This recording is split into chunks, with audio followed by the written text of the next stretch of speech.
Chapter 426, 1-42. The Desire Apostle, who had once worn Patrick Jason's skin, stopped in his tracks and looked around in bewilderment. Only now did he vaguely realize that danger was approaching. He was at the edge of a garden where the grass had withered due to winter and was revealing dark brown soil. On the right side of the street, there weren't many pedestrians on the weekday afternoon. At this moment, there were only a few people passing by, but they didn't notice anything out of the ordinary. Suddenly, a silver glint appeared in the eyes of the Desire Apostle, and a person decked out in full body armor emerged from the other side of the garden. Box Novel Coam.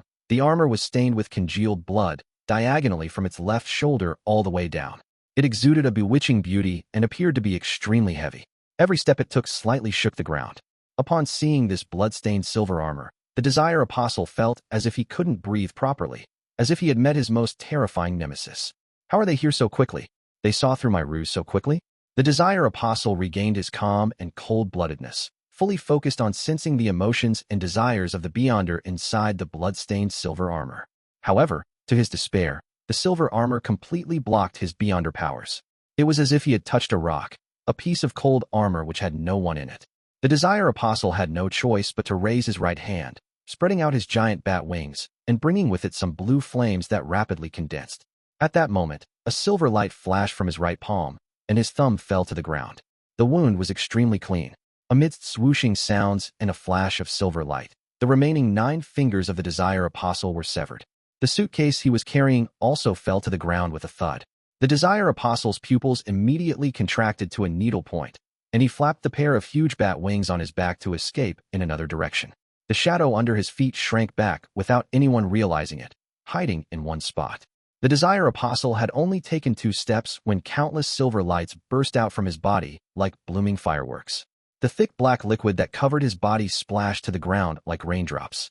His forearm, arm, shoulders, ribs, neck, and other parts of his body broke off and smoothly slid downwards. Splat, splat, splat. The pale, blood-stained intestines of the Desire Apostle splashed to the ground, along with his squirming stomach and his beating heart, which had yet to cease. The place where he stood was where the blood was the thickest. The further he went, the more splat it looked, which when put together, they formed a beautiful flower of death. A Sequence 5 expert, a Desire Apostle who had just completed an impossible assassination, was dismembered without any resistance. This was a Grade 1 sealed artifact. This was the sealed artifact that had caused over 100,000 people to lose their lives. Sealed artifact 1-42. Dressed in that terrifying-looking armor, Leonard Mitchell struggled to take 2 steps forward, sized up the dismembered body on the ground, and raised his voice. He's not completely dead yet. He paused for a moment and then added, different devils have different characteristics. This Desire Apostle is a shadow shifter. He's just abandoned his own body, only leaving a shadow behind.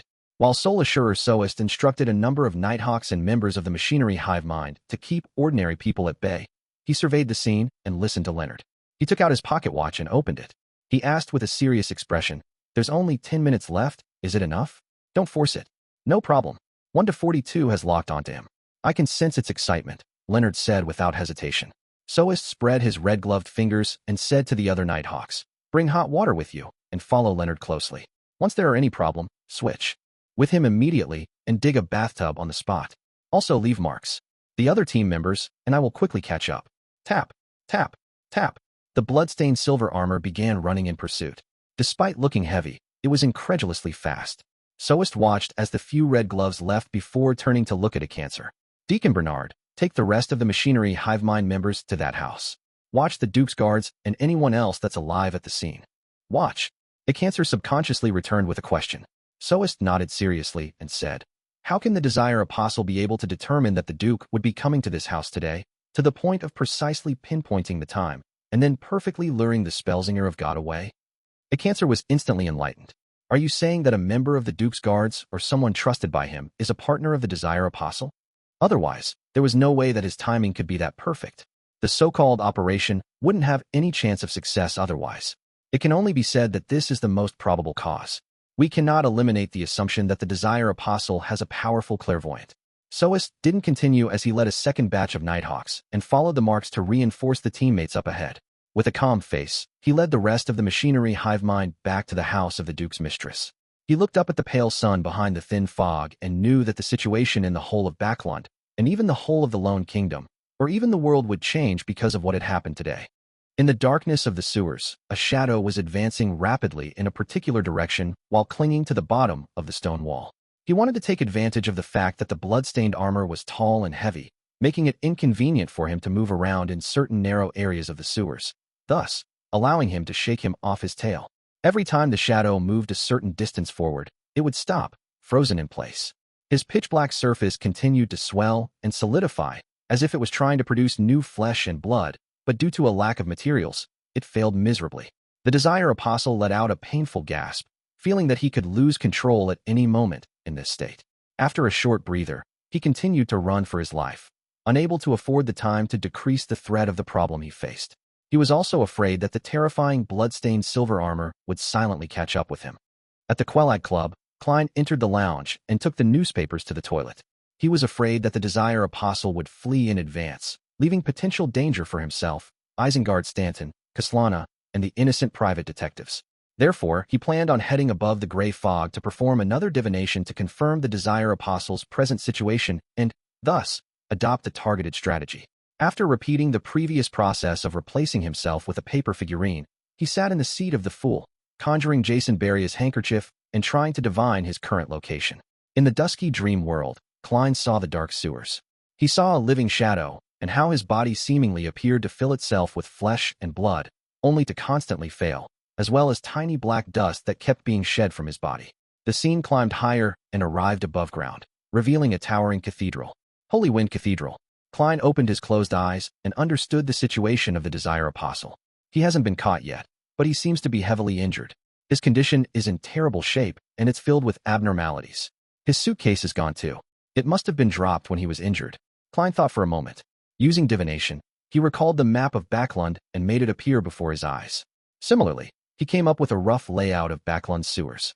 Having previously made full use of the sewer system, he had always been gathering similar information such as this. The main focus was on East Borough, the Backlund Bridge area, and the area where he was located in, Sherwood Backlund.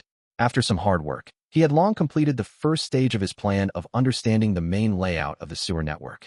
To have a more in-depth understanding of it would require an extremely long period of persistence. When the time came, Klein even thought of infiltrating Backlund's municipal hall and directly sneak a peek at the design prints. According to the two maps and the scene in the dream divination, Klein noticed that the Desire Apostle, Barria, hadn't fled in the direction of the Tussock River. Instead, he had taken the opposite route to Hillston Borough, as if he wanted to pass through and enter the artificial lake in Empress Borough. In other words, he's getting closer and closer to me. Klein's mind stirred as he suddenly had an idea. Although I'm not sure which sewer he'll pass through, I can make a judgment via divination. He's heavily injured and in a very strange state. His interference in this aspect has turned extremely weak. At close distances, it's not like I can't find him. After all, I've seen what he really looks like, and I have a grasp of his aura. When it comes to finding people, I'm a professional. I have to do something. I can't let him escape just like that. There's still time. After confirming the degree of danger, Klein made up his mind and returned to the real world. He took out the candle, quickly set up a ritual, summoned himself, and responded to himself. Not long after, there was a figure in black armor, wearing a black crown, and a cloak of the same color in the bathroom. It was Klein in his spirit body state, while carrying the Dark Emperor card. He also included mystical items such as the sun brooch and biological poison bottle, so as to ensure success. Then, he disappeared into the air and left the Quelag Club in another direction. The current Klein could fly, so he was very fast, but he couldn't cause any wind, because he was a spirit body. He scraped past a tree and took away a dead branch. Having seen Jason Barria's actual appearance before, together with his own memory and the handkerchief as a medium, Klein, combined with the layout map and the dowsing rod divination, quickly determined the sewer areas that Jason had passed. After entering the pitch-black and fetid area, Klein used his maximum speed to pass through a large number of narrow areas and entered a relatively spacious area. The dark river flowed, and a mixed smell filled the air. He would occasionally change his direction and chase after Jason Barria. The Desire Apostle nearly lost control again. He stopped and pressed himself against the damp walls and cold pipes, trying hard to rein in his bloodlust and his desire to kill. Pant! Pant! The thin shadow started to move. At this moment, he suddenly turned his head to look at the spot he had just passed. The pitch-black armor and the black crown first entered his eyes, outlining an extremely imposing figure. Behind the figure, the weightless cloak lightly swayed as he moved forward. It's nearby. A body of heavy silver armor stained in blood went through the entrance and climbed down to the sewers. Chapter 427. The Choice of the Times. The murky river in the sewers flowed beneath the unlit surroundings. If a normal person walked in here, then he would have to carry a lantern in order to see the necessary details of the situation clearly. However, to Klein, who was in his spirit-body state, this wasn't an obstacle. Everything around him had long been reflected in his eyes. Therefore, when the Desire Apostle discovered him, he also discovered the Desire Apostle. He didn't speak, nor did he hesitate. He opened his mouth and let out a soundless screech. This was an attack that directly damaged the soul. The Desire Apostle suddenly stopped moving, as if someone had delivered a heavy blow to him. Large patches of shadow-like black substances fell off his body, as though he was shaking off the snowflakes that had been tainted with the deepest desires. In that instant, the Desire Apostle, who was already severely injured, almost fainted. Without the support of his physical body, he was like a candlelight in the middle of a raging wind, swaying back and forth, on the verge of being extinguished at any moment. His shadow suddenly dispersed, turning into a pitch-black liquid that flowed in all directions, making it impossible to know which shadow to pursue. At that moment, a shadow suddenly jumped out from the darkness behind Klein, and it suddenly rushed forward. The black liquid, that could no longer be considered sticky, was merely a tool used by the Desire Apostle to confuse and make it easier for him to launch a surprise attack. Klein didn't seem to react at all, allowing the shadow to lunge onto him. However, the Desire Apostle suddenly shivered, as if he had touched the coldest and chilliest object possible. The shadow rapidly slowed down, as if it had been frozen stiff. He knew that wraiths and shadows came with freezing effects, but he didn't expect that the fellow wearing the Dark Emperor's crown would have such an influence on a spirit body like him. This was a case of being completely suppressed when it came to their lives' natural order. Klein had expected such an outcome. He half turned his body, stretched out his right hand, and placed it on the head of the stiff shadow. Then, the dark golden sun brooch, which was concealed by the black armor, flashed with a faint light. The Desire Apostle sensed the danger and could perceive his imminent doom. He tried to resist, but was temporarily powerless. A ray of pure and holy light appeared out of nowhere and landed on the shadow's head, enveloping his body.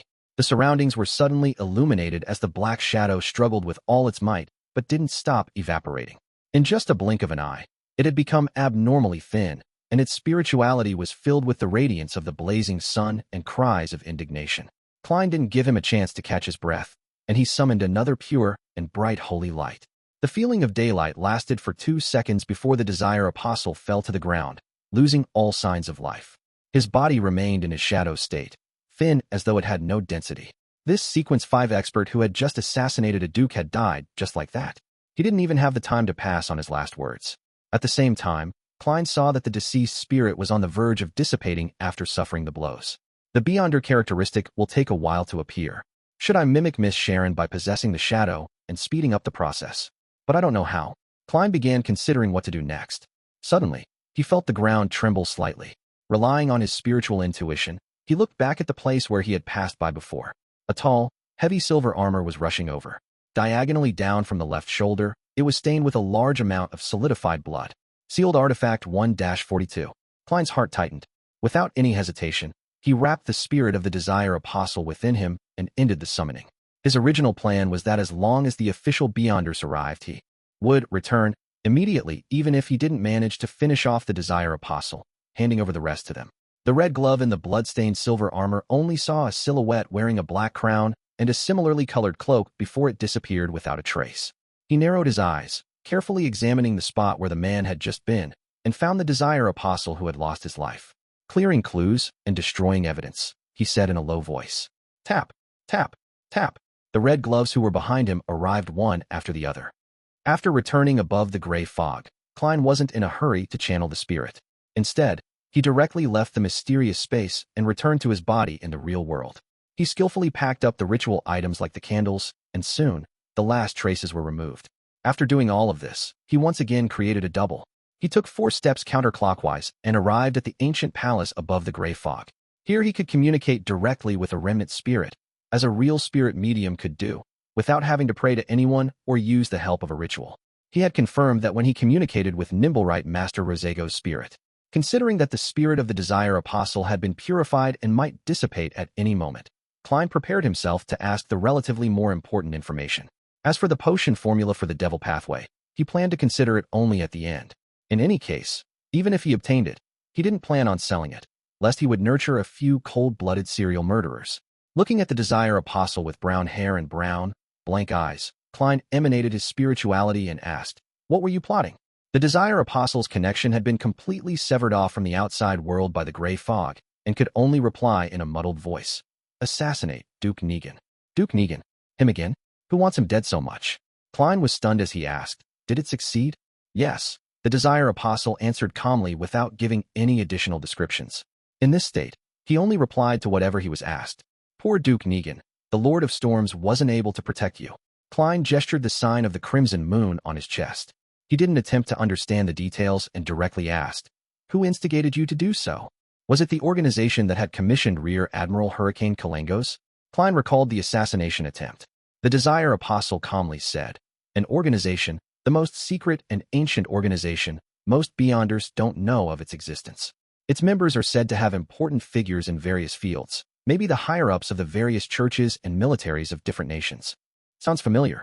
Could it be that secret organization which Emperor Roselle joined, the ancient organization that wields the second blasphemy slate? Klein's mind stirred as he asked, "What kind of reward did they promise you, that you would be willing to give up your identity of more than 10 years? The Desire Apostle replied in a slightly changed voice, "A card of blasphemy, the Abyss card." "A card of blasphemy, the Abyss card, one of Roselle's 22 cards of blasphemy. This most likely corresponded to the Devil Pathway. It's no wonder that the Desire Apostle was willing to sacrifice everything that he had accumulated over the past 10 years just for this. In it lies the hope for him to become a high-sequence Beyonder. The reward is much more valuable than the mission. However, it's unlikely that Rear Admiral Hurricane Kalangos would be attracted by such a reward, unless that organization has another card of blasphemy or some other item. If it's really the mysterious organization which Roselle joined, finding a few cards of blasphemy is quite normal. Even if they don't, they still possess the blasphemy slate." Klein was alarmed at first before asking in confusion, "Why do they want Duke Negan dead?" The spirit of the Desire Apostle thinned significantly again, and he said in a hollow voice, "I don't know. All I did was consider taking the mission or not." "Then, have you heard anything?" Klein pressed. The Desire Apostle remained in the same unperturbed state.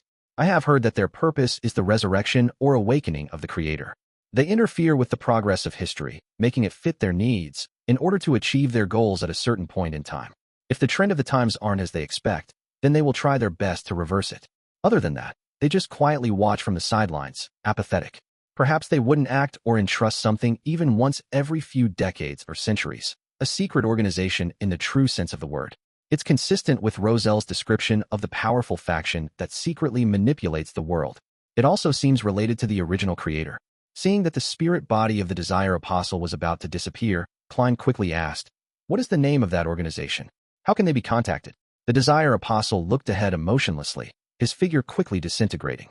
Before he disappeared completely, he answered the question. "They are called the Twilight Hermit Order." Inside the house with the glass greenhouse, the thin secretary with the gold-rimmed glasses and white gloves sat with a sullen face and a look of deep grief. "What's your name? What sequence are you? Which Beyonder pathway are you from?" Deacon Acancer asked solemnly. The blonde secretary replied slowly in a deep voice, "Lockhart Siakam, Sequence 5. As for which Beyonder pathway I'm from, you can apply for access to my records from MI9. "All right," Acancer then asked. "Does the Duke come here at a fixed time every week?" "No, he doesn't like to work according to a schedule, especially after the assassination attempt by Kalangos. Before today, no one knew that he would be here today, and I only heard about it in the morning at Parliament." Lockhart Siakam replied seriously. Acancer thought and asked, "If there's a spy amongst you, who do you think he is, and who do you suspect?" Lockhart thought about it for a few seconds, then he shook his head. Following that, Acancer asked for details of the battle and got a rough idea of the process. He saw that Lockhart was pale and badly hurt. Hence, he politely rose to check on the rest of the Duke's guards. After watching the deacon of the machinery Hivemind leave, Lockhart took a deep breath and trudged over to Duke Negan's corpse. The great noble was no longer naked like before, but the remnants of terror still remained on his face. After looking deeply at Duke Negan's corpse, Lockhart murmured sadly, "I'm sorry." At this moment, with his back facing everyone, the corners of his mouth slightly curled up, he calmly added inwardly, "This is the choice of the times." Chapter 428, The Scapegoat. Westborough, 9, Hope Street, the Prime Minister's residence. Aguisid Negan stood behind a large table and looked at Earl Hall with a serious expression. "Lord Hall, my secretary should have briefed you on what has happened. You're the first noble that I've thought of at this moment. The important member of the Conservative Party, who was presently Prime Minister of the cabinet, looked like he had aged considerably. His tall, thin figure leaned forward as if unable to bear the bad news, to the point of needing to prop himself up on the table with both hands. But his eyes were still sharp and his attitude calm. Earl Hall, who had a beautiful mustache, sighed and said, "I'm sorry to hear this piece of news. It has shocked me greatly. I was thinking of visiting His Grace in a few days to discuss the bill that we're all very concerned about, but who would have known that he would be attacked, having lost the handsome appearance of his youth due to his deep smile lines and the fattening state of his body. He first expressed his condolences, grief, and empathy. Then he restrained his emotions and said, 'His Grace is already dead.' Compared to crying and being angry, we need to be more careful and calm. Only by doing this can we handle the aftermath and prevent this heavy steam train of the kingdom from derailing. This is also the reason why I came to you immediately. The other nobles will only call upon their gods, trembling in fear, and express how unacceptable this is. They will want the murderer to be severely punished and the mastermind found. From their point of view, even the Duke who was heavily protected could be assassinated. Then what about them?" Prime Minister Aguisid said in a heavy voice. "It's a perfectly natural and understandable reaction, but it's not the reaction we need." Boxnovel.com. Earl Hall nodded and asked, "Who's the murderer? What was the motive?" "A devil who was disguised as a banker for more than a decade. A true devil. By the way, your Varvat Bank just acquired his business," Aguisid said, his tone unchanged. "Patrick Jason?" Earl Hall immediately remembered the man's name. He was the one who approved the acquisition of the bank. Without reprimanding him, Prime Minister Aguisid thoughtfully said, "He's a Sequence 5, but he suddenly sold his business, abandoning an identity which he had used for more than a decade, and took an extreme risk in order to assassinate my brother. From this, we can make a compelling guess that he was instigated by a person or some faction. Unfortunately, he was killed while escaping. Even his spirit body was taken away. According to reports from the Nighthawks, it was done by the hero bandit Dark Emperor. It involves an extremely secretive organization, and we aren't able to find out anything about it in a short period of time." Earl Hall asked, "Yes, that so-called hero bandit didn't leave any traces behind. We can only start with the people who had come into contact with Jason in the past few months. This will take a lot of time, and there may not be any results." Aguisid gave an affirmative answer. Earl Hall took 2 steps forward and asked, "What's His Majesty's attitude regarding this?" "Grief, but no specific thoughts," Aguisid replied. Earl Hall frowned and said after some thought, "In that case, the important thing isn't about who's the mastermind behind the scenes, but what goal they wish to achieve through this matter. If they want war, or to restart the conflict in the colonies, then we need to tell the masses that the one instigating Patrick Jason was the Fasak Empire, and we would fabricate a detailed process and provide seemingly convincing evidence. In the past several centuries, this northern neighbor of ours has always played a similar role, and I think everyone is already used to it.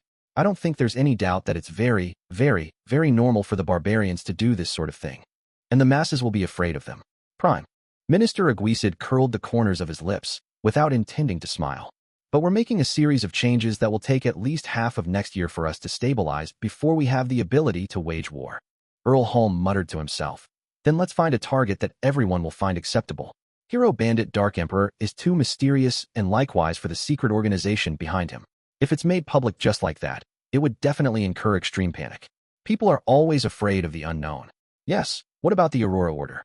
They assassinated that pervert from Intis a few months ago. It wouldn't surprise anyone if they do anything else. Their reputation is bad enough.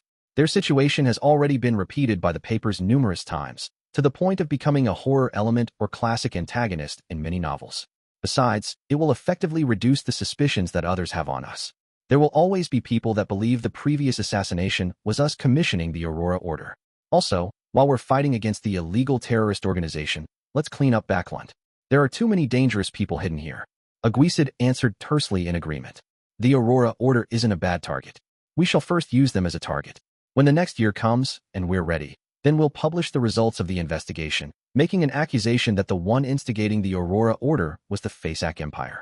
I believe that no one will care to defend a terrorist organization and the northern barbarians." Earl Hall was taken aback for a moment before saying, "This goes one step further than I thought."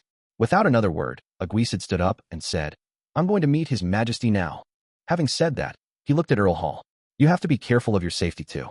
We still haven't figured out the motives of the people who assassinated my brother." Humph. The Church of the Lord of Storms has already agreed to replace the Archbishop of Backland Diocese. Snake is always late at crucial moments.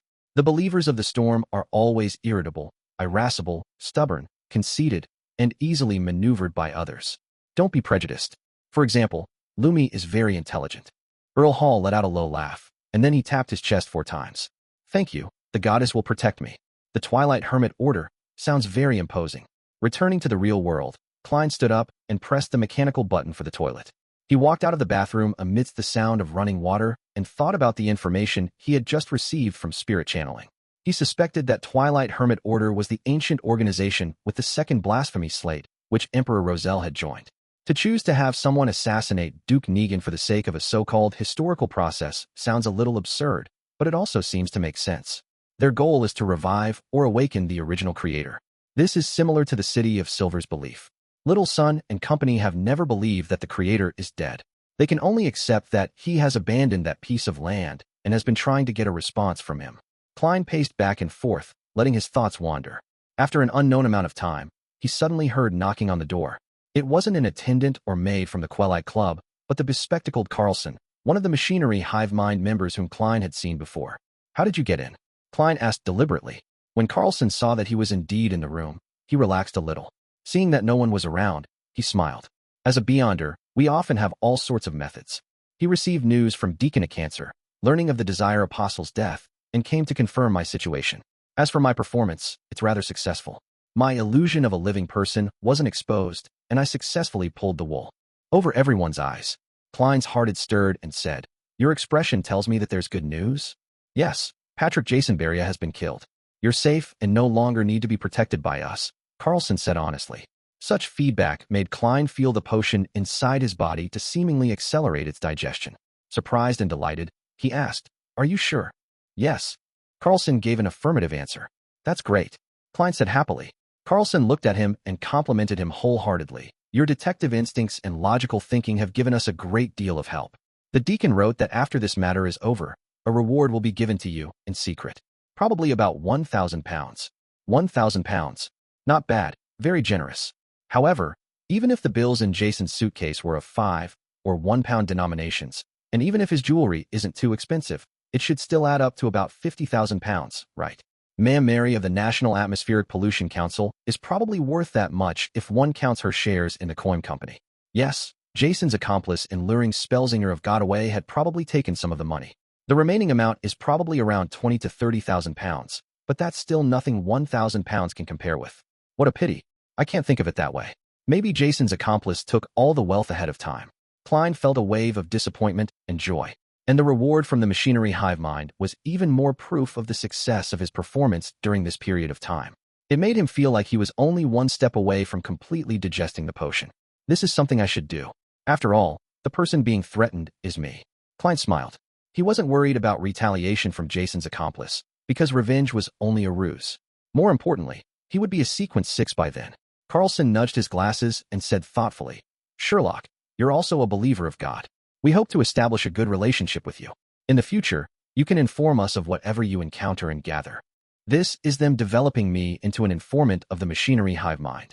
I have another channel for reimbursement. Klein drew a triangular-shaped sacred emblem on his chest. No problem. No longer being protected by the machinery Hivemind, Klein stayed at the Twilight Club until dinner. Then he slowly took a carriage back to 15 Minsk Street. He opened the letterbox out of habit and saw a new letter with no postage stamp. The letter was from Detective Isengard Stanton, who left it after an afternoon visit, had written, "I heard from the machinery Hivemind of the suggestion you offered. Your sharpness and caution is truly astounding. If you weren't already a Beyonder, then I would even believe that being a reader is the pathway that suits you best. You truly are the best young man at deduction that I've ever met." Klein stood in the living room, reading Isengard's letter by the light of the gas lamp. This time, there was nothing new to the performance.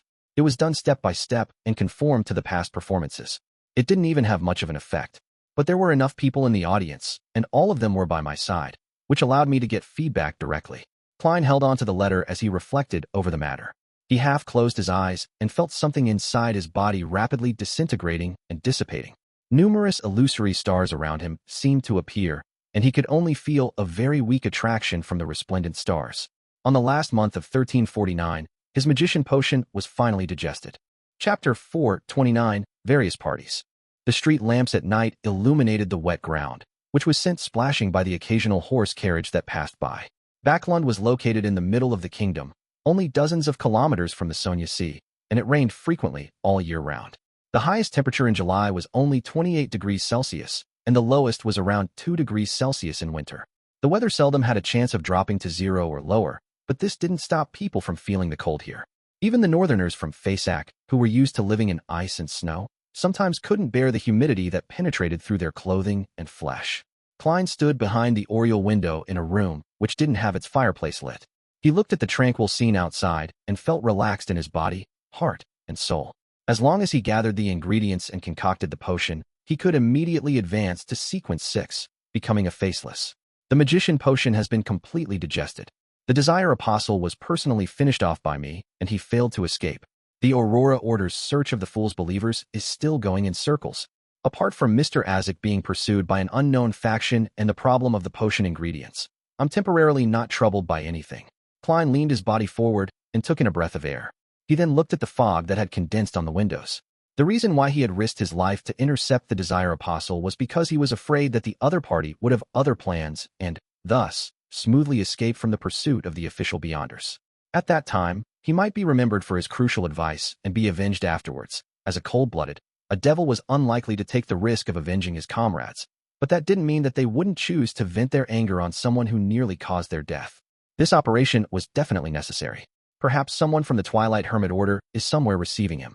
Once the Desire Apostle escapes, and with me not having any relevant information, perhaps I'll be prepared against a Sequence 5, believing that I would be pretty safe once I advance to Faceless. But the Desire Apostle might very well use the information provided by the Abyss card, and the Twilight Hermit Order's help to advance to become a high-sequence Beyonder. Such a development is quite scary if I think about it. One is required to inflict the finishing blow of justice. Klein reflected over what had happened this afternoon and summarized his experiences and lessons. After enjoying the night scenery for a while, he returned to the sofa and sat down to think about his future plans. With the reward provided by the machinery Hivemind, I'll be able to afford the mutated pituitary gland and blood of a thousand-faced hunter. The deep-sea Naga's hair simply requires me to have money. Such an ingredient should be relatively easy to find on the sea. I can get Mr. Hangman to help. The only problem is the human skin shadow characteristic. And even if there is a clue, I don't have enough money. With this in mind, Klein couldn't help but give a self-deprecating chuckle. I'm not a person who particularly loves money. It's just a very average preference. When I was in Tingen, I always encouraged Melissa to spend and urged her and Benson to hire a maid. I felt that no matter what, I should try to not treat myself too badly, and every time I did a covert operation, I always placed safety first and made sure to be careful so that I wouldn't be affected mentally because of the allure of wealth. However, in order to take revenge, I have to advance, and advancing requires me to buy expensive Beyonder ingredients. I can only accumulate every single penny and save whatever I can. He suddenly hunched his shoulders and felt that the coldness of the living room made a magician like him, who didn't have an excellent constitution, shudder. Therefore, he decided to take a shower, crawl into bed, and read in bed. There's only another 3 or 4 hours left before it's bedtime. There's no need to ignite the fireplace again. With a sigh, Klein got up and walked to the second floor. Under the steam cathedral. After a cancer finished reading all the recorded statements, he picked up his coffee and took a sip. After a few seconds of silence, he pulled out the ancient silver mirror called a Rhodes. Carlson took a glance at it and asked curiously, "Deacon, if I ask the Honorable Rhodes about an unsolved mathematical problem or a classical paradox, will it give me the correct answer? Most of the time, it will directly reject you. If it thinks that you have ill intentions, it will even give you a lightning strike or make you suffer a curse that you would never want to face." A cancer said with a sigh. It's a living sealed artifact with extremely high intelligence, not a rigid, rule-abiding difference machine. When using it, it's best not to think about trying to find loopholes. Carlson looked around at his teammates and kindly suggested, "Deacon, let me ask the question for you. I have nothing I need to hide." He straightened his back and assumed an open, honest posture. A cancer smiled bitterly and said, "There's no need. I already know what I need to know. I'm no longer afraid of similar questions, and occasionally, the Honorable Rhodes will ask very profound questions. With your body's condition, the subsequent penalty won't be easy to bear." With that said, he clenched his fists before spreading his fingers apart and gently stroked the surface of the mirror thrice. In that subtle atmosphere, a cancer asked in a deep voice, "Honorable Rhodes, my question is, who or what faction instigated the Desire Apostle to assassinate Duke Negan?" The silver mirror didn't show any changes for a while. Only after a long time did the surface produce an aqueous light, forming a scene that looked like an oil painting. It was a plain where the sun was about to set. The vast field was covered in a faint golden afterglow. What does that mean? Carlson and the other members of the machinery Hivemind looked at each other, unable to understand. Even though one of them was a beyonder who had advanced from mystery prior and was no stranger at reading revelations. Twilight, the symbol of the end of life? A sect that believes in death, or lunatics that believe in the apocalypse? A mystery prior said after some deliberation. Carlson nodded in agreement. I think it's the latter. A cancer ignored their discussion because a Rhodes's question had already appeared. What color of underwear do you like best? A cancer's face suddenly flushed red, and he felt as if smoke was rising from the top of his head. With great difficulty, he spat out a word. Red. The room suddenly became unusually quiet, and Carlson and the others pretended to look towards a corner. The cancer sat down wearily and scratched his fluffy hair, ready to ask the second question. Carlson couldn't bear it as he said, Deacon, let me try. Try not to reach the punishment phase. The cancer finally nodded in agreement. Carlson confidently mimicked the deacon's actions, gently stroking the surface of the silver mirror 3 times while the other members gathered again. Honorable Rhodes, my question is, who are the accomplices of the Desire Apostle? The aqueous light stirred as the scene changed. It first presented a woman's back, one with an outstanding figure. Then, there was a person who was extremely blurry and could barely be identified as a man based on his attire. There is indeed another partner. This should be the person who sold the intelligence on Duke Negan. It's a pity that the other party has already dealt with it. Carlson looked around and said. He felt that he had no secrets and didn't need to care about the questions that followed. This time, the choices that a Rhodes offered was a question, a mission, or a penalty. Without any hesitation, Carlson said, Question. Words that looked like dripping blood quickly outlined the surface of the silver mirror. Do you relieve yourself daily with your hand? Carlson's lips quivered, and he felt his ears rapidly turn hot. Although this was something he found very normal, giving an answer in front of so many teammates and his superiors still gave him the urge to bury his head in the ground. Yes, he answered very quietly. Under St. Samuel Cathedral, Daly, with her blue eyeshadow, tossed a stack of documents in front of Soul, a sure Soist. All the information you want on the tarot card case. It's smaller than I thought, Soist said, slightly surprised. Daly snickered. This is just an index. Upon seeing this, Leonard touched his lower lip with the palm of his red gloved right hand. Captain Soist, why don't we do a thorough investigation of the people who interacted with Jason Beria and compare it with the 2 previous cases? There might be clues to the organization that is symbolized by tarot cards. Duke Negan is a devout believer of the Lord of Storms, and he represents the interests of the Church of the Lord of Storms in the political scene. The mandated punishers will definitely be frantically searching for the real culprit, so we don't need to get involved. Otherwise, we'll easily be put at odds with them. Let's investigate the cases involving the tarot cards, and who knows, we might find new clues. Of course, we'll definitely end up running all over the place, but that's part and parcel of a red glove's duties, Soist explained with a smile. Leonard nodded. I understand. And deep in his mind, the elderly voiced Sked and laughed. The Nighthawks have missed it just like that. That person has the smell of the Dark Emperor, the true Dark Emperor. Inside the Holy Wind Cathedral, wearing a black bonnet, Spellsinger of God, Ace Snake, swept his silver eyes and picked a mandated Punisher elite. Although I'm about to leave Backland, this is the decision of the Council of Cardinals. You only have one mission after this, and that is to investigate the assassination of Duke Negan. After applying, all of you have the right to use a Grade 1 sealed artifact. You must find out who is targeting us. Standing at the very front, a middle-aged man wearing a modified captain's hat immediately led the group.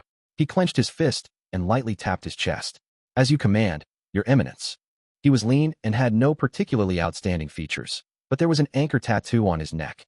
In Empress Borough, the opulent villa of Earl Hall, Audrey looked at Susie, who had opened the door herself, and said in a low voice, What's Father and the others talking about? When she found out that Earl Hall had returned late and that his expression was unusually grave, she immediately sent Susie in to listen. Duke Negan was assassinated. Susie closed the door behind her with her feet. Ah. Audrey froze, suspecting that she had misheard.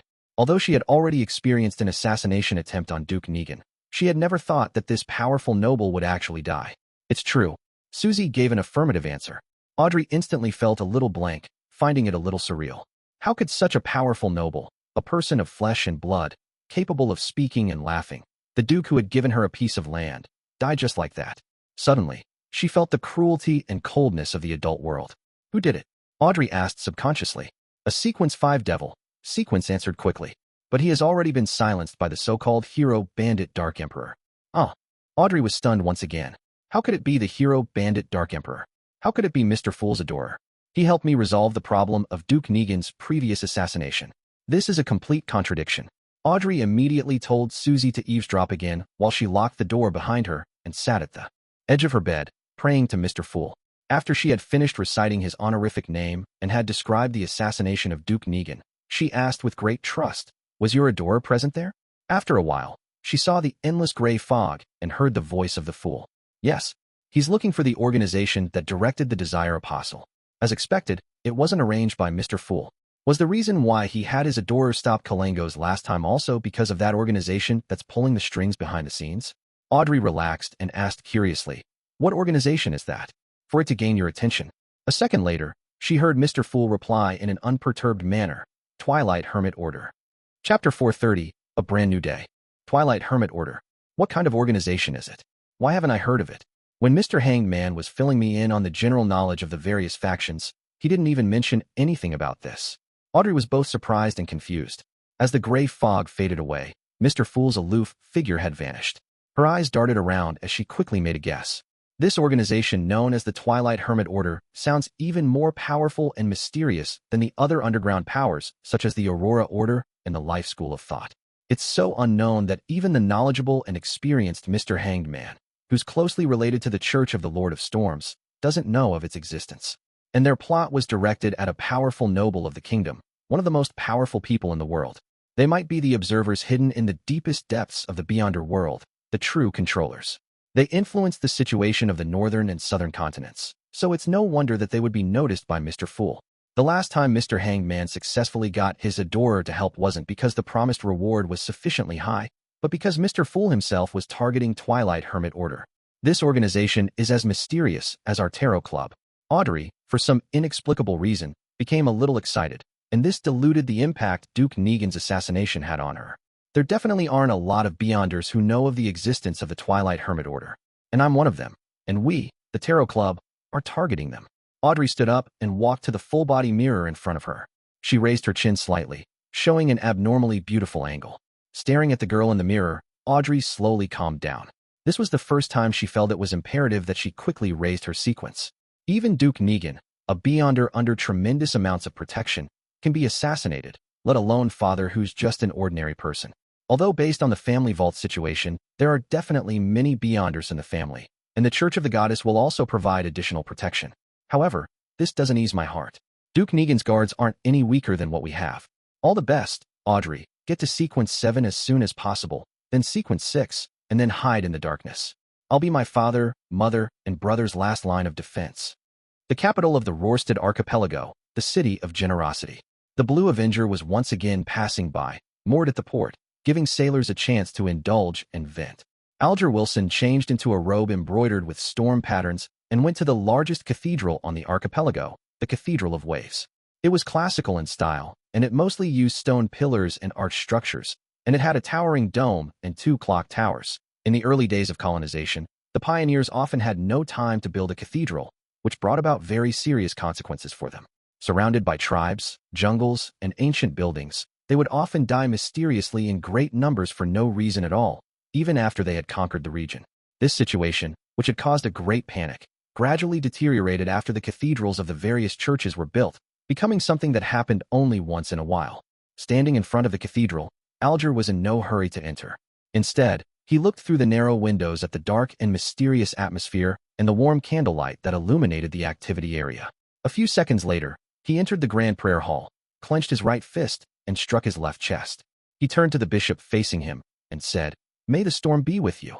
May the storm be with you." The bishop responded in the same way. Without waiting for Alger to speak, the bishop of the Cathedral of Waves took out a telegram. "You're just in time.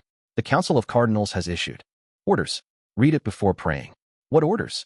Alger asked casually as he reached out to take it. The bishop's expression was grave as he said, "Duke Negan has been assassinated. The Council of Cardinals has ordered all mandated Punisher and priests to pay attention to anything regarding the Hero Bandit Dark Emperor, as well as all the matters related to the tarot ritual." Hero Bandit Dark Emperor? Alger perfectly expressed his surprise. He already knew that the Dark Emperor was Mr. Fool's adorer. The bishop said with a serious nod, "The assassin of Duke Negan is a Sequence 5 devil, but while escaping, he was killed by Hero Bandit Dark Emperor. This is the same outcome as Rear Admiral Kalangos, who failed to assassinate the Duke." Not only are the superficial circumstances the same, but even the core issues are the same. It was also Mr. Fool's adorer who killed Kalangos, another adorer. Was Mr. Fool the one who really wanted Duke Negan dead? No. If it were really him, then he would have warned Kalangos the last time to be careful of Miss Justice, so as to not expose his identity on the spot. Mr. Fool is paying attention to the truth behind the assassination and the real murderer? Who could it be? Or which organization would receive so much attention from Mr. Fool? Alger instantly thought of many things and made a preliminary judgment. He looked down at the telegram and saw that the church had set up a special investigation team for the assassination of Duke Negan. Every member was an elite of the mandated punishers. Should I apply to join, so as to have a grasp of their actions at any time? Alger hesitated for a moment. In the end, he decided to follow his original plan and keep a low profile. With a brand new day, Klein slept until he woke up naturally. He slowly got up, washed his face, and went downstairs. He wasn't in a hurry to prepare breakfast. Instead, he habitually opened the door, bathed in the fog, and took out today's newspaper from the letterbox. What is it? Suddenly, he noticed that there was a thick envelope stuffed inside the newspaper. It wasn't light at all. Squeezing the surface, Klein's mind flashed with the faint fragrance of banknote ink. His spiritual intuition told him that there was a lot of cash inside. Carefully, he opened it and pulled out the stack of money. After counting the money, he confirmed that there was a total of £1,000. It's the reward money from the machinery Hivemind. Is this their way of secretly handing me the money? How can they be so certain this is fine? Leaving it in my mailbox just like that? What happens if it's stolen? The delighted Klein couldn't help but grumble. With this money, and without the machinery Hivemind protecting him in secret, he could go to vampire Emlyn White to complete the previous transaction. After breakfast, Klein immediately put on his coat and hat, held his cane, and stuffed the newspaper in his arm and went out. On his way to the carriage stop, he saw his landlord, Mrs. Stellan Sammer, directing the maid to load the suitcase into the carriage in front of the door. "Good morning, Mrs. Sammer." Klein smiled and greeted her. Stellan smiled modestly and returned the greeting. She seems to have recovered mentally. Who knows what happened to her? Klein curiously asked, "Where are you going?" "It's almost New Year's. Mary gave Luke some time off in advance. We're going to Desi Bay to usher in the new year," Stellan said proactively. "Sigh, we've been to a few of the cities there, including the famous coastal towns. This time, we're preparing to go to Fainapotter. I've heard that the scenery in Seville City is quite good." Klein replied in jest, "How enviable. What about you? Detective Moriarty, where do you plan on spending the new year?" Stellan asked with a smile. "I'm probably staying here." "Oh right. I have to prepare some tools to repair the wall which Stewart had previously shot a hole in." Klein smirked and said, "Back to Mid-Seashire, where the winter smells different." The smile on Stellan's face became even more obvious. "I hope to meet you at Desi Bay in future New Year's Eve celebrations." South of the bridge, Rose Street, Harvest Church. Upon seeing Detective Sherlock Moriarty in his black tweed coat, Emlyn White, who was carefully wiping the candle stand, smiled. He combed his hair, walked over with his head held high, and said in a low voice, "There's information on Jason Beria. A sanguine knows him. I have his information as well." Klein smiled as he handed the newspaper over. The headline read, "Yesterday, His Grace the Duke of Negan assassinated, a true devil plundering the land." Beneath the title was a detailed description of the assassination yesterday, and it revealed that the murderer was a banker named Patrick Jason who was killed on the spot, and the terrorist organization, the Aurora Order, claimed responsibility. When he saw the news earlier, Klein, who was having his breakfast, almost spewed out the milk in his mouth. At first, he imagined that the Aurora Order's Mr. A was brain damaged to take responsibility for this matter. However, after thinking about it carefully, he felt that it was most likely a cover used by the officials. If the Twilight Hermit Order is really the ancient organization which Emperor Roselle joined, then they would be extremely hostile towards the Aurora Order. After all, they hate the true creator. This thought suddenly flashed through Klein's mind. Emlyn looked blankly at the newspaper again and again before asking in disbelief, "Does this mean the information I got is useless?" In theory, Klein gave the vampire gentleman a sympathetic look. However, the official organizations are still investigating the masterminds behind Jason Beria. If your information points in the right direction, it should be of worth. As for Klein himself, he obviously didn't want to get involved in this matter anymore. No, he only knew Jason Beria and some of his hobbies. Emlyn sighed. Seeing his reaction, Klein asked in amusement, "Don't you usually read newspapers? How did you only learn of such an important matter until now?" Emlyn gave him an odd glance. "Why should I read the newspapers? I'm very busy. Busy cleaning the Harvest Church, busy spending time with those dolls you have at home, and busy thinking of ways to trick people into giving you blood to drink. You really are a New Age vampire." Klein opened his mouth, but he used his clown powers to suppress the laughter he was about to let out. He didn't tease Emlyn White and said seriously, I've already gathered enough money for those 2 ingredients. When can you give them to me? Chapter 431. A drowning man shouldn't desperately clutch at straws. Upon hearing Klein's question, Emlyn White jumped in fright as he carefully sized him up and said, "You're richer than I thought." He had imagined that Sherlock Moriarty would take at least a week to raise 2,450 pounds. "I've been saving for a long time." Klein sighed in response. Emlyn nodded thoughtfully. "It's so lucrative being a private detective. This is just an identity that makes things convenient. If you don't encounter a huge bounty, it'll be 200 to 300 pounds a year," Klein said frankly. Emlyn glanced at him and asked casually, "So what do you actually do? Smuggling arms? Stealing from the vaults of the rich and powerful?" For Beyonders below Sequence 7, there's not much that can be done to save up more than 2,000 pounds so quickly, and most of them are gray areas that border on breaking the law. "You, a vampire, are talking to me about breaking the law? It seems like you're rather eager to make some quick money." Klein smiled. "Except some relatively dangerous missions. If you aren't afraid of death, you can try." Emlyn shut his mouth, and only after a long time did he say, "Come and find me in the evening. I'll take you to the seller's place." What an obedient vampire. Klein was about to agree, but he suddenly found it unsafe. What if the seller gets thoughts from seeing all the money? What if he doesn't have the corresponding Beyonder ingredients and is trying to fool me to commit a robbery? Emlyn White can be trusted, but not necessarily the seller he's introducing. I have to find an excuse to perform a divination above the gray fog to confirm the degree of danger. Yes, there's no need for it to be so complicated. There's a better way. After some thought, Klein turned his head to look at Emlyn. "No, go by yourself. I'll give you 1,000 pounds as a deposit, and you'll bring the 2 ingredients to the Harvest Church. After confirmation, I'll pay the remaining balance." I believe the seller will accept this method. This will show the credit of a noble sanguine. Upon being flattered, Emlyn unconsciously lifted his chin. There's no problem with this way of trading. Saying that, he let out a laugh. "Are you afraid that the other party will not keep their word? Are you more at ease in the Harvest Church?" Of course, anyone would feel safe when they see a Mother Earth adorer by the side, who is over 2.2 meters tall and has exceptionally firm muscles. Klein smiled and pointed at Father Yutravsky. People who can deal with him wouldn't mind 2,000 to 3,000 pounds. Emlyn's face darkened, and he snorted. "Aren't you worried that I'll steal the 1,000-pound deposit?" Klein casually looked straight ahead. "Why should I be worried? You will come back here every day, making it easy to find you. And a living creature like a vampire would sell for more than 1,000 pounds. Emlyn, who had been hit in a sore spot, muttered in exasperation, "Sanguine. Do you understand? Sanguine. Also, don't call me a creature." Klein chuckled and didn't say anything as he waited for Emlyn to calm down. "We'll do it the way you requested." Finally, Emlyn reached out and rubbed his temples. Klein immediately took out the envelope he had received that morning, and he handed it to him along with the thick stack of cash worth 1,000 pounds. "See you here at 8 tonight." After counting the bills and after confirming that there was no mistake, Emlyn warily stole a glance at Father Yutravsky and said in a low voice, "Mr. Private Detective, with you being in contact with a lot of intelligence and news, have you heard of an evil god known as the Fool?" "Evil? Evil?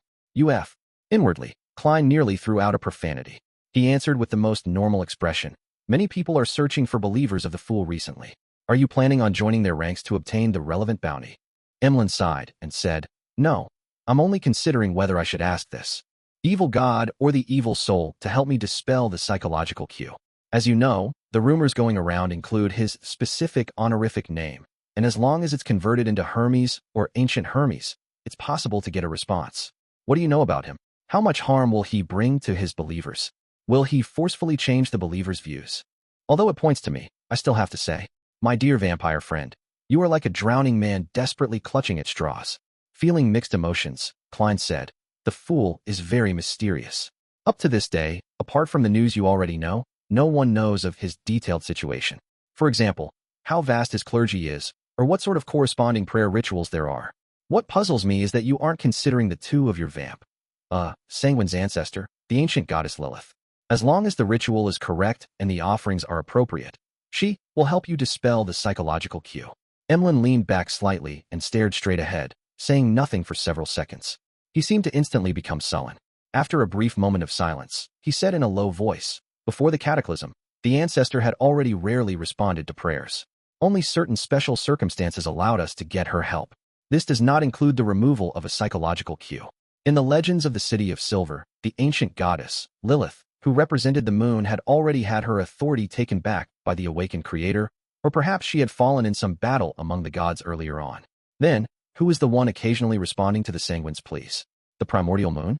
Klein deliberately pressed. Then, there's still the primordial moon to pray to. Many underground beyonders have rituals that borrow his power. This is mainly referring to the shaman king and the corresponding biological creatures. Klein added inwardly. Emlyn's lips quivered, but he didn't speak as there was an indescribable fear on his face. After a long time, he solemnly said, I suspect that the primordial moon was impersonated by some evil god or a high-level devil. People who pray to him mostly experience change, turning cruel, crazy, and even filled with desire. And the remaining ones, with the sanguine mainly, there is a higher chance of them losing control and becoming true monsters. There was once a powerful sanguine that tried to pray due to some danger, but she ended up turning into nothing but a hunk of meat that only knows to mate and reproduce. She, together with bulls, rams, stallions, mice, and even plants and rocks, gave birth to one strange descendant after another. Each one of them developed their own monster species. Thankfully, she was quickly eliminated along with her descendants. The primordial moon, is that dangerous? There was no mention of it in the Book of Secrets. Had Shaman King Klarman's thoughts been corrupted? Fortunately, I only referenced, modified, and prayed to myself. Klein's heart raced in fright as a result of Emlyn White's description. This made him acutely realize that the hidden existences other than the 7 deities were indeed not that trustworthy. Except me. He sighed. At that moment, Emlyn smiled bitterly and said, if the negative effects brought by the fool isn't that great, praying to him might be something to consider. The only effect is that you will pay a certain amount of money for it. In order to maintain his image, Klein could only pat Emlyn on the shoulder and draw a triangular sacred emblem on his chest. It's very dangerous to pray to a hidden existence that you don't know about. If you're considering that, you might as well choose a faith out of the 7 deities you prefer. They won't affect your daily life and won't make you abandon your dolls. If there's really no other way. Emlyn suddenly found himself calmer than he had expected. Klein didn't linger on. He pushed his way out into the aisle and walked out of the Harvest Church. Looking out at the misty sky, he began to think about what to do next. There was no doubt that his current focus was on saving money and finding the ingredients. Little Son's side needs to stabilize a little more. To prevent him from being suspected again, I'll use the method of ridding a rampager's mental corruption as the promised payment. The deep-sea Naga's hair can be entrusted to Mr. Hangman. I'll have to rely on myself for the human skin shadows characteristic. There hasn't been any relevant information from Emlyn White and Eye of Wisdom, Mr. Stanton, for over a month. I'll have to try different channels. Yes, it's been quite long. It's likely that the high-sequence beyonder of the Rose School of Thought isn't monitoring the Bravehearts bar that closely. I'll go visit it in the evening and see if I can contact Miss Sharon and Merrick.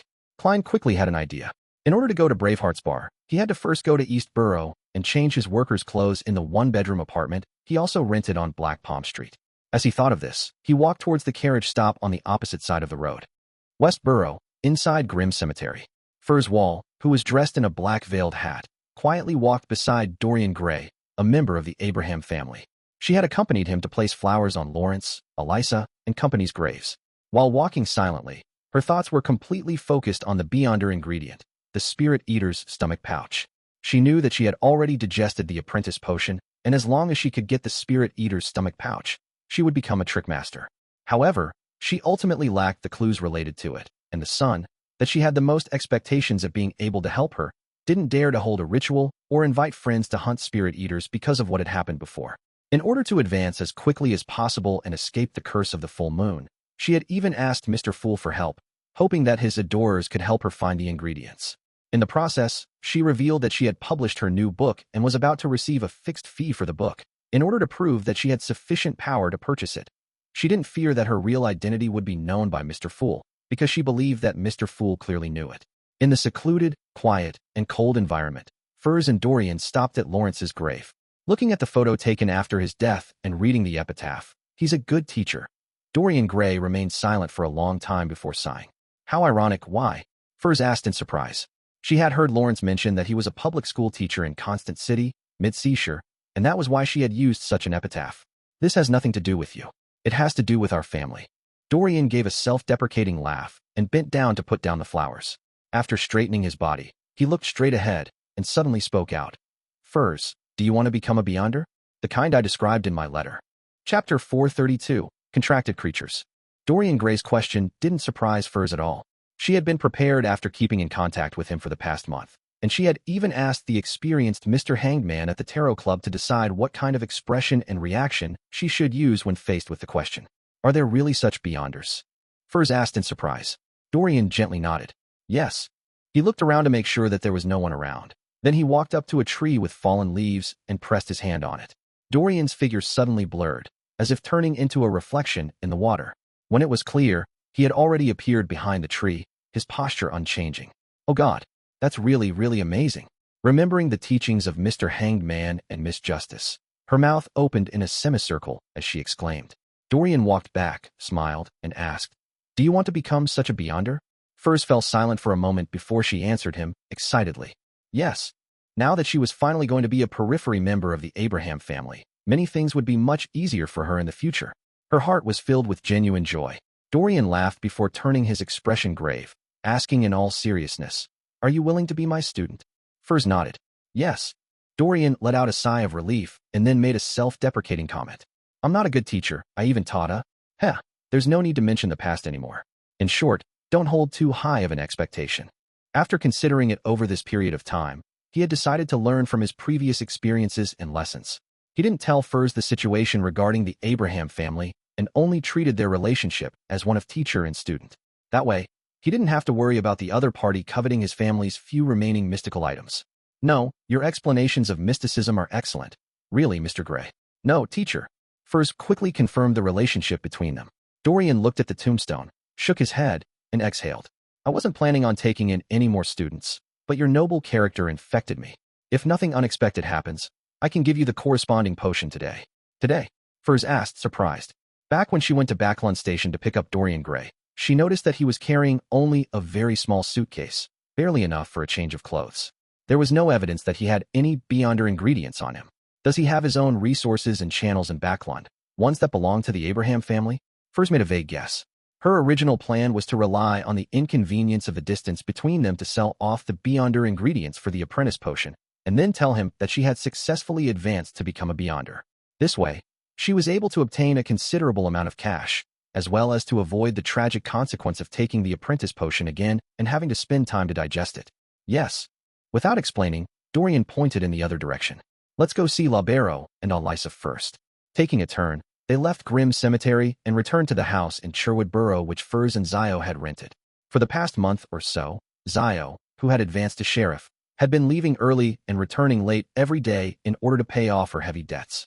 She had been trying hard to get every bounty she could get, so there was no doubt that she was of the house around noon. "Is there a quiet room?" Dorian looked around casually. "Plenty." Furs led her new teacher into the activity room on the first floor.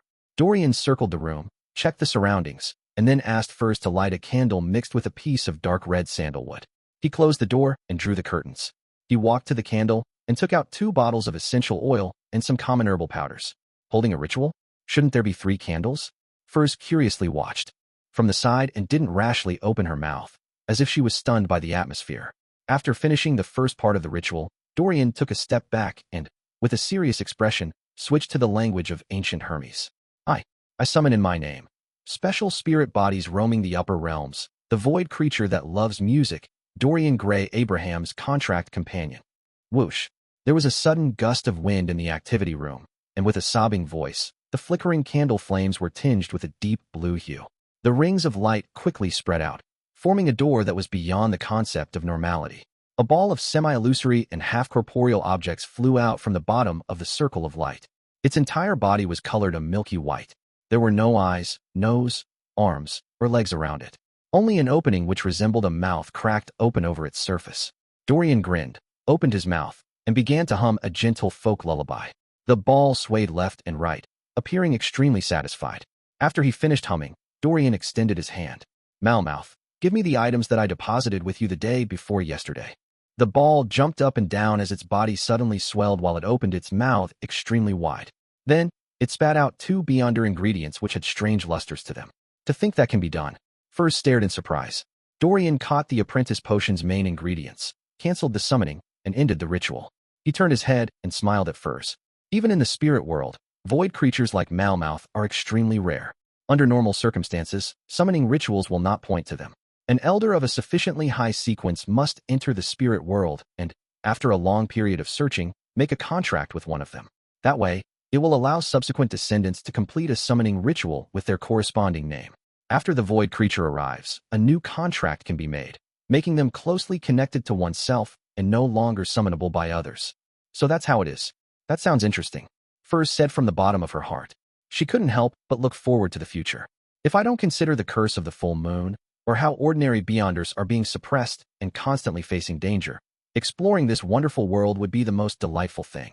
I hope that one day I can truly roam the spirit world. Dorian responded with a chuckle. Malmouth's greatest ability is to swallow many items into its belly without causing them any harm.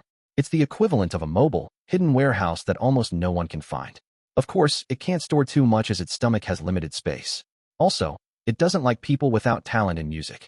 It would reject signing a contract with such people. At least I can play the lyre. Just as Furs breathed a sigh of relief, Dorian instructed her to get him a black stew pot. Realizing that he was about to concoct the potion right there and then, she maintained her expression, but her heart was frantically praying for an accident. I don't want to drink the apprentice potion again. That would waste a lot of time. If I had known that this would happen, then I would have been more honest. It's too late to tell the truth. Teacher Gray must have tried a divination attempt, but the outcome suffered interference. Confessing now would mean that there's a powerful person backing me or instigating me. In the midst of her thoughts, she saw Dorian turn around and hand her a bottle of the bubbling potion. Drink it, and you'll become a beyonder, Dorian said in a flat but very seductive tone. Then he reassured her, don't worry. There won't be any problems with me here. Okay. Furs gritted her teeth, received the apprentice potion, and drank it all in one gulp. At the same time, a thought flashed in her mind. Honesty is the best policy. The carriage stopped outside East Borough, and Klein, walking with a cane and a hat, entered the spacious slum in a relatively decent neighborhood. As he walked forward, he saw two familiar figures emerge from the relatively clean apartment in front of him. They were girls, one 17 or 18 years old, the other 15 or 16 years old, daughters of the laundry maid, Liv, Freja, and Daisy. The latter had once been kidnapped by Capim and was rescued by the Dark Emperor. Daisy also spotted Klein and smiled brightly. Good afternoon, Detective Moriarty. Klein smiled and nodded before asking in puzzlement. Daisy, don't you have public elementary school to attend? At the behest of reporters like Mike Joseph and the push by the Church of the Evernight Goddess, the Backlund government established a charity fund with Capim's estate, specifically to help women and families who had been hurt by Capim. Daisy's family took advantage of the opportunity to move from a shabby apartment in an environment with poor security to the outskirts of East Borough. They moved from one room to two, separating the laundry area from the place where they ate and slept.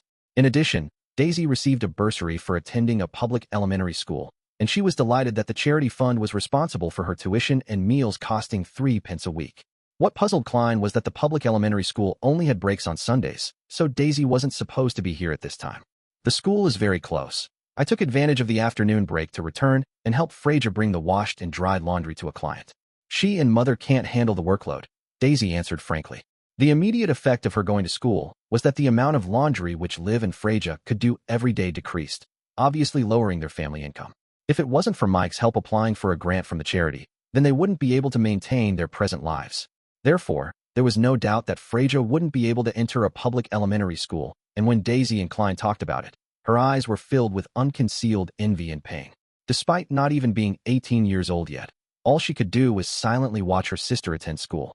Klein noticed that detail and deliberately reminded Daisy, you really should know that your mother and Freja are having a hard time.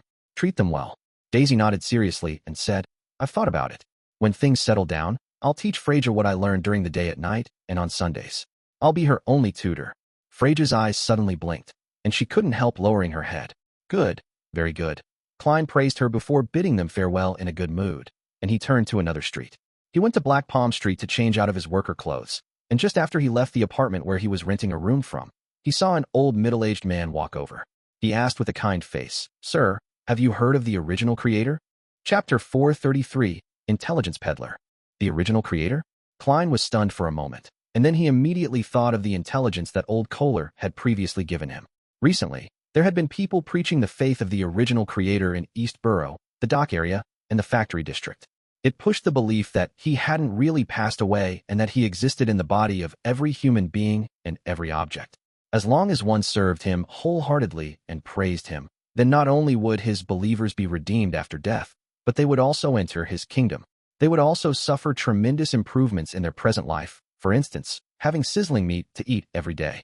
This was very close to the Aurora Order's theory of the mutated creator, so Klein had decided that it was the secret organization which was behind it. He felt that they had begun to value the vast majority of the poor after the Lenivus incident. They've already developed so arrogantly to even solicit people on the streets? Klein hesitated and replied, I've heard of that. The well-dressed middle-aged man immediately revealed a smile. Then, do you know about the incoming apocalypse? Do you know that the original creator will create a sanctuary to protect his believers? For a moment, Klein thought of going with the flow and be inoculated so as to slowly infiltrate the Aurora Order's periphery organization, so as to gather the appropriate evidence and clues to take revenge on them for seeking the believers of the fool. But after careful consideration, he felt that it was too dangerous. It was something that was tiring and troublesome for him to do alone, without any certainty of success. In the end, he decided to inform the machinery Hivemind about the current situation and leave it to the official organizations to handle. After thinking through the problem, Klein's expression immediately darkened. I don't know, and I don't want to know. He strode forward, shaking off the middle-aged man and ignoring his shouts. On the way out of East Borough, he watched carefully and found that the workers who had lost their jobs due to the off-season and the efficiency improvements from textile machines were grouped together. They were being comforted and were listening to the preaches from people of unknown identities. The investigations of East Borough, the dock area, and factory district were completed 2 months ago. Why haven't the 3 churches and Parliament produced any concrete measures yet? The importance that they've placed on this issue must have increased. It's impossible for them to not notice the current situation. Is this a trap for bigger fish? That's very risky and can easily get out of hand. As Klein lampooned, he pushed the cap on his head as he walked out of East Borough and went straight to the Backlund Bridge area. At noon, the Bravehearts bar had just opened, and there were almost no drunkards present. Only the nearby, busy workers would come in and grab a simple lunch. Klein mingled with them and spent 10 pence on wheat bread with pork sausages and a glass of Southville beer, making himself appear rather rich. After leisurely filling his stomach and finishing his beer, he looked at the bartender. Is Kasper's Kalinin here? He planned on replenishing some of his ordinary ammunition while he was here.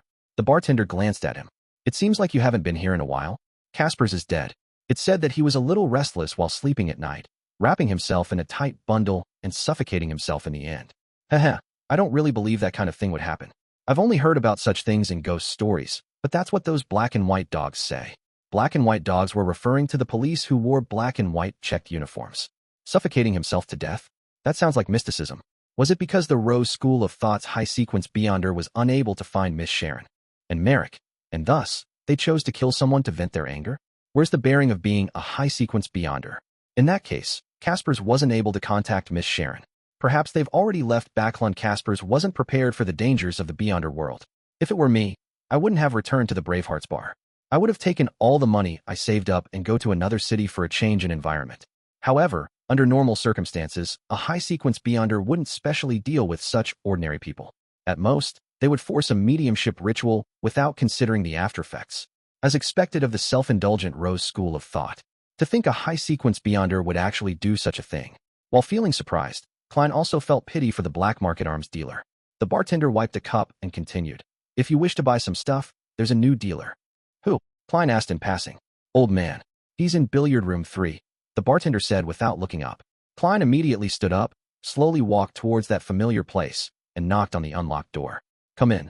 A voice rang out. This voice sounds a little familiar. Klein pushed open the door and looked inside. Standing by the table was a boy that didn't look too old. He was dressed in an old overcoat, a brown bowler hat, and had bright red eyes. It was Ian, whom Klein had met when he first arrived in Backlund. Back then, he was entrusted with the case of Detective Zreel's disappearance and was ultimately involved in the conflict over the manuscripts of a third-generation difference machine. He had been forced to pay a high price to have Mr. A from the Aurora Order kill the Intis ambassador that was sent to the Lone Kingdom, Bakerland Jean Mudon. It's you, Detective Moriarty? Ian was startled. He had deliberately stuck 2 whiskers above his mouth to make himself look older. Klein smiled as he entered the billiard room and closed the door in passing. Long time no see. He was initially surprised that Ian had appeared here and had become a black market arms dealer, but then he thought of the details behind the matter and found that it made sense. Klein being able to come to the Bravehearts bar and find Kasper's Kalinin was all thanks to Ian's introduction. This teenage boy definitely had some connections around here. Yeah. Ian wiped away his shocked expression and mumbled. I went to Pritz Harbor for 2 months and found those guys to be so savage and cruel. They didn't even have the slightest bit of modesty or love for children. So I had no choice but to return to Backlund and do what I was good at. When Kasper's died, I decided to switch careers. Before Klein could say anything, he added, Mr. Detective, I've always kept in mind that I still owe you 2 requests. There's no need to explain so much, nor do I care what you've done in the past. Although I've always thought that your escape from MI9 was suspicious, I didn't care too much about it. Klein picked up a cue stick, gestured, and said, other than dealing in black market weapons, you seem to be selling information? Yes, Ian answered very calmly. What do you want to know? It's free. Very straightforward. Feeling guilty about what happened to me previously, Klein pushed the cue stick forward and hit the ball, sending a red ball right into the middle pocket. Without a trace of politeness, he straightened his body and said, recently, everyone has been looking for the believers of the Fool. There are many bounties available. What news do you have? Ian thought for a moment and said, nothing. I even suspect whether the Fool has any believers since no one can find any clues. This is what you call blasting air with a cannon. Klein gave a silent, self-deprecating laugh before turning to ask, in addition, there's another bounty. People are looking for a lecturer named Isaac Eggers. I wish to know who is the one behind the bounty, so as to determine if I should involve myself in it. Searching for people is very time-consuming. Ian didn't directly answer. He surveyed his surroundings and lowered his voice. Me nine. It's not the numinous episcopate. It seems like it really was arranged by Nsangwell. He's trying to create conflict between Mr. Isaac and MI9.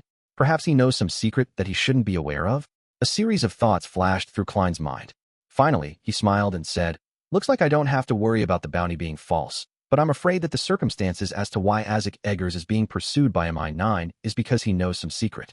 That being the case, the day I obtain the bounty might be the last day of my life. Ian spread his hands. I'm not sure about that, but you can provide only clues. Good suggestion.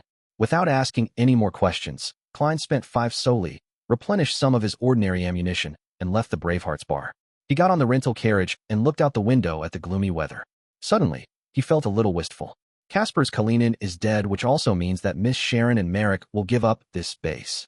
With me only being able to contact them unilaterally, it'll be hard to find them, unless they encounter some difficulties that require my help, or they have reached the stage of dealing with the evil spirit buried in the ruins.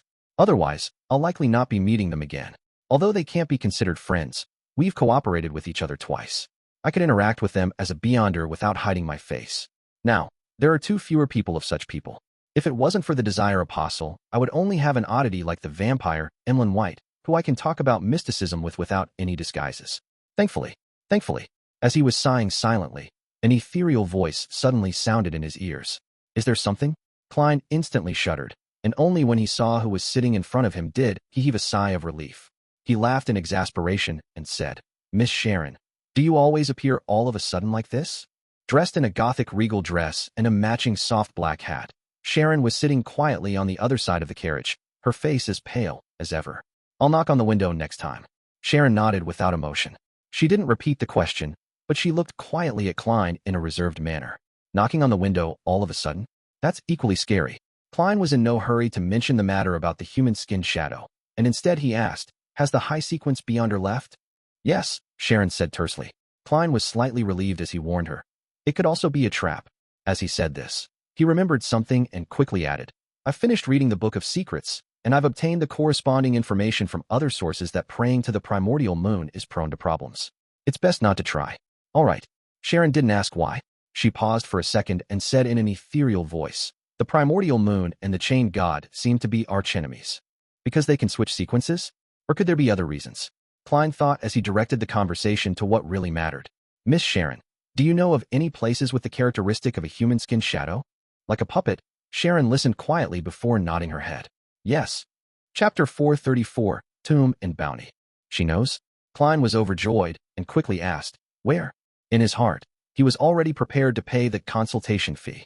Sharon sat there without moving and said, like a talking doll, in one of the gatherings that Merrick participated in, someone once discovered the tomb of an ancient noble. They explored the periphery but didn't dare to venture deep, but there were traces of human skin shadow activity. They hoped to recruit a team strong enough to completely explore the tomb and split the valuables equally. To seek help in a gathering of beyonders who are not familiar with each other, how can all parties guarantee each other's credibility? What if there's no tomb at all, and it's just a trap? Klein quickly thought and asked in response, did they succeed? Yes, Sharon answered simply. Klein temporarily didn't pursue the details. He suppressed his voice to avoid being overheard by the carriage driver. And then, after that, they never appeared again, Sharon calmly recounted. One of the members was a friend of Merrick's, and he disappeared completely after that matter. Without waiting for Klein to ask, she continued to speak with her ethereal voice. Merrick found some of his friend's belongings. I used the method of divination to track them down to White Cliff Town, and I found a hidden entrance to the tomb at the river bend of the Stratford River. Merrick's friend was inside, but he was already dead. You went in, Klein blurted out. No, I determined it using another method, Sharon explained. That tomb gave me a sense of great danger. I didn't try to explore it.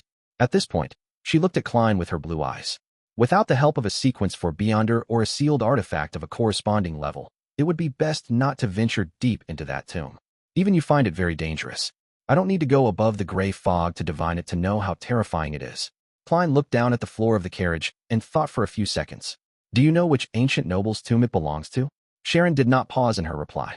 His last name is Amon. Amon? A member of the family of that Amon who had possessed Little Son's body and almost sneaked into the mysterious space above the gray fog? Klein used his ability as a clown to control the slight twitch of his eyelids. He asked in puzzlement, Are you sure? At this moment, a figure appeared in his mind. A black classic robe, a matching pointed hat, a broad forehead, a thin face, black eyes, black hair, and a crystal monocle. Sharon's pale blonde hair shone through the mist like an oil painting drawn by a master, and she said in her usual flat tone, According to the items obtained from the initial exploration, a member of the gathering who specializes in ancient history determined that the owner of the tomb came from the Tudor dynasty of the Fourth Epoch. The family name is Amon. It really is the blasphemer family of the Fourth Epoch. This family isn't cursed like the Abraham family, nor was it destroyed directly by the church of a certain goddess like the Antigonus family. According to the special and powerful performance Amon showed in the City of Silver, the situation of this family might be comparable to that of Zeradal's. They were all secretly passed down, with the presence of high-sequence Beyonders among their ranks, perhaps even with powerful angels. They protect certain crucial secrets, such as the coordinates of the forsaken land of the gods. The danger of a tomb left behind by such a family can be imagined. Perhaps Amon can borrow the power of certain changes to cast his gaze over from the distant forsaken land of the gods. I can't use the perspective of a low or mid-sequence Beyonder to deduce the terror of a demigod. Klein didn't ponder for long before denying the possibility of exploring the tomb of the Amon family. Slightly disappointed, he looked up at Sharon. Is that place the only place with a human skin shadow? Sharon shook her head. No, oh. Klein's eyes lit up, and he assumed a listening posture. Sharon said, her voice unchanged. I've participated in a gathering. A Beyonder promised that as long as someone completes a mission given by her, she would satisfy any reasonable request. When it comes to ingredients, it is limited to those below that of high-sequence Beyonder ingredients. In other words, she can give any Beyonder ingredient below that of high-sequence Beyonders. The first thought that came to Klein's mind was, is she bragging? Even for the Church of the Evernight Goddess, only the Holy Cathedral, or in other words, the Cathedral of Serenity, would possess such a possibility. Many of these ingredients weren't commonly needed because they weren't needed at all. Upon hearing Klein's question, Sharon calmly replied, She's a high-sequence Beyonder. High-sequence Beyonder? No wonder. That would be on the level of the high-ranking members of the churches or secret organizations. Even if they don't belong to any party, they would still build up their own faction. However, the promise of any type of Beyonder ingredient below a high-sequence potion definitely can't be completely met. Klein momentarily had such a thought. Sharon simply added, She said that certain ingredients would require a certain period of time. That's more like it. Klein asked with interest, What mission did she give? Sharon sat up straight and dignified. Investigate Hero Bandit Dark Emperor's true identity. Klein believed that if he had been drinking water at that moment, then he wouldn't have been able to control himself, and that he would have sprayed it across from him. Who did I offend? Why am I the target of a high-sequence Beyonder? He first lamented in Chinese.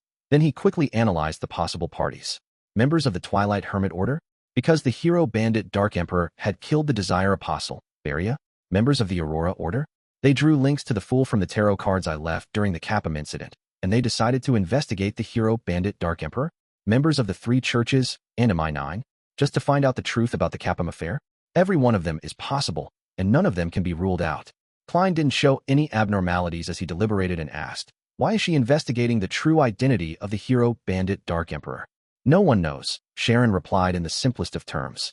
Klein thought for 2 seconds and said after organizing his words, What kind of person is she? I want to know if I should take this mission. Sharon remained silent for 2 seconds, seemingly in recollection. Then she described, female, above 1.70 meters tall, very well proportioned, chestnut hair, was disguised, loves black leather boots, only occasionally attended the gatherings, and first appeared 2 months ago. Loves wearing black leather boots, female, high-sequence Beyonder. When these 3 keywords were put together, it immediately triggered a certain part of Klein's memories. Back when he went to the Royal Museum to steal the Dark Emperor card, he had met a mysterious high-sequence beyonder in the reconstructed study of Emperor Roselle. She only revealed her feet in black leather boots, and when he borrowed the power of the gray fog to escape, he ended up running into the devil dog due to the side effects of the master key and had to shout for help. Therefore, Klein Moretti ended up meeting the female demigod again. Her? Why would she look for hero bandit Dark Emperor? She's confirmed that the thief who stole the card of blasphemy is a spirit body and knows what would happen if a spirit body carries and contains the Dark Emperor card. Hence, she has locked onto the hero bandit Dark Emperor who has similar traits. Klein quickly thought of a very convincing possibility.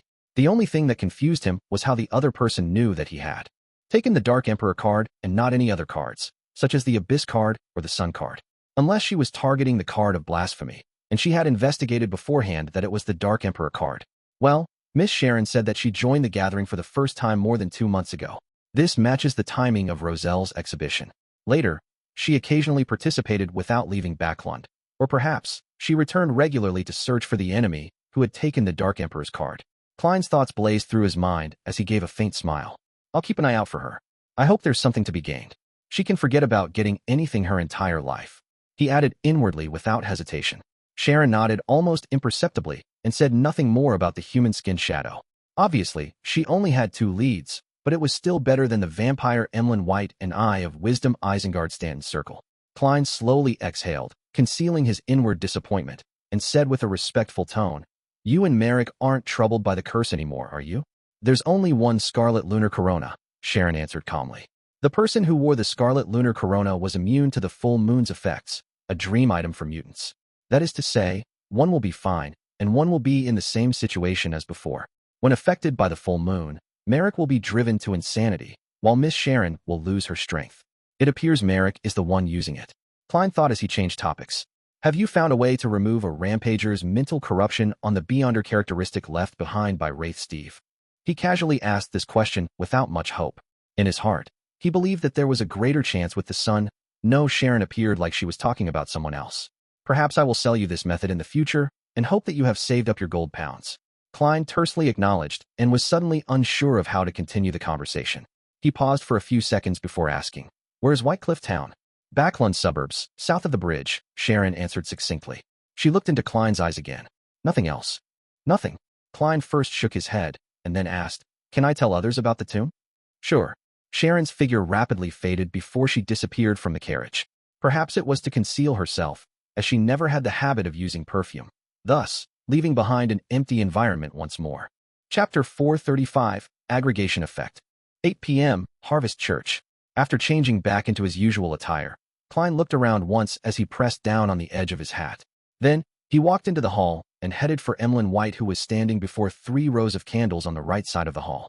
At the vampire's feet was a black suitcase. Its surface was seemingly covered with a layer of a wall of spirituality. Upon sensing Detective Sherlock Moriarty coming in, Emlyn was first pleased before revealing an alarmed look. He bent down to grab his suitcase and took a few steps back, closing the gap he had with Father Yutravsky, who was focused on praying. Are you afraid that I'll rob you of the Beyonder ingredients? Klein stopped 3 meters away, then he smiled and said, Let me first verify if it's the 2 ingredients I need. Emlyn White ran his hand through his hair, lifted the leather case to his chest, and undid the buckle. The wall of spirituality shattered as a result, turning into a light breeze that blew through the prayer hall. Klein, who had long activated his spirit vision, immediately saw bursts of strange and dazzling light. It was the spiritual radiance released by many Beyonder characteristics. There were 2 small boxes inside the suitcase. One was made of tin and had many patterns on it. It looked Spartan and heavy. The other was only a cardboard box. Holding the black leather suitcase in one hand, Emlyn opened the slightly tarnished silver-colored tin case. The item inside looked like a yellowish-brown peeled walnut with the grooves and ridges of a brain. Along with the flickering of the candle flame, its appearance constantly changed. Sometimes it would turn gray and appear wrinkled. At other times, it would turn dark brown and extremely smooth. The colors would interweave, outlining a featureless face. At the sight of it, Klein felt the power of the potion, which he had completely digested and assimilated, stir a little, like a magnet encountering an opposite pole. He was able to control his body with his clown powers as he suppressed the feeling of attraction. He knew deep down that the item was a genuine mutated pituitary gland of a 1,000-faced hunter. It seems like what Emperor Roselle speculated in his diary is possible, that high-sequence items of the same pathway would unconsciously draw low and mid-sequence beyonders to them, with a tendency to draw them together. Although the thousand-faced hunter's mutated pituitary gland is still very far from a high sequence and doesn't have that kind of special force of attraction, it contains enough beyonder characteristics. Moreover, I've digested the sequence 7 potion. When the person and ingredients are sufficiently close, such a phenomenon will appear. I didn't notice it before because, firstly, the corresponding beyonder ingredients are of low quality, and secondly, my own strength is lacking, and I wasn't of a high enough sequence. Right? Every time I digested the potion, an illusory starry sky would appear around me. There were many resplendent lights within, and they would pull one another in an attempt to converge. This might be a scene of the law of convergence of beyonder characteristics of the same pathway, and the greater the quality, the stronger the pull. Then, will beyonder characteristics of similar pathways conform to this law? Klein's expression didn't change as he recalled the records in Roselle's diary, and combined with his 3 experiences of digesting potions, he was able to determine the existence of a certain law. Emlyn White glanced at him warily, quickly closed the tin box, and opened the paper box next to it. The paper box was padded with thick cotton, and in the center of the box was a glass bottle that could hold 200 milliliters of liquid. The bottle was half empty, while the rest of it was filled with a viscous liquid that could change its color based on the change of light. Any other problems? Emlyn closed the paper box. Let me confirm once more. Klein took out a gold coin and let it spin between his fingers, as though it had a life of its own. Ding! The gold coin bounced up and fell down again, landing in Klein's palm. It was heads, indicating a positive response. Klein nodded slightly and took out stacks after stacks of notes from various pockets. They were in £10, £5, and £1 denominations. 1,450 pounds. Klein placed the pile of cash on a nearby piece of furniture. Retreat a few steps, no, 5 steps. Emlyn called out cautiously. Klein smiled, raised his hands, and took 5 steps back. Emlyn cautiously moved closer, checking to see if there was any blank paper in the stack of cash. After doing a slight count, he threw the leather suitcase in his hand towards Klein. Klein was startled, and with his agile moves, he accurately caught the suitcase. He was afraid that the blood of the thousand-faced hunter would seep out after the bottle shattered. And Emlyn White took the opportunity to collect the bills and quickly retreated to the side of Father Yutravsky. Only then did he heave a sigh of relief and seriously check the amount and their authenticity. At the sight, Klein recalled the scene and suddenly felt ashamed. He and Emlyn had made a perfectly fine church of Mother Earth Cathedral look like the scene of an arms or drugs trade. After confirming the condition of the 2 ingredients, Klein snapped his fingers, igniting a match he had specially separated in his clothes, and allowed the soaring red flames to envelop his body. When the flames descended back down, he had already disappeared. As he often met Emlyn White at the Harvest Church, he didn't mind if Father Yutravsky found out that he was a beyonder who had helped him eliminate his dark personality. He even felt that this would give him some form of friendship. Emlyn, who was counting the money, looked up and was stunned for a good 2 seconds. He muttered to himself in a low voice, "My suitcase. My tin box." On the lamplit street, a carriage rolled over the puddles and headed for the edge of Empress Borough. Furs has told her good friend, Zhou Mingrui, that she had a teacher and had ended up consuming another apprentice potion. After confirming that she didn't have any signs of losing control, Zhou looked outside the window at the gas lamps, which weren't much taller than she was, and asked in puzzlement, "I've always wondered why they're preserved as ingredients and not as a potion. Your teacher could have concocted the potion beforehand and brought them here, so there was no need for him to do it on the spot." Furs gave a faint smile and said, "I've asked him about this before. He said that there are 2 main reasons. One is that different beyonder ingredients have different uses, and when they're made into a potion, they cannot be used flexibly. The second is that when the beyonder characteristics are solidified, they can be kept forever, but after it becomes a potion, that won't be the case unless one uses a special isolation technique." "Why?" Zhou asked in surprise. "This isn't an ordinary type of medicine or beyonder weapon in which its spirituality will continue to dissipate and weaken." Furs wasn't in the mood to laugh, but she had no choice but to maintain her smile. "It's not a problem about the characteristic loss, but that once beyonder ingredients become potions, not only can humans absorb them, even other creatures or materials without life can. It's just relatively slower. For example, if I use a glass bottle to store the potion, it might appear fine, but after a few days, the glass bottle would finish drinking the potion, becoming a special mystical item. It might even gain intelligence. Of course, my teacher said that such a situation has very huge side effects, akin to what a rampager leaves behind. The 7 churches and some hidden factions have special isolation techniques, but it's rather troublesome, and they won't use it on low or mid-sequence potions." "How amazing!" Zhou sighed. She took another look outside. and said in a low voice, "We're almost there." She and Furs were here to attend the Beyonder gathering, which Mr. A was holding. Furs smiled, while feeling her heart bleed. "I hope there's the spirit eater's stomach pouch." Her teacher, Dorian Gray, had taught her the acting method before he left. He even gave her the potion formula for Trickmaster and got her to attempt to find the Beyonder ingredients on her own. If she hadn't gathered all of the ingredients by the time she digested the apprentice potion, she could write to him for help. This left Furs in a rather lost state. Why did I spend large sums of money to purchase the Trickmaster formula and the acting method? Up to now, the greatest and invaluable help the Tarot Club has given me were the things Mr. Hanged Man and Miss Justice taught me to take note of, as well as Mr. Fool's interference in divination. Otherwise, teacher would have long discovered a problem with me, and I wouldn't have become his student. Sigh. I'll just consider it as the price for neutralizing the full moon's curse. As the thought crossed her mind, Furs suddenly noticed that the house where Mr. A had his gathering held had visibly collapsed, and there were even scorch marks in many places. There was a fierce battle here. Who dealt with Mr. A? An official organization? Furs immediately signaled to Zio and instructed the carriage driver outside. Not here. 2 more streets up ahead. Aurora orders base found. Terrorist organization suffers severe setback. The next day, Klein saw this article the moment he flipped the newspapers open. Let's hope Mr. A died in this ambush. He drew the crimson moon on his chest in solemnity. He had already thrown the 1,000-faced hunter's blood and mutated pituitary gland from last night above the gray fog to ensure that they wouldn't be lost. Even if I die, they won't be lost. Klein chewed on a piece of bacon with great ease.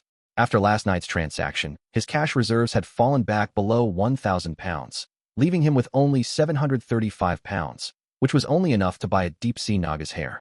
After that, he didn't have the ability to purchase the human skin shadows characteristic. Without any better clues or money, Klein rested at home the entire morning. After lunch, he dressed up and headed straight for the Backlund Bridge area. He had previously made an agreement with Carlson of the machinery Hivemind to find him at the Lucky Bar near the West Balham dock if he had any intelligence. If the intelligence was especially important and Carlson wasn't there, he was to go straight to Lever Cathedral. After all, Sherlock Moriarty wasn't a member of a secret organization, so there was no need for caution. There weren't many customers at Lucky Bar in the afternoon, so Klein instantly saw Carlson sitting and drinking alone in a corner of the bar. He walked over, knocked on the table, and reported with a suppressed voice, "Many people in East Borough are spreading the faith of the original creator." Carlson sipped some alcohol brewed from pure malt and replied noncommittally, "I'm aware." As expected, Klein commented silently before smiling, "I have a clue regarding a 4th epic tomb of a noble." Ah. The glass in Carlson's hand paused as he looked at Klein in surprise, and he unconsciously nudged his thick glasses. But he noticed that Detective Sherlock Moriarty wasn't continuing to describe the matter, but looking at the bartender a few steps away while saying with a smile, "1 glass of Southville beer." Chapter 436, Klein's Request. Seeing the white foam of the Southville beer being placed in front of Sherlock Moriarty, Carlson finally came to his senses. It was only when the bartender was a certain distance away from them did he ask in a suppressed voice, "What do you want?" Klein picked up his glass and took a sip. He took a few seconds to savor the bitter taste of the malt and the faint sweetness from it. "Cheers." He looked sideways at Carlson and smiled before raising his glass. Without hesitation, Carlson shook his head and refused the offer, mumbling, "You have beer, while I have strong distilled liquor. It's not suitable for a toast."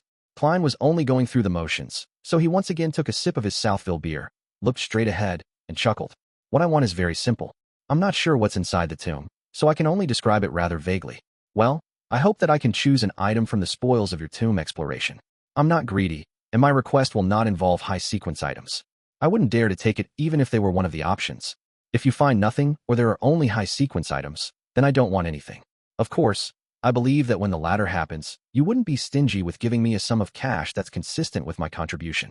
After hearing about the Amon family's tomb from Miss Sharon yesterday, he had came up with rough plans. The first plan was to blow the copper whistle, contact Mr. Azek, and join forces to explore the tomb. However, there were many potential problems with this plan. Firstly, he was unsure of the amount of strength Azek, who was still in the midst of finding his lost memories, had regained. Secondly, Azek was being pursued by a Mi-9, so it was very easy for him and Azek to land in trouble. Thirdly, there was a high chance that Klein would end up reappearing in the sites of sealed artifact 0-08 once again. Of course, he could also consider using the help of the gray fog to make contact or embark on the expedition. However, blowing the copper whistle above the gray fog made it impossible to summon the messenger, therefore, ending all of his subsequent plans. More importantly, Klein didn't dare to reveal the secret of the space above the fog to Isaac Eggers, whose identity remained a mystery. Therefore, he finally chose the second method, which was to use his identity as an informant to submit the information to the machinery Hivemind and ask for a reasonable reward. When it came to the number of high-sequence Beyonders, which faction could have more than the 7 churches?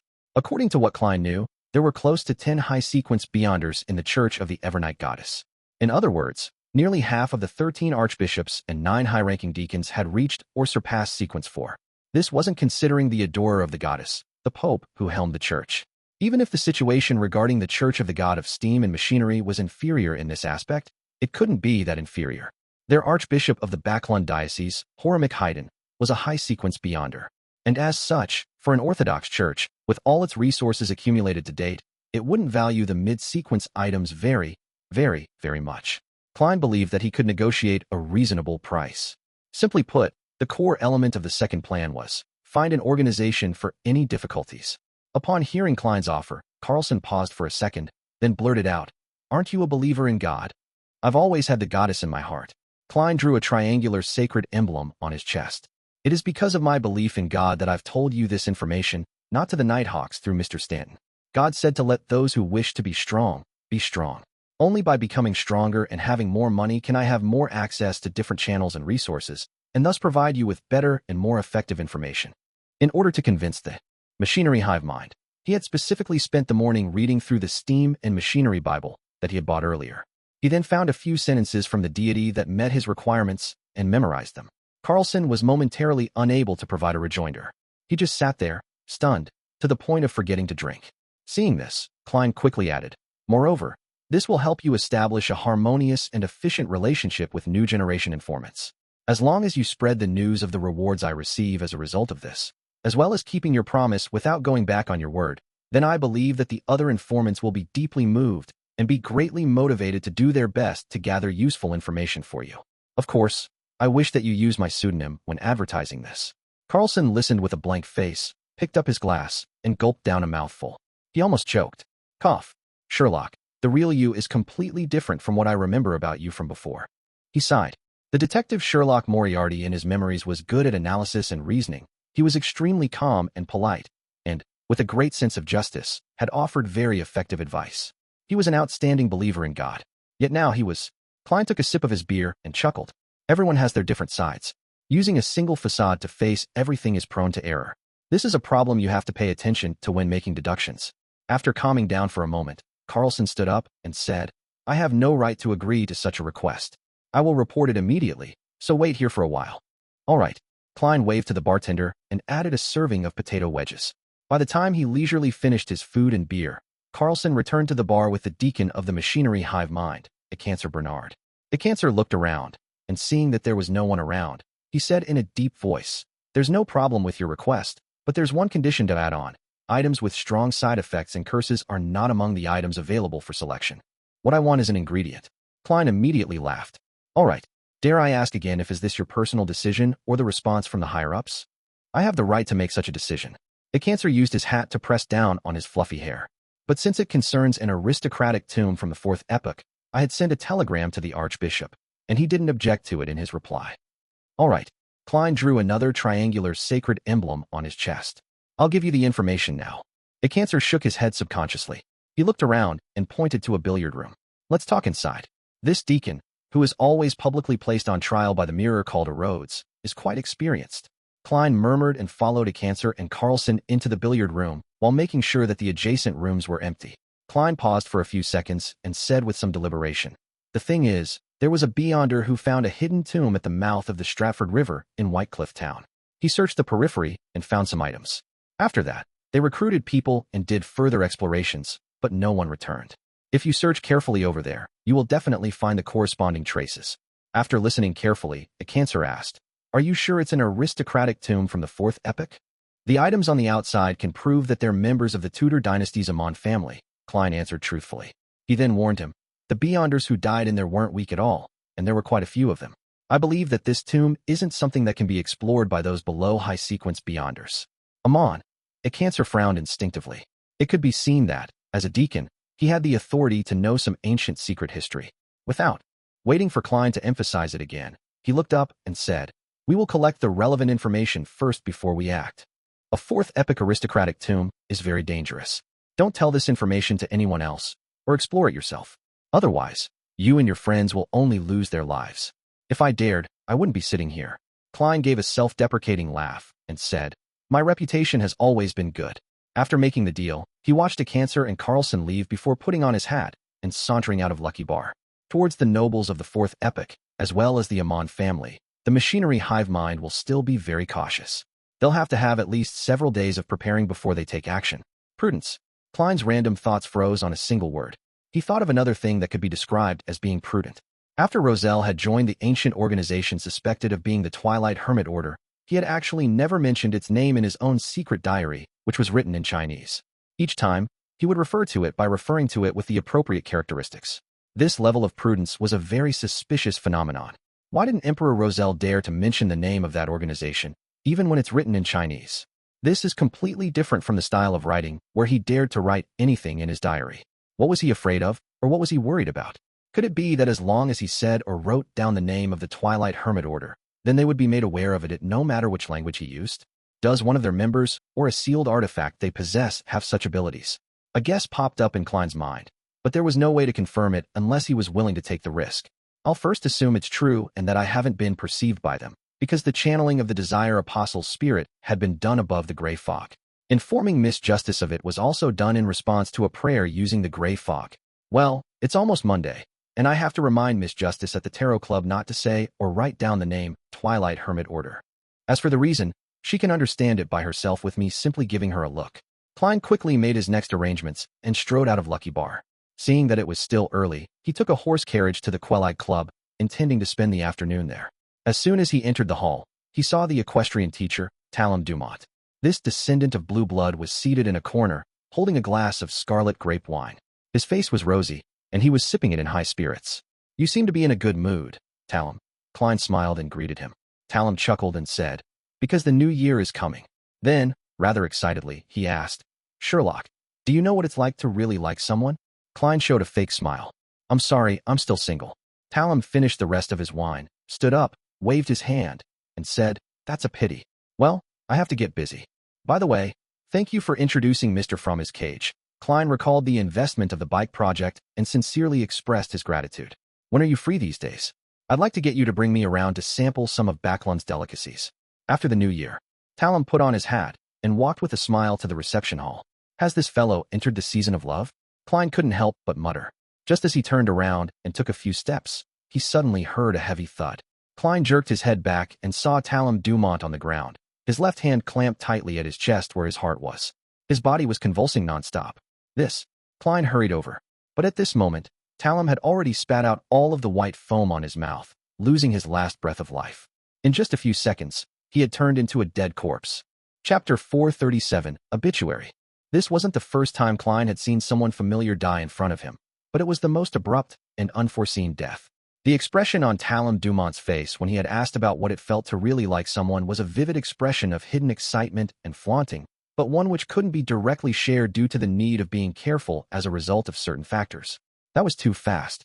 Normal diseases do not cause death so quickly. Klein's expression was solemn as he lightly tapped his molars to activate his spirit vision. He dropped to one knee and crouched down. He saw Talon Dumont's aura and the colors of his emotions fading rapidly. Furthermore, there were strands of black gas wrapped around his heart like a snake, which were gradually dimming. A beyonder ability similar to a curse? Klein instantly made a preliminary conclusion. At this moment, a nearby red-vested attendant and a servant girl in a black and white dress ran over. They looked at the dead body on the ground in horror. His eyes were wide and round, and the corners of his mouth still had remnant white foam. Klein closed his eyes and instructed in a deep voice, "Go to the nearby police station and tell them someone died here." "Yes, Mr. Moriarty." The red-vested attendant immediately turned around and ran out the door, so flustered that he even forgot to put on his coat. Under the watchful gaze of the crowd, Klein didn't check Talon's belongings, nor did he try to pull out a few strands of hair for a divination attempt when he wasn't around anyone. His identity was already considered semi-official, so he could use the power of the machinery Hivemind to conduct a follow-up investigation. There was no need for him to act as a lone hero. Thinking of the many times he had played cards with Talon Dumont, and how he had introduced clients and investors, and the love story that had been hanging in his mind for so long, Klein couldn't help but take a long, slow, deep breath. Who's Talem's murderer? Which beyonder, who's adept at curses, did Talem offend? Judging from his attitude today, he should be in a very happy and calm state, completely unaware of the fact that he has provoked a terrifying character. Questions flashed through Klein's mind, but his lack of understanding about Talem Dumont resulted in a lack of soil to nurture any inspiration. When the police arrived, he was questioned as a witness, and that wasted quite a bit of his time. It wasn't until all of this was over that Klein had a chance to leave Hillston Borough and head back to Lucky Bar in the Backlund Bridge area. Carlson was still there drinking, the only difference being that his drink had been exchanged from a strong distilled liquor made from pure malt to golden, frothy beer. Klein raised his right hand, covered his mouth, and squeezed over. He lightly knocked on the table and said, "Is your job to drink here every day?" Carlson jumped in fright as he turned his head, relaxing only when he saw that it was Sherlock Moriarty. "You? What is it now?" This reaction is very familiar. Klein sighed silently and said gravely, "There is a case involving beyonders." Carlson looked around and saw that Lucky Bar already had quite a number of patrons. They were either hollering over their glasses or eager to fight in the ring. "Follow me. Let's play a round of billiards." Carlson nudged his thick glasses and carried his beer to an empty billiard room. Klein followed, closing the door behind him. "Your alcohol tolerance seems pretty good," he said in passing. "No, I just drink very slowly." Carlson put down his glass and picked up the cue stick. Then he added inexplicably, "And I'd like some alone time lately." "I don't care about that." Klein pursed his lips and said, "I encountered a death at the Quelag Club in Hillston Borough. That was a friend of mine, a noble descendant, and an equestrian teacher. He's usually healthy and had recently been in a very good mental state, but just now, he suddenly died in front of me. It looked like a heart attack, but my spirit vision told me that he might have been cursed." "You're adept at spirit vision?" Carlson asked subconsciously. "What sort of details did Mr. Stanton fabricate for me? After becoming a machinery Hivemind informant, they never even asked me which pathway I was, or which sequence I'm at, nor did they try to find out about my origins and background. Of course, letting an informant keep certain secrets of their own is also a common tactic used by official organizations." Klein frankly responded, "Yes, the chest of the deceased had some decaying, illusory black gas. It does involve the possibility of a curse and a beyonder." Carlson didn't ask further as he slowly nodded. "Hillston Borough, that's the territory of our machinery Hivemind. In the northwest of Backlund, which was the heart of the metropolis, Empress Borough and Sherwood Backlund came under the mandated Punisher's jurisdiction. The western and northern areas came under the Nighthawks, and Hillston Borough and Backlund Bridge area came under the machinery Hivemind." Having said this, Carlson looked at Klein and attempted to confirm the details. "What deity does your friend believe in?" After thinking carefully for a few seconds, Klein replied hesitantly, "The Lord of Storms." "A believer of the Lord of Storms. Is he the only deceased?" Carlson asked with a frown. "Yes." Klein gave an affirmative answer. Carlson chalked the cue stick and sighed. "We have no right to take the case. This is under the mandated Punishers. But I will pass on your information to them. In the Lone Kingdom, the principle of jurisdiction over beyonder events was first to divide them according to their beliefs. If they involved the followers of multiple deities, then it would be decided according to who held jurisdiction over the area." Klein was no stranger to this. He had no intention of making things difficult for Carlson, so he earnestly said, "Thank you. I hope they can find the real killer as soon as possible." Carlson picked up the glass of beer beside him and took a sip. "He's a descendant of blue blood. The mandated Punishers will definitely take it seriously." Pausing for a second, he looked at Klein and said in a low voice, "I find it hard to believe that you've only been in Backlund for about 3 months. You seem to have established a wide range of social connections and possess lots of resources here. Some people are naturally adept at this." Klein shook his head with a self-deprecating laugh before bidding farewell. By the time he got back to Minsk Street, it was completely dark and the gas lamps lining the streets were being lit by workers. Although his relationship with Talem Dumont didn't go deep, he was an acquaintance he met nearly every week. He was a friend he would play cards with every now and then, and Talem was rather warm and had always exalted him as a great detective. Furthermore, he had practiced what he preached by introducing clients and investors. His passing also made Klein feel sad, making him fully aware of his helplessness towards fate. Other than that, he was also very angry. He was angry at the murderer who had cursed Talem to death. "I hope that they can figure out what happened. I hope that the mandated Punishers doesn't run out of manpower because of Duke Negan's assassination case." Klein sighed as he got off the carriage and walked towards the gate. In the process, he discovered that there was no light at the Sammers house next door. "It looks like they're on their way to Desi Bay. Is this the New Year atmosphere in Backlund? Yet, I don't feel anything at all." Klein momentarily felt melancholic. With these emotions in mind, he went to bed early and woke up at 7 in the morning. In an attempt to change his mood, Klein decided to bake a homemade cake today. "I'll buy the ingredients after breakfast," he whispered, drinking his milk and flipping through the newspapers. Soon he saw an obituary in the Tussock Times. "My beloved son, Talon Dumont, passed away on December 18th due to a sudden heart disease. His funeral will be held at the Crown Cemetery at exactly 9 a.m. on December 21st. In the northern continent, due to reanimations, it was already an ancient tradition to be buried as quickly as possible after one's death. Of course, this was on the premise that there was no shortage of money for a funeral. Sudden heart disease? Is this the final result of the investigation? Or could it be that the mandated punishers are trying to lull the culprit?" Klein frowned, unable to make a judgment. "Perhaps I can go above the gray fog to see if it's a trap set up by the mandated punishers, but there's a high probability of failure. After all, I don't have one of his items with me, nor was I targeted." He took a breath, calmed down, and methodically filled his stomach. The subsequent attempt didn't exceed Klein's expectations. He could only leave Minsk Street and take a bus to Hillston Borough to visit Isengard Stanton. The great detective walked in the warm room, pointed to the front, and said, "Sherlock, would you like some breakfast? My chef's skills aren't worse than mine." "No, I've already had breakfast." Klein shook his head and declined. Isengard stopped in his tracks and casually asked, "Where are you going to spend the New Year's?" "I'm planning on, returning to Lemberg. I haven't confirmed it yet. Perhaps mid-Seashire," Klein said, perfunctorily. The scenery there was originally pretty good, but unfortunately, there's an abundance in coal and iron resources. There was also a rather developed shipping industry. Isengard straightened his collar and touched the pipe in his pocket. "You seem to be a little anxious? Mr. Stanton, I have something to ask you." Klein took the opportunity when asked the question to relate, in detail, Talon Dumont's death, the results of his spirit vision, his advice to the machinery Hivemind, and what he had seen in this morning's obituary. Of course, he had hidden the fact that he had become an informant for the machinery Hivemind. He only said that for his friend. He had found an official beyonder he got to know due to the Desire Apostle case. "Do you think this is a trap by the mandated punishers?" he finally asked. Holding the pipe, Isengard said thoughtfully, "I've been trying to avoid the mandated punishers, and I don't know enough about the situation. I'll get someone to find out. If there's any news, then I'll write to you." "Okay, thank you." Klein bowed sincerely. In the evening, he received a letter specially sent from Isengard. There was only one sentence in the letter. "This case isn't handled by the mandated punishers. The royal family has taken the case by claiming that Talon Dumont is a noble." Chapter 438, Invitation. The royal family. Klein held the letter he received from Isengard Stanton and silently murmured to himself. He looked up and outside the window, and he saw the rain pattering down. The gas lamps on the streets were giving off quiet halos.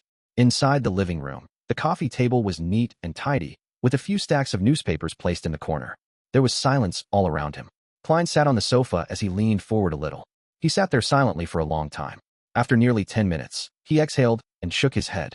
Slowly and heavily, he tossed the letter into the trash can. He slowly stood up and expressionlessly walked to the second floor. And in the trash can, Isengard Stanton's letter caught fire silently and quickly crumpled into black ashes. On Monday morning, Klein stood in front of the mirror, pressed his right thumb and middle finger to his temples, and rubbed them with a little more strength. When he was done, he turned on the faucet, lowered his body, splashed the cold tap water onto his face, and washed his face while having a fit at the cold. After freshening himself up, he hung up the towel, walked to the first floor, and simply made a single-sided, well-done fried eggs with buttered toast. Of course, a cup of black tea with a few slices of lemon quenched his thirst and reduced the cloy sensation he was feeling. After breakfast, as he was idly flipping through the rest of the newspapers, Klein suddenly heard the tinkling of the doorbell. Who is it? A new commission? Could it be that the machinery Hivemind has already finished exploring the Amon family's tomb? No, it can't be that fast. Klein muttered as he put away his napkin and newspapers and walked slowly to the door. When he held the handle, the image of the visitor outside the door appeared in his mind. It was an elderly gentleman dressed to a T. His snow-white shirt was starched, and a thick, grayish-blue vest completely hid his belly. The long tailcoat had sharp lines without any blemishes on it. The gentleman was wearing a pair of shiny leather shoes, so shiny that it was impossible to tell if he had walked through the rain or mud. He wore a pair of white knitted gloves, with silver hair at his temples. His face was deeply wrinkled, and his light brown eyes were so serious that they didn't contain a hint of a smile. "I don't know him," Klein mumbled, and opened the door. "May I know who you're looking for?" he asked politely. The elderly gentleman took off his hat, pressed it to his chest, and saluted in the most standard manner. "Mr. Sherlock Moriarty, I'm a butler who has come to invite you in place of my master." "Do I know your esteemed master? Why is he looking for me?" Klein's head was completely filled with questions. But at this moment, He had already noticed a carriage parked across the cement road. It had a deep black outer shell, and there was a curtain on the inside of the window. It was obvious that it was nothing ordinary. There's luxury amidst being low-key. Klein looked closely and suddenly saw that there was a coat of arms in a conspicuous part of the carriage. The main body of the coat of arms was a vertical sword facing down, and the hilt of the sword had a red crown. That's the sword of judgment. It's the sword of judgment representing the royal Augustus family. Klein's heart palpitated as he roughly understood the butler's background. Perhaps he's a rather powerful beyonder. Klein made a guess. The professional and stern butler didn't pay attention to his scrutiny. He revealed a polite smile and said, "You have never met my master, but in a sense, you do know him. You have been providing him clues about the organization that is symbolized by the tarot cards, and he has paid for the money you need. As expected, it's the important figure that Talon mentioned. I've been using false information to fleece for funds and even submitted all the reimbursements that old Kohler required to him. I can't refuse his invitation now, especially when Talon is dead." Klein pondered for 2 seconds and said, "Did your master come to me due to Talon's death?" "Yes, Talon was his friend. He was sad and confused by his death, and he heard that you were there when it happened," the old butler articulated clearly. "No, I wasn't." Klein subconsciously wanted to deny it, but he ultimately could only nod. "Yes, I saw Talon die in front of me. It's really a sad and regretful thing," the butler said in a sincere tone. "Are you willing to accept my master's invitation? Do I have any reason to refuse? That would just make me look very suspicious. I might even be killed on the spot by you." Klein looked at him and said, "I happen to have nothing planned this morning." "All right then. Mr. Moriarty, please." The old butler bent down slightly, extended his right white-gloved hand, and pointed at the carriage on the opposite side of the cement road. "Sigh. I've been trying to avoid getting involved with important figures. In the end, I have no choice but to face the person behind Talon after his death. I wonder if this would attract attention or lead to more in-depth background checks. I have to plan ahead and be ready to give up my identity and this foothold at any time. Also, I need to get the human skin shadow characteristic and the deep-sea Naga's hair and advance to faceless as soon as possible. In that case, my ability to resist risks would more than double." When Klein put on his coat and hat and walked to the carriage with the royal coat of arms, he had already thought of the subsequent developments. At this moment, the servant the old butler brought with him opened the door for him. Stepping on the thick brown carpet, Klein looked at the wooden cabinets containing red wine, white wine, champagne, Lanty, and black rand, along with the crystal glasses. Klein felt rather restricted as he sat by the window. Lanty referred to strong distilled spirits made from pure malt. There were many types, such as the sailor's favorite Lanty proof. The bottles displayed in the cabinets were obviously of high quality. As for black rand, they referred to strong distilled wines mixed with other fermented grains, which, like Lanty, was something unique to Lone. As the carriage drove through the wet streets, Klein asked in passing, "Are we going to Empressborough?" "No, my master is waiting for you at the Red Rose Manor on the outskirts of Empressborough." The old butler didn't hide anything. "Looks like this is the royal family's manor." Klein thought for a moment. Then he asked with a smile, "Can you tell me your master's identity now?" The old housekeeper's back, which was already straight, became even straighter as he raised his chin. "He is the descendant of the founder and protector. He's the grandson of the might wielder, the 5th son of His Majesty, Duke of Lastings, His Highness Prince Edisac Augustus. So it's the 3rd prince, the 2nd youngest prince, but he should be around 21 to 22 years old." Klein recalled what he had seen in the occasional descriptions in the newspapers and magazines at the Quelite Club. The horse carriage passed through one street after another, going from an artificial lake to the northwest. After more than an hour, they finally arrived at an extremely large manor. At the entrance to the manor, Klein was inspected by 2 soldiers in red military uniforms and white trousers. He didn't hide the existence of his gun holster and revolver. He believed that there were definitely people around Prince Edisac who could tell that he was carrying a gun, and that it easily made things worse if he fooled them with illusions. "In any case, the prince knows that I'm a private detective, so his subordinates definitely wouldn't send guests to the police station just because I was illegally in possession of a gun." Klein watched as the soldier took the gun holster and revolver before he was informed to take it when he came out. After 2 more inspections, Klein followed the old butler, went around the main house, and came to a wide area with hills and flowing waters. The only drawback of this place was that the vegetation had long since withered away in the dead of winter, leaving nothing but desolation. Tap, tap, tap. Several horses came running from the distance and stopped in front of them. A young man in white trousers, high-heeled black boots, a fitted shirt, and a dark rider's tunic nimbly dismounted and walked over. Everyone else followed closely by his side. He removed his helmet from his head and smiled at Klein. "I'm finally meeting you, Detective Moriarty." Upon seeing this, Klein's eyes lit up. It wasn't because of how handsome he was, but because he looked like the Henry Augustus I imprinted on 5-pound notes. Edisac Augustus also had a rotund face and a pair of slender eyes, but he didn't look serious at all. Instead, he always had a smile on his face, looking young and spirited. I didn't know that you, Your Highness, were the one who entrusted me with the task. Klein bowed, holding a horsewhip in his hand. Edisac weighed it in his palm and chuckled. I heard that you played an important role in the serial killer and Desire Apostle cases. Talem's recommendation was indeed good. Sigh, who knew that he would be gone days after I was horse racing with him. He has gone to the kingdom of storm and lightning. Since the founding of the kingdom, the Augustus family had always believed in the Lord of the Storms. Without waiting for Klein to answer, he said with a heavy expression, the investigation into Talem's death didn't go through me, Mr. Moriarty. I want you to help me discover the truth. The conclusion given by the rest of the royal family? Your 2 elder brothers? This sudden level of infighting isn't something I can handle. Also, Your Highness, your style is really direct. Klein sighed. I'm sorry, but I'd still say that Talem died of a sudden heart disease. Is that so? News came from the mandated punishers that a detective by the name of Sherlock Moriarty had testified that Talem had signs of suffering from a curse. Prince Edisac chuckled. Klein could only respond with a wry smile. Your Highness, you should know the principles I adhere to. I still wish to live another 50 years. Wasn't Talem your friend? Prince Edisac asked. Klein was at a loss for an answer when a maid suddenly came from the main room, quickly approached the prince, and whispered a few words. Edisac's face stiffened. Tell her that she's not to go out. After he finished speaking, he took 2 steps forward. His serious expression softened, and a hint of softness and helplessness appeared in his blue eyes. But I will permit her to leave the room and walk around freely in the manor. Chapter 439, The Generous Prince. The scene before his eyes reminded Klein of the romance story which Talem Dumont had told him. His noble friend had fallen in love with a commoner woman and was insistent on marrying her. However, being in the top circle of the aristocracy, the marriage was absolutely prohibited.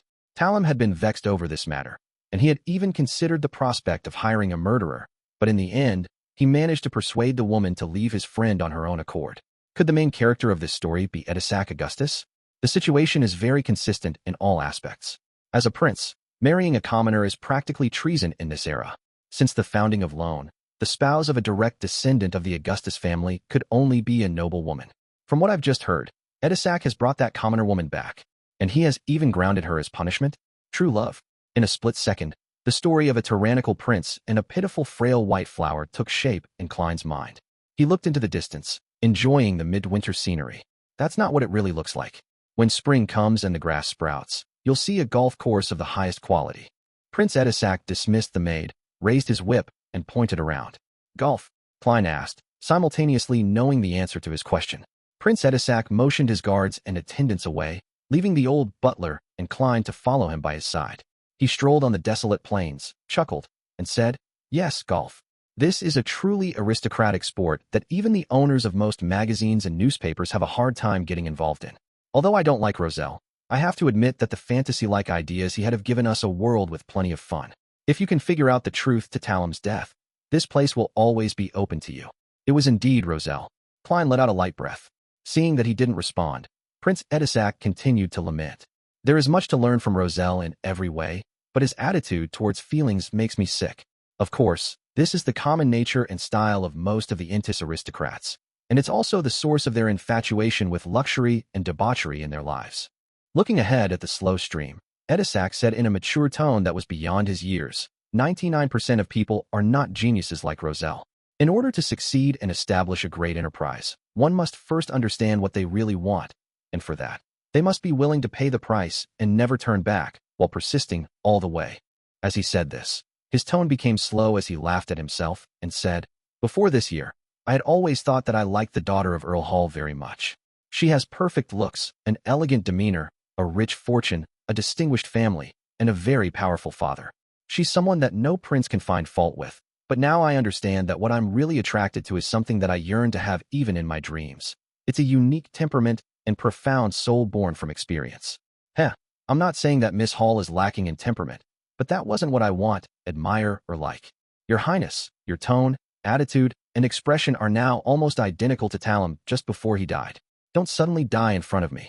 Even if I were to jump into the Tussock One River, there's no way for me to prove my innocence. Moreover, hearing much of this makes it easier for me to be silenced. Do you want to tie me to your chariot? Klein felt a little afraid for some baffling reason. He cleared his throat and took the initiative to change the subject. Your Highness, with your status and identity, you will certainly not lack subordinates. There are many people who are willing to investigate Talam's death for you. So why do you need me? Edisac shook his head and chuckled. As a prince, I have as much power as the little freedom I have.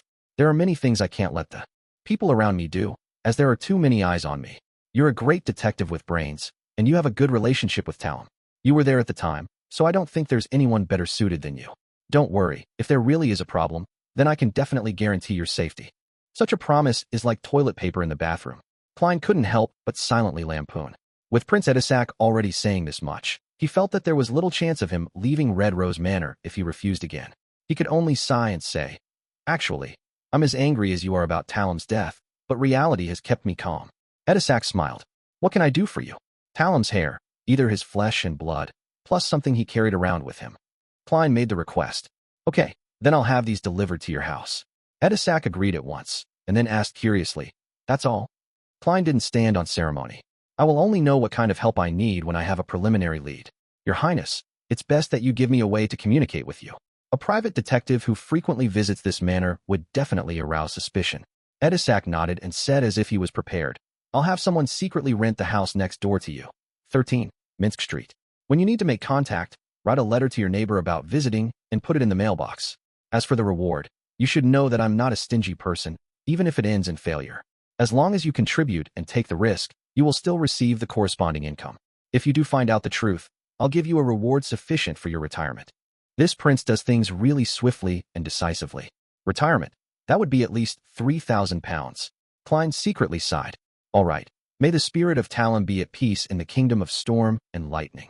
He bowed. Edisac nodded slightly and instructed his elderly butler. Take Detective Moriarty out and back to Minsk Street. Why don't you keep me for lunch? Aren't you treating your guest in a little too arrogant a manner? Of course, it probably has to do with it being a long time before noon. Klein silently teased him. He followed the old butler all the way out to the entrance of the manor and retrieved the gun holster, revolver, and the bullets. At 15, Minsk Street, Klein stood at the oriel window and watched the carriage with the royal coat of arms drive away. Sherlock Moriarty might die at any moment if the investigations really goes deeper. Who knows, someone might be watching me right now. Not for now, since I haven't made any moves yet. Klein frowned and stood still. At this moment, he was extremely eager to advance to Faceless. I can't afford to wait for the machinery Hivemind's exploration of the Amon family's tomb. I have to continue trying to buy the human skin shadow characteristic via other channels. After all, no one knows how long the machinery Hivemind's preparations will take. What if it exceeds a month or even half a year? That's not impossible. They can first send people to guard the entrance and slowly gather the corresponding information so as to be certain that nothing goes wrong. It's not a bad strategy, but that's not something that I can afford to wait for. As thoughts raced through Klein's mind, he made his decision. At 2:45 p.m., he brought his newspaper into the bathroom and actively prepared for this week's tarot gathering. 3 o'clock sharp. A deep red illusory radiance rose as Audrey Hall looked around in a good mood. Last night, she had finally received the Sequence 7 psychiatrist potion formula she had been dreaming of. Her emotions were still a mix of excitement, agitation, and serenity. Furthermore, the psychology alchemist hadn't immediately asked her to make any contributions, claiming that it was an advance. They had full confidence in Miss Audrey's outstanding ability to repay them. No new members.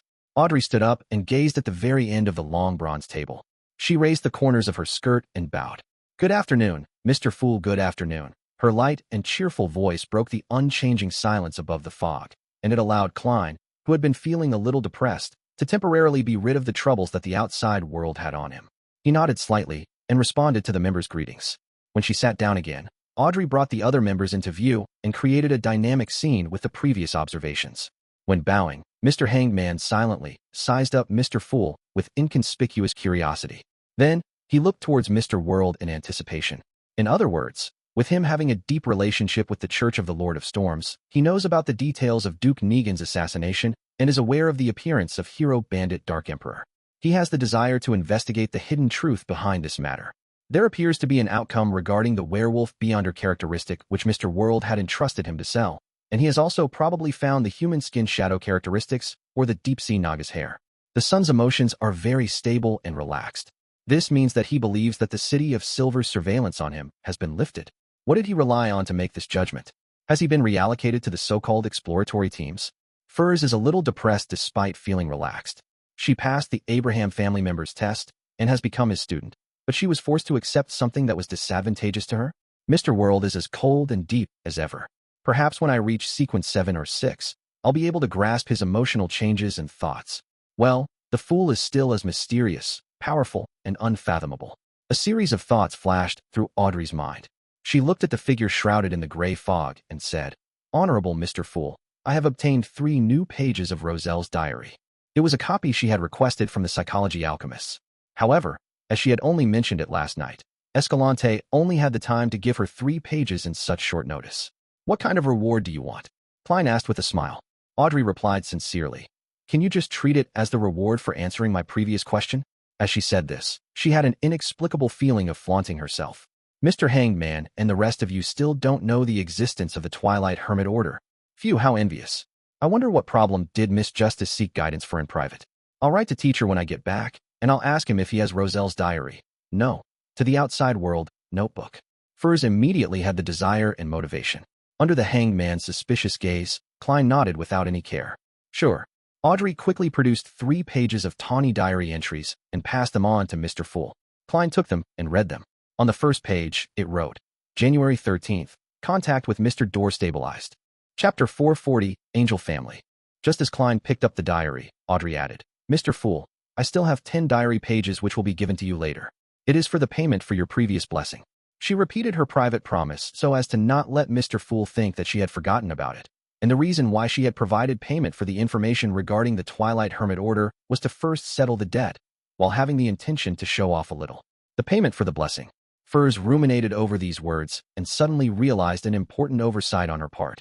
On the matter regarding the Abraham family, Mr. Fool had sent his angel to help me interfere with the divination. I should have paid an appropriate amount. Oh no, I didn't realize this at all. I thought, like all rituals, that it was the end to it once it was completed. For a moment, Furs fell into a panic. During ordinary ritualistic magic, if one prayed for help from a deity or a corresponding existence, they would perform a sacrifice in advance. Burning essential oils, extracts, and herbal essence that pleased the target was equivalent to making an advanced payment. But in the rituals corresponding to the Fool, there were many steps that could be omitted, and the price could only be paid afterward. Sometimes, there wasn't even a need to offer anything. Furs, who was accustomed to the former, ended up only saying a word of thanks. She hurriedly looked towards the end of the long bronze table and earnestly said, "Honorable Mr. Fool, your divination interference had helped me greatly. I will try to find 10 Roselle diary pages as soon as possible as well." Seeing the performance of Miss Justice and Miss Magician, it dawned on Derek Berg that he had found a way to fully express his gratitude. However, the City of Silver doesn't have the diary pages of the so-called Emperor Roselle. Well, Mr. Fool is very interested in history, so I'll have to read more books and records on these. With a thought, Derek made a promise to Mr. Fool who sat high above them. The Hanged Man watched all this from the side and had no doubt that the Fool had an angel at his service. Any organization should have a character like Miss Justice. The power of a role model is limitless. With a lot of debts to collect appearing out of thin air, Klein happily sighed inwardly.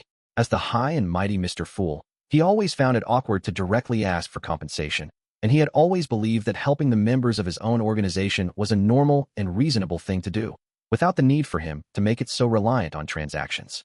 Thus, he didn't control the world to put on the appropriate performance to remind everyone. Of course, if Justice and the others were willing to provide payment, then Klein had no intention of refusing it. All right. He smiled and nodded before shifting his gaze back to the diary in his hands. January 13th, contact with Mr. Door stabilized.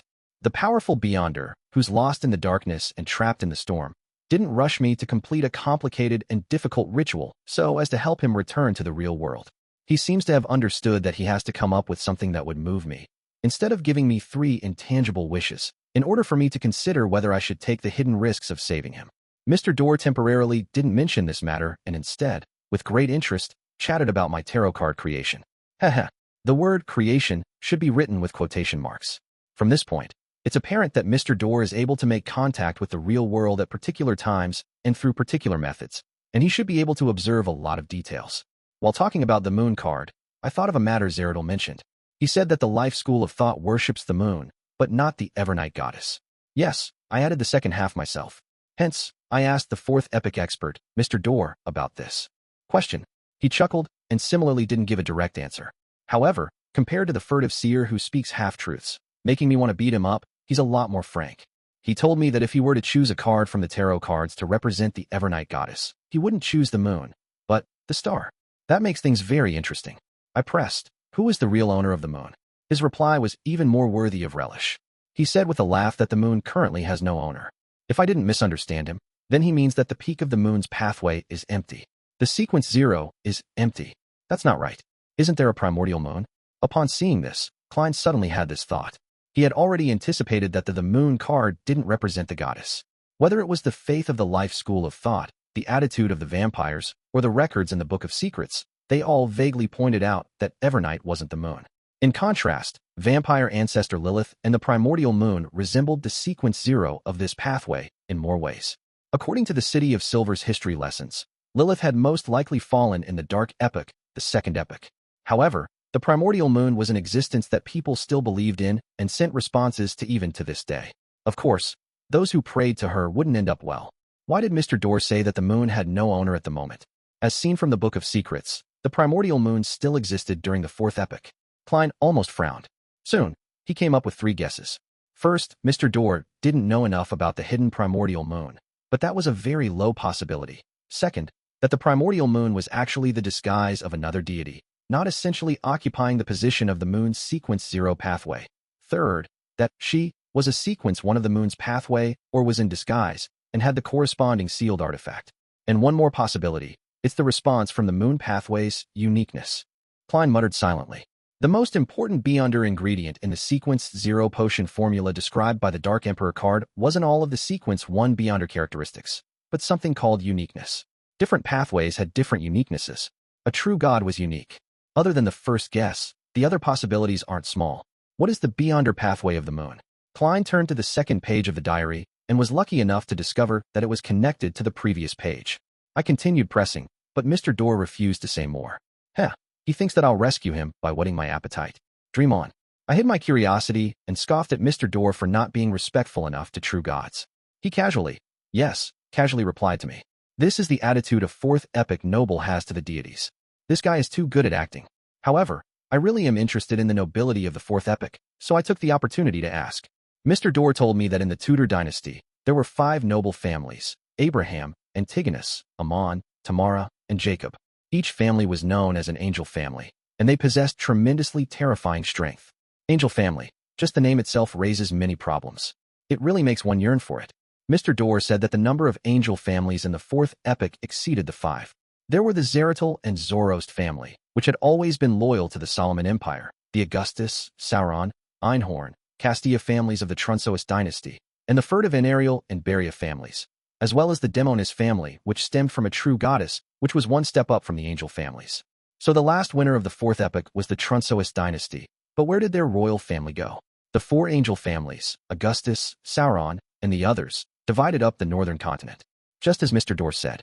The previous time, the strongest powerhouses in the Fourth Epoch far exceeds my imagination.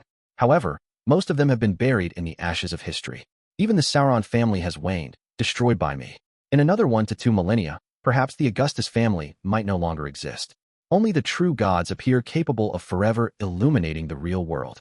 Although some deities perished in the Fourth Epoch, they should only be few in number. This makes me think of something that was previously written in a web novel which I memorized. It can be used here with some changes. Ashes await those who fail to become true gods. After the communication period ended, Mr. Dorr disconnected. He's like a prisoner who's released on parole for a fixed period of time. And he does know a lot. When he mentioned the Zeratul family, there was faint contempt in his tone. Perhaps I need to maintain my relationship with Mr. Dorr. Apart from the Church of the God of Steam, Zeratul, and that secret and ancient organization, I should leave another outlet. Unlike the saying, a wily hare has far more than 3 holes. When Emperor Roselle was struggling in the end, he was only thinking about the organization that's suspected to be the Twilight Hermit Order. He didn't mention Mr. Dorr at all. Something apparently happened in between. So the ancestor of the lone royal family, the Augustus family, was actually so rich and powerful to be an angel family. However, why did the royal family of the Trunsoist dynasty, to which they were loyal to, disappear just like that? Klein suddenly thought of a few things, and his desire to clear away the fog that shrouded the history of the Fourth Epoch and see its true appearance grew. This was also the greatest hobby of his body's original owner. Perhaps, That underground relic with 2 side-by-side seats and a terrifying evil spirit will help me answer a lot of questions. Klein lowered his gaze and flipped to the 3rd page. June 2nd, Bernadette massaged my back. It's good to have a daughter. She knows to care for her old father, and although I can see what she wants at a glance, at least she's willing to put on an act. Besides, she did a good job. I asked her which beyonder pathway she wanted. She said she was undecided, but she liked the maxim of do as you wish, but do no harm. June 3rd. I saw Florin again. He's very different from before, as though he's a different person.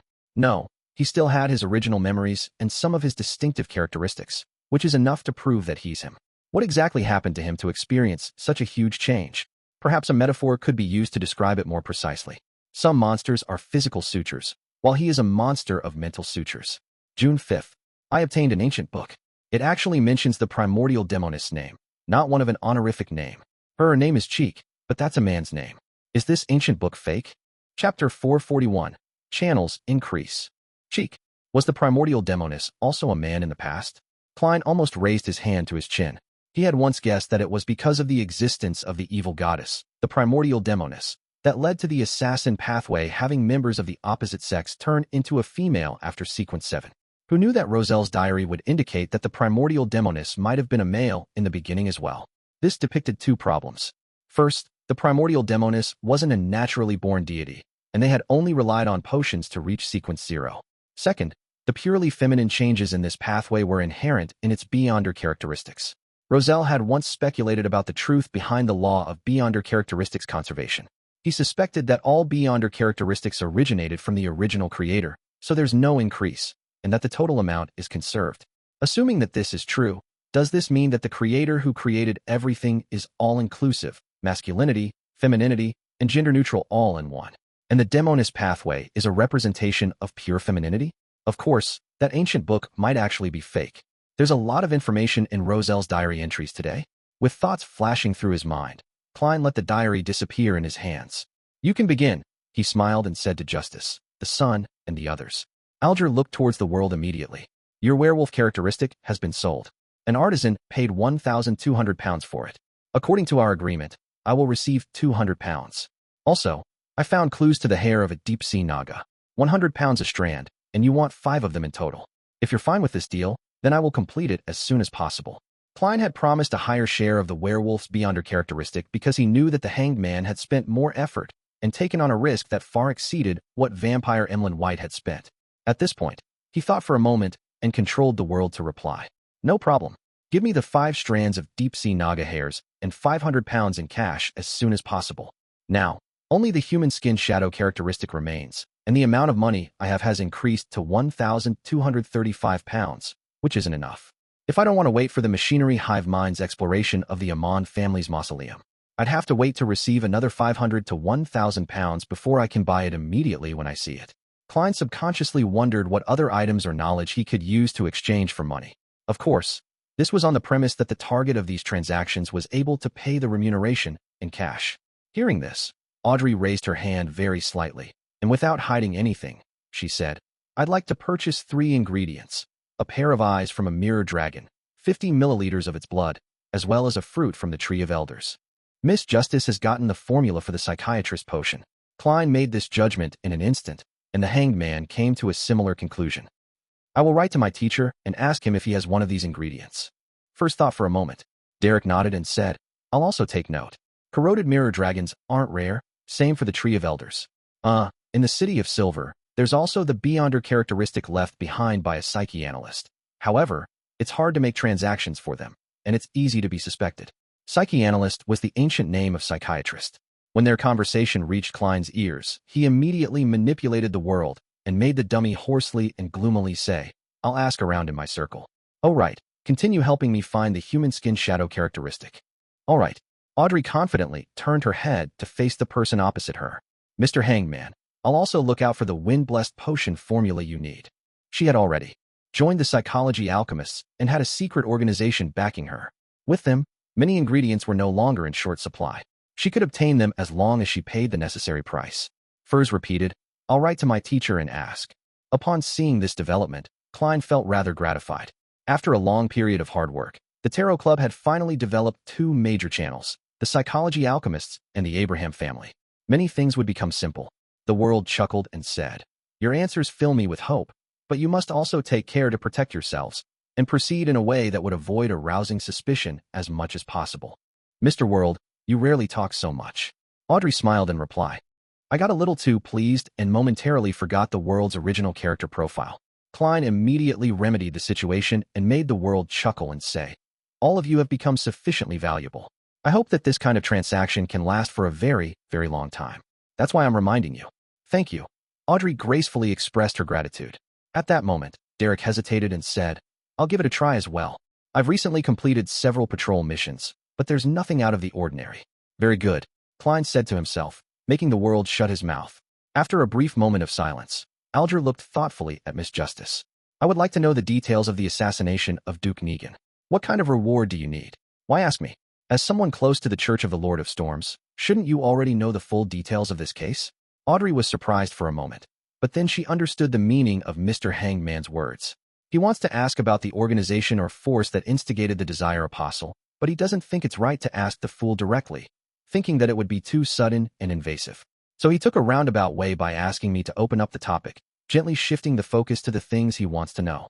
He knows that I'm a noble lady and that I should pay attention to the assassination of Duke Negan. So he's not worried that I won't answer him. "Mr. Hangman is really experienced," Audrey said, with the corners of her mouth curling up slightly. "No, there's no need for compensation.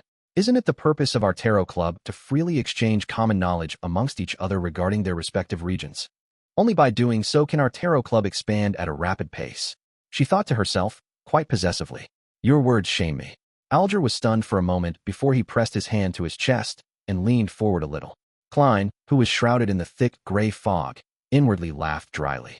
Audrey lightly pursed her lips, weighed her words, and said, "The Desire Apostle used a unique situation to complete the assassination of Duke Negan by using his ability to trigger intense emotions and desires, and at the cost of serious injuries, he successfully broke out of the encirclement, entering the sewers. When the Nighthawks caught up to him, he was already dead. The hero bandit Dark Emperor was present. This gentleman didn't do it to silence him, but to target the organization that entrusted the assassination contract to the Desire Apostle." "Which organization?" Just as the hanged man was wondering to himself in puzzlement, the fool, who was sitting at the end of the table, silently praised Miss Justice and looked at her. He then gave her a reminder in passing. "In the outside world, do not mention the name of the organization or write it down." "Why?" Audrey blurted out in astonishment. Klein leaned back in his chair and replied in a gentle voice, "Any mention of it will be known." "Any mention of it will be known." Audrey subconsciously looked at Mr. Fool, only to feel that he seemed to be emphasizing something with his eyes hidden in the fog. Mr. Fool is implying that if it's not in his kingdom or through talking to him, mentioning or writing down the name of the Twilight Hermit Order would allow them to sense it via some means or item. That should be what he means. What an extremely secretive and high-level organization. To a certain extent, it's even more terrifying than the Church of the Seven Deities. And Mr. Fool, our tarot club, is looking for them. Audrey instantly felt like she understood a lot of things. She straightened her back and said, "As you command. Any mention of it will be known." "A secret organization whose name can't even be mentioned? A powerful organization that I don't know of at all? Is this the faction behind the Desire Apostle?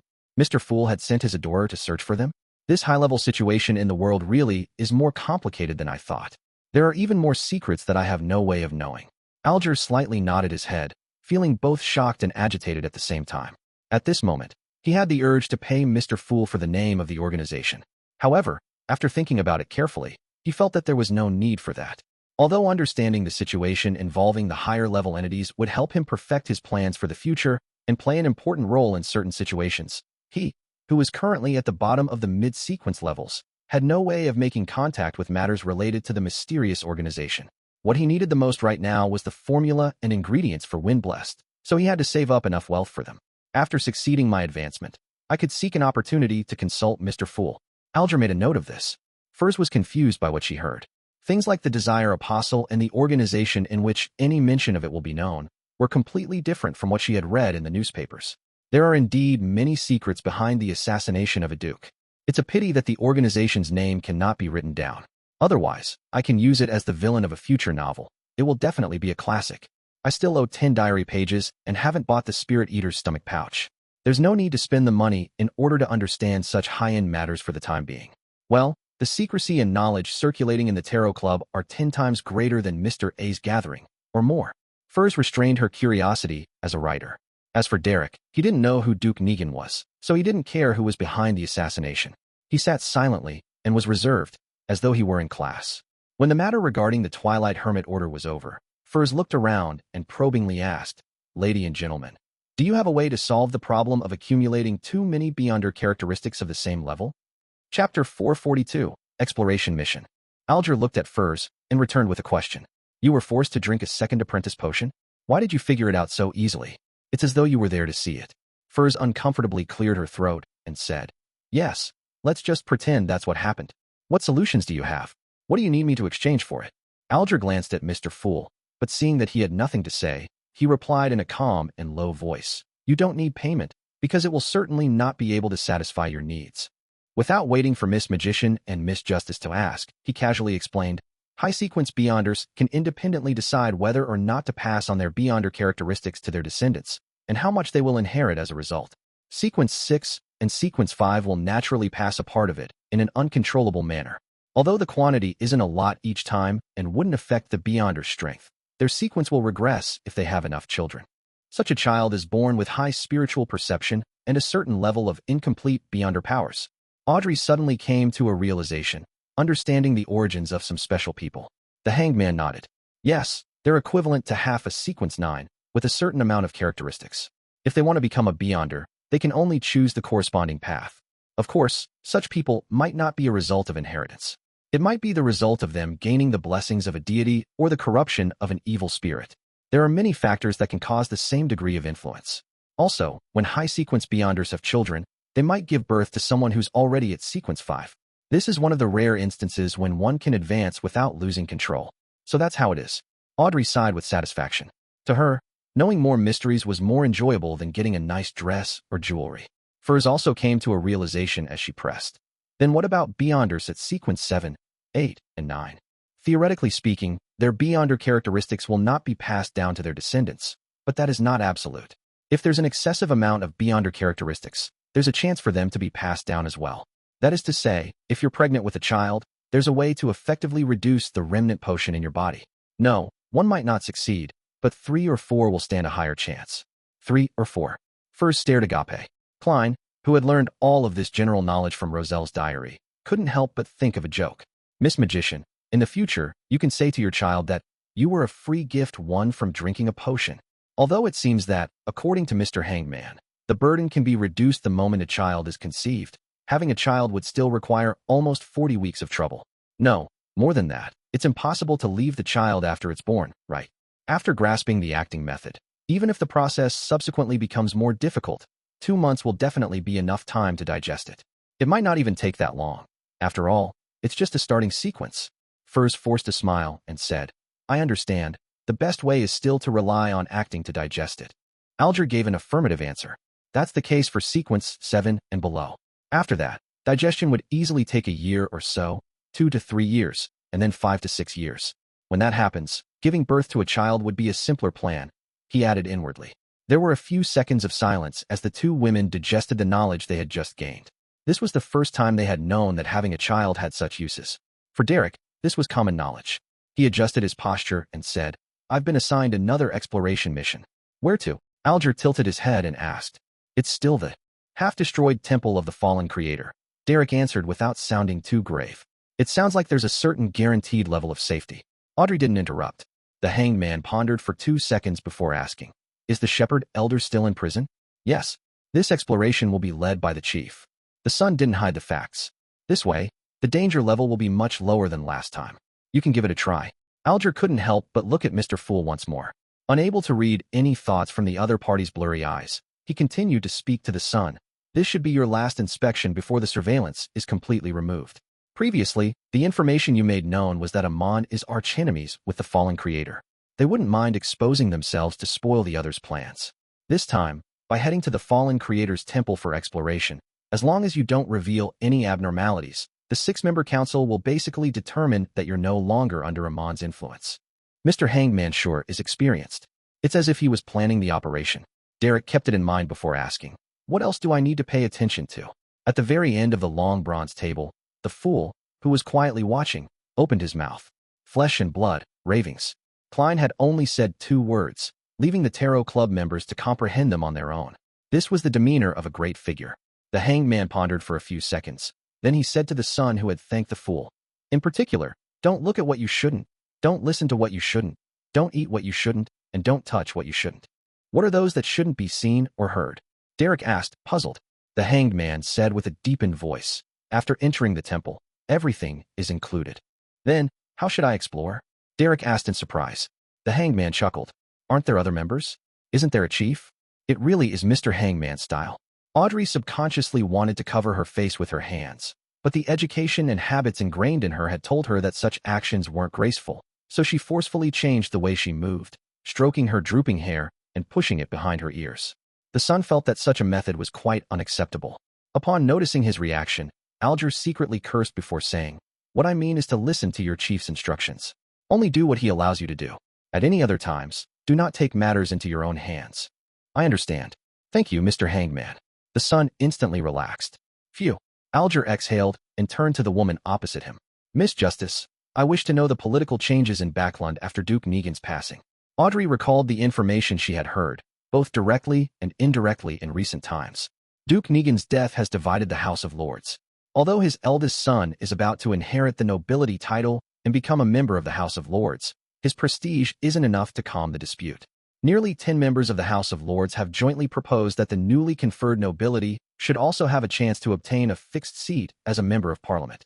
Simply put, let those who are conferred nobility through political donations, charity donations, and the purchase of land become members of the House of Lords. Hearing this, the hanged man Alger laughed. Aren't nobles with a certain amount of history in their family line the ones who despise such people who rely on unorthodox means to be conferred a nobility title the most? Wasn't the ultimate honor and their greatest pride the fact that a fixed seat in the House of Lords was hereditary?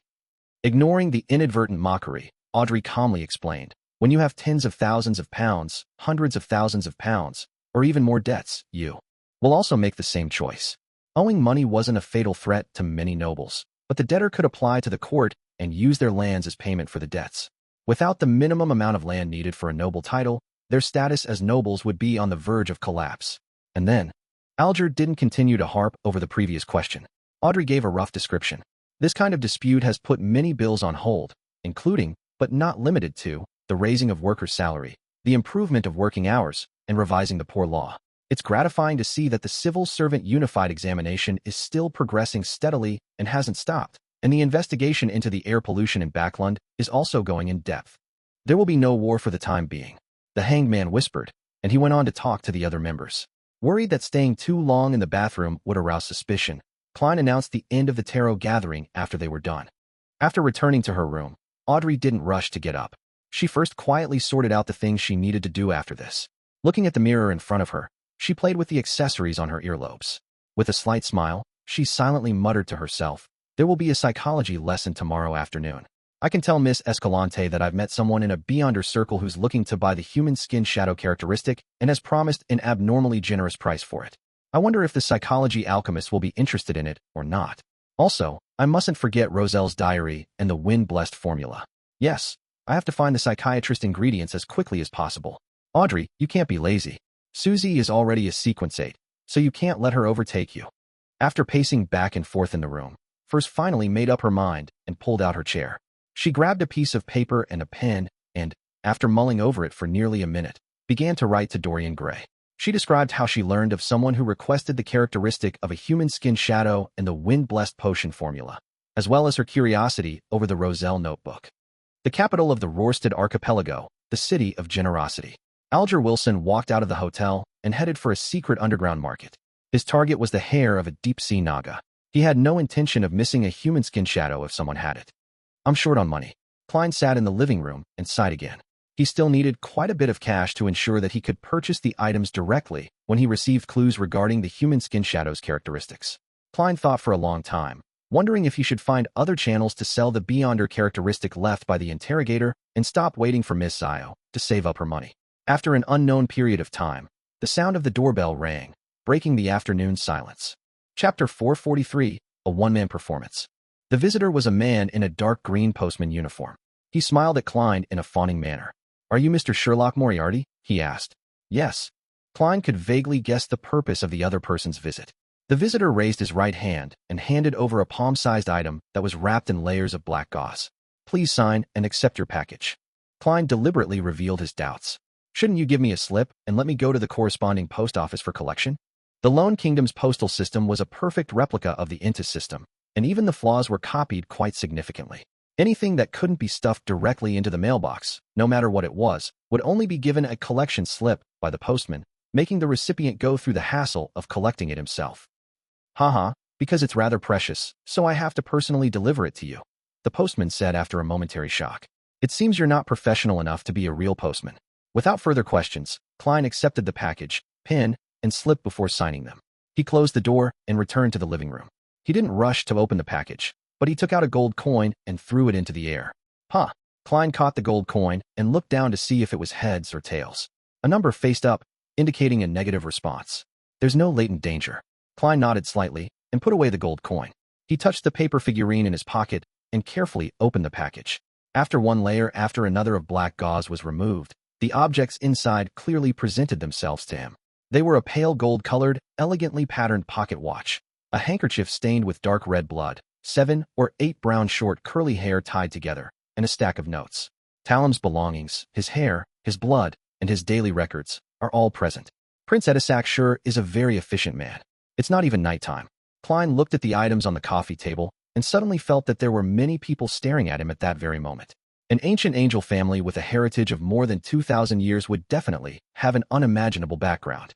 Being involved with the royal family's internal strife makes it possible for me to be pulverized at any moment and anywhere. Maybe I'm already being monitored now. I have to appear mediocre and useless enough to ensure my safety. Klein had already decided what to do, so he took his time checking the pocket watch, handkerchief, and hair. During this process, his spiritual intuition didn't give him any warnings, nor did it prevent him from attempting divination. After having a better grasp on the situation, Klein took out the letter, picked up a pen, and wrote his divination sentence: "The true cause of Talam Dumont's death." He acted big-hearted and poised, as though he didn't feel that he was being monitored at that very moment. Picking up the curly hair and handkerchief, Klein chanted the divination sentence while leaning back against the back of the sofa. His eyes turned deep as he entered cogitation. After repeating it 7 times, he came to the dream world and saw the familiar lobby of the Quelite Club. And then he saw Talam Duman clutch at his heart, his face contorted once again. This revelation shows that Talam did die of a sudden heart disease. Klein opened his eyes and muttered softly to himself. He frowned, wearing a puzzled, confused, and thoughtful expression. He tried several different divination statements and received the same result. He got up and paced back and forth several times. He punched himself in the head, as though he was angry that he wasn't good enough to help his friend or find out who the culprit was. In the end, he dejectedly sat down and didn't move for a long time. In the dark room, he was like the silhouette of a stone statue. That should be enough. I can't go overboard. If there's no one monitoring me, then I would have been fighting with the air just now. Klein shook his head in a self-deprecating manner, got up, and walked to the kitchen. After dinner, he seemed to perk up again before he read the stack of notes carefully, including what Talam had done and who he had met on the day and the days prior to his death. Home, Red Rose Manor, Quelite Club, Viscount Conrad's mansion. There's nothing out of the ordinary about it.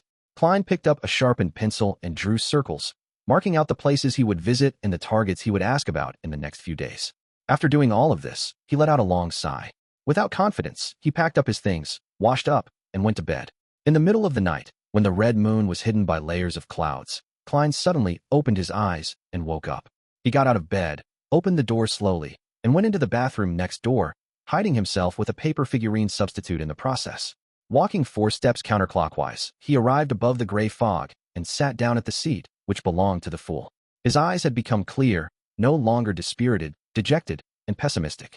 Soon after, Klein took the blood-stained handkerchief from a hidden pocket in his pajamas made out of old clothes. When he was packing his things, he had used his beyonder powers as a magician to hide the handkerchief on his body.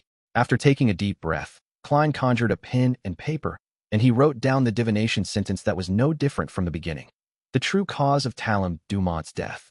After he repeated it 7 times with his body and mind in peace and quiet, he leaned back in his chair with the paper and handkerchief in his hand and fell asleep in the silent and empty old palace. In a gray, separated, and illusory world, Klein saw a completely different scene from before. Presented before his eyes was a palm-sized wooden puppet, carved with eyes, a nose, and a mouth. There were a few drops of dark red blood on the puppet's body, giving it a demonic appearance. A palm stretched out. The skin was white and exquisite, smooth, and beautiful, with 5 slender and delicate fingers that accentuated the hand's flesh and bones. The most eye-catching thing was a unique ring with an inlaid sapphire on the hand's pinky finger. The hand's index finger was wreathed in black flames as it pointed at the heart of the wooden puppet. Without a sound, the scene shattered, and Klein woke up from his dream. His initial judgment wasn't wrong. Talum had died under a curse. But there was a problem. He had already seen the scene of the curse happening, so why wasn't the scene displayed in its entirety? The mysterious space above the gray fog is able to get rid of all interference. Klein was puzzled for a moment. Normally speaking, receiving a revelation that too abstract and easy to misread was a problem with his limited divination abilities. It meant that the difficulty of the matter he was divining was too high and that it had nothing to do with the gray fog. It was an understandable outcome, but he had clearly seen the scene of the murderous curse, but he was limited to a small scope of the situation. It didn't provide a relatively effective revelation and was rather baffling. Have I encountered such a similar situation in the past? Klein dug through his past experiences. Suddenly, he sat up straight, remembering a similar experience. In Tianjin, when he was divining the real reason behind the countless coincidences, something similar had happened.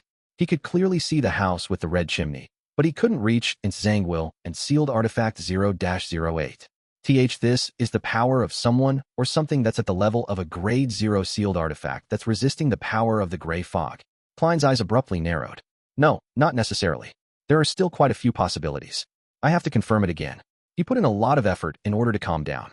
As for the method used for confirming, it wasn't daunting for the experienced him. The method was simple, redoing the same divination again. If the revelation doesn't change, it means that things aren't so terrible, and if divination is no longer successful, then something around the target or the target is resisting the gray fog to some extent, like 0-08. Taking a deep breath, Klein calmly repeated the previous divination. The true cause of Talum Dumont's death. He leaned back in his chair and chanted in a low voice, his eyes growing darker. In the dream, all he could see was a hazy, shattered gray fog. There were no more wooden puppets or fingers. Whoosh. Klein straightened his back, his expression abnormally grave. What did Talum get himself involved in? He frowned as he muttered to himself. There's no question as to what I should do next. It's to be passive and perfunctory. I'll first lie to Prince Edisac before telling him that I'm incapable of figuring out the truth. Phew, this world is really scary. Just the slightest bit of carelessness would cause me to come into contact with something extremely terrifying. Klein sighed. Without daring to stay any longer, he quickly returned to the bathroom in the real world. Tuesday, 9 a.m. at the Crown Cemetery. Klein stood at the edge of the crowd, wearing a black shirt, black vest, and a black tweed coat, whilst he was carrying some fresh flowers he bought for 12 soli. He looked gravely at Talum Dumont's coffin being carried over, had his soul put to rest, and was buried bit by bit into the earth. During this process, Talum's mother's eyes were red and swollen. She wanted to speak a few times, but she couldn't find her voice. His father's hair was gray, and his expression was haggard. He just stood there, trembling slightly. When the scene reflected in his eyes, Klein tilted his head back and closed his eyes. He waited until the mourners had left before he walked over, bent over, and placed the white flowers on top of the others. I'm sorry, he silently said inwardly. Standing up, he stepped aside and was about to leave when Klein noticed reporter Mike and Surgeon Aaron closing in. What a pity. I never thought that Talum would actually, sigh. Mike's expression was pained as he couldn't finish his sentence. Aaron, who was always cold, took off his glasses and wiped the corners of his eyes. He sighed and said, he's a warm-hearted guy. He shouldn't have ended up like this. Yes, he could have gotten rid of his grandfather's bad reputation, Klein echoed. Just then, he saw a female figure in a thick black dress with a veil covering her face walk up to Talum's grave. She, too, was also carrying a bouquet of white flowers.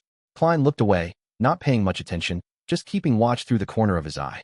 The woman bent down to release the flower, revealing her left palm, which was covered by a black gauze glove. A blue gem faintly appeared on the pinky of her left palm. Klein's scalp tingled instantly. His entire body felt numb. Chapter 444, Confession. A similar feeling that wasn't unfamiliar. The experienced Klein immediately used his clown powers to control his facial expression and the slight trembling of his body. Without rushing, he gently retracted his gaze, making the casual glance from before appear normal. Sigh. Talum was so young.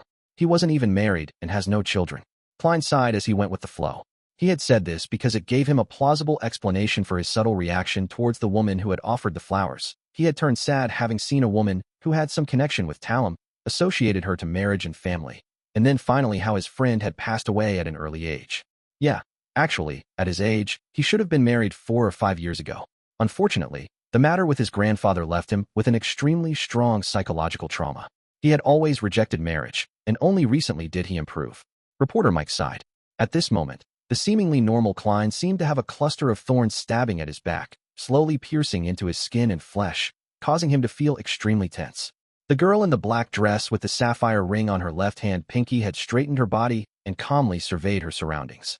Afterward, she quietly left Talum's grave with 2 maids accompanying her.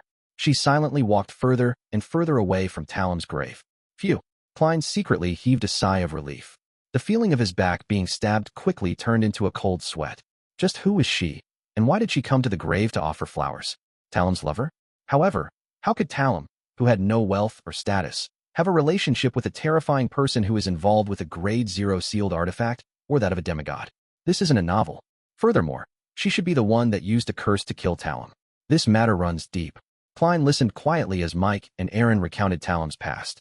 His thoughts quickly dispersed, feeling that the most puzzling thing about this matter was that Talum's death, an ordinary person who had no money, power, status, or strength, was actually involved with a Grade 0 sealed artifact or a powerhouse of the same level.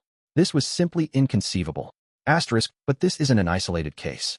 There's another similar case that has happened around me. Asterisk. Klein suddenly thought of something and looked at the surgeon, Aaron. This ordinary person's home might very well be hiding a sequence, 1 snake of Mercury. Following this train of thought, Klein recalled the nearly 5 months that he had spent here since he transmigrated. He was stunned to discover that he had unconsciously become involved with many demigods and terrifying sealed artifacts.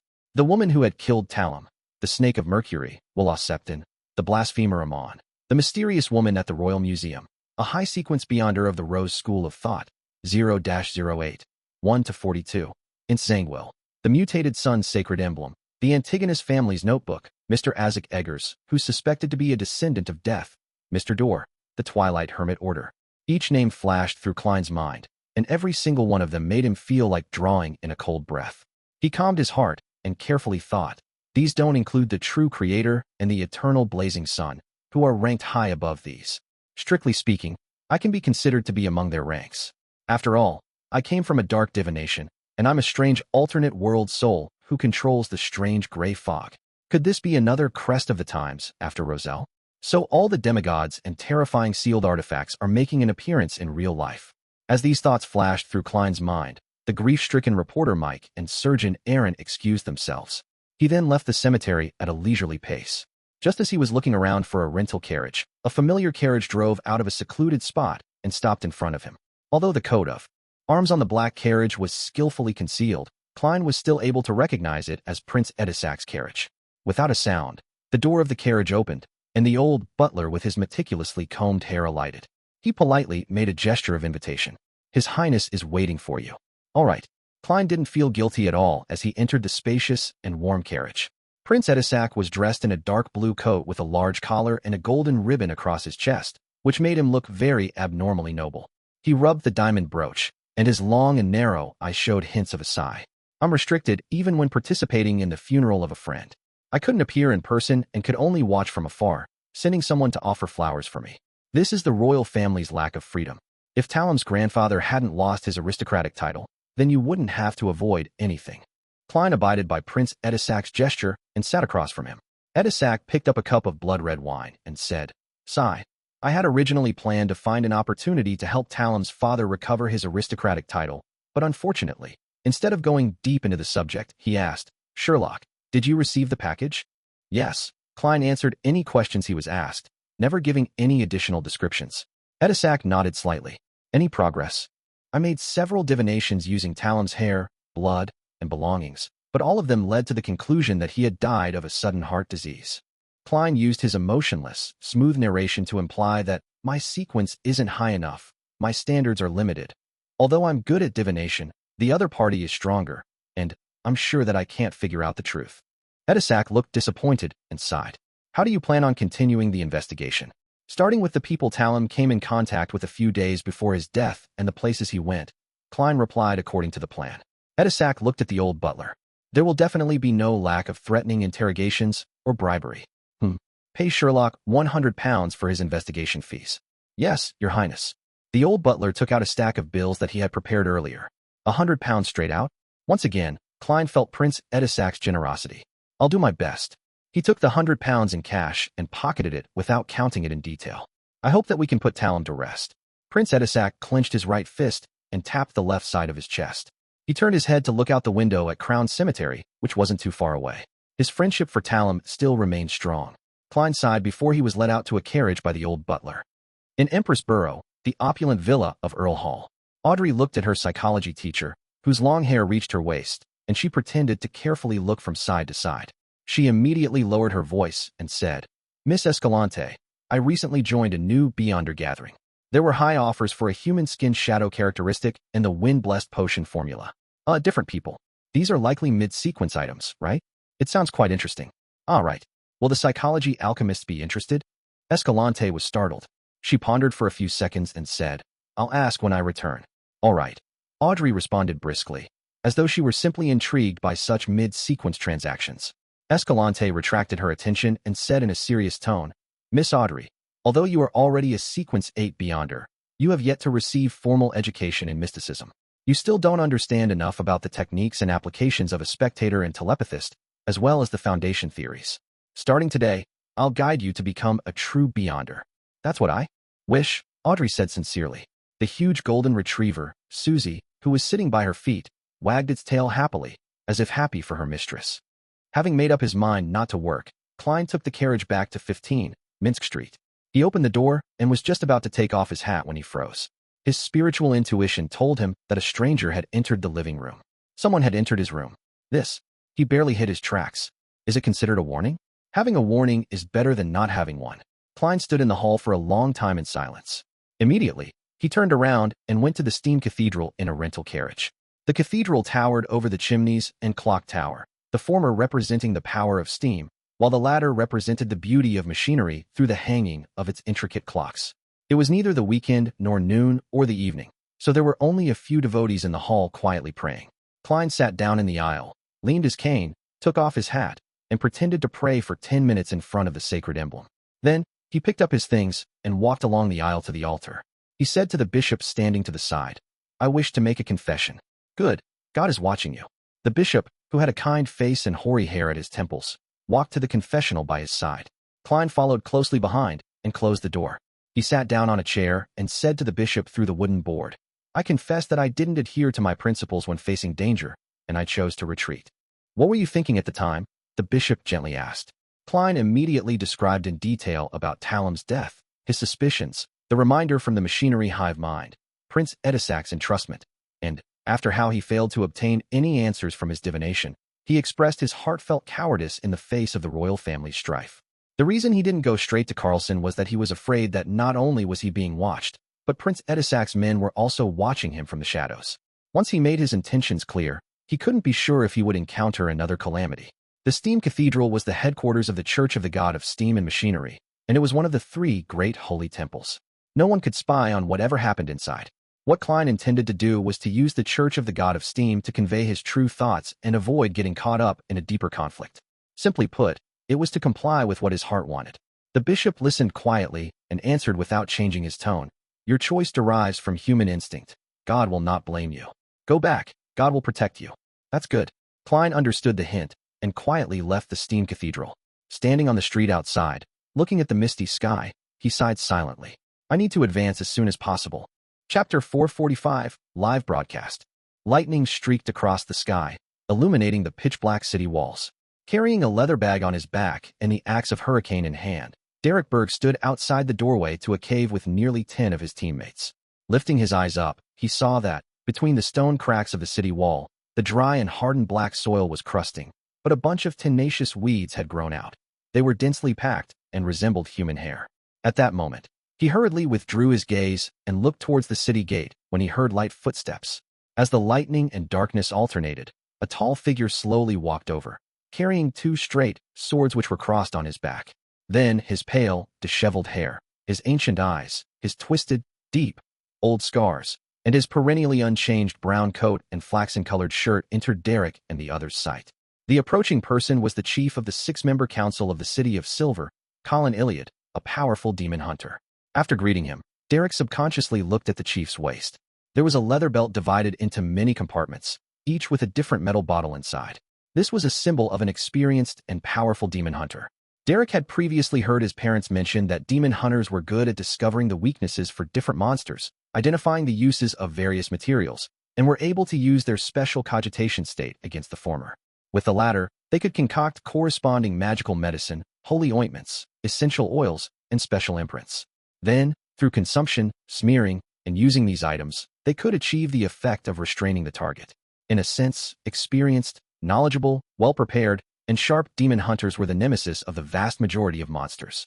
The amount and variety of small metal bottles at their waist represented their experience. Of course, this was only a portion of the demon hunters' beyonder powers. Just by relying on these, they couldn't be called demigods or saints. Colin looked around and confirmed that all the team members were present. He then said in a low voice, "Light up. Let's go." 2 team members immediately lit the candles in their lanterns, letting the faint yellow light shine through the extremely thin leather. During daytime, when the frequency of lightning was relatively high, there was no need to use candles in the City of Silver, as there was illumination every 2 to 3 seconds. Furthermore, the monsters in the nearby area had been cleaned out again and again. However, once they left the City of Silver and entered the darkness, they had to maintain sufficient candlelight. Otherwise, once the lightning failed to illuminate the skies, causing a dark environment that exceeded 5 seconds, there was a high chance for the team to suffer from an assault by certain monsters. Intense fighting wasn't the most frightening development. What Derek remembered so vividly was a story his parents had told him. Once, while they were exploring the depths of the darkness, because of a previous battle with a horde of rotting corpses, the candles couldn't be replaced in time. This led them to endure being engulfed in darkness for as long as 8 seconds.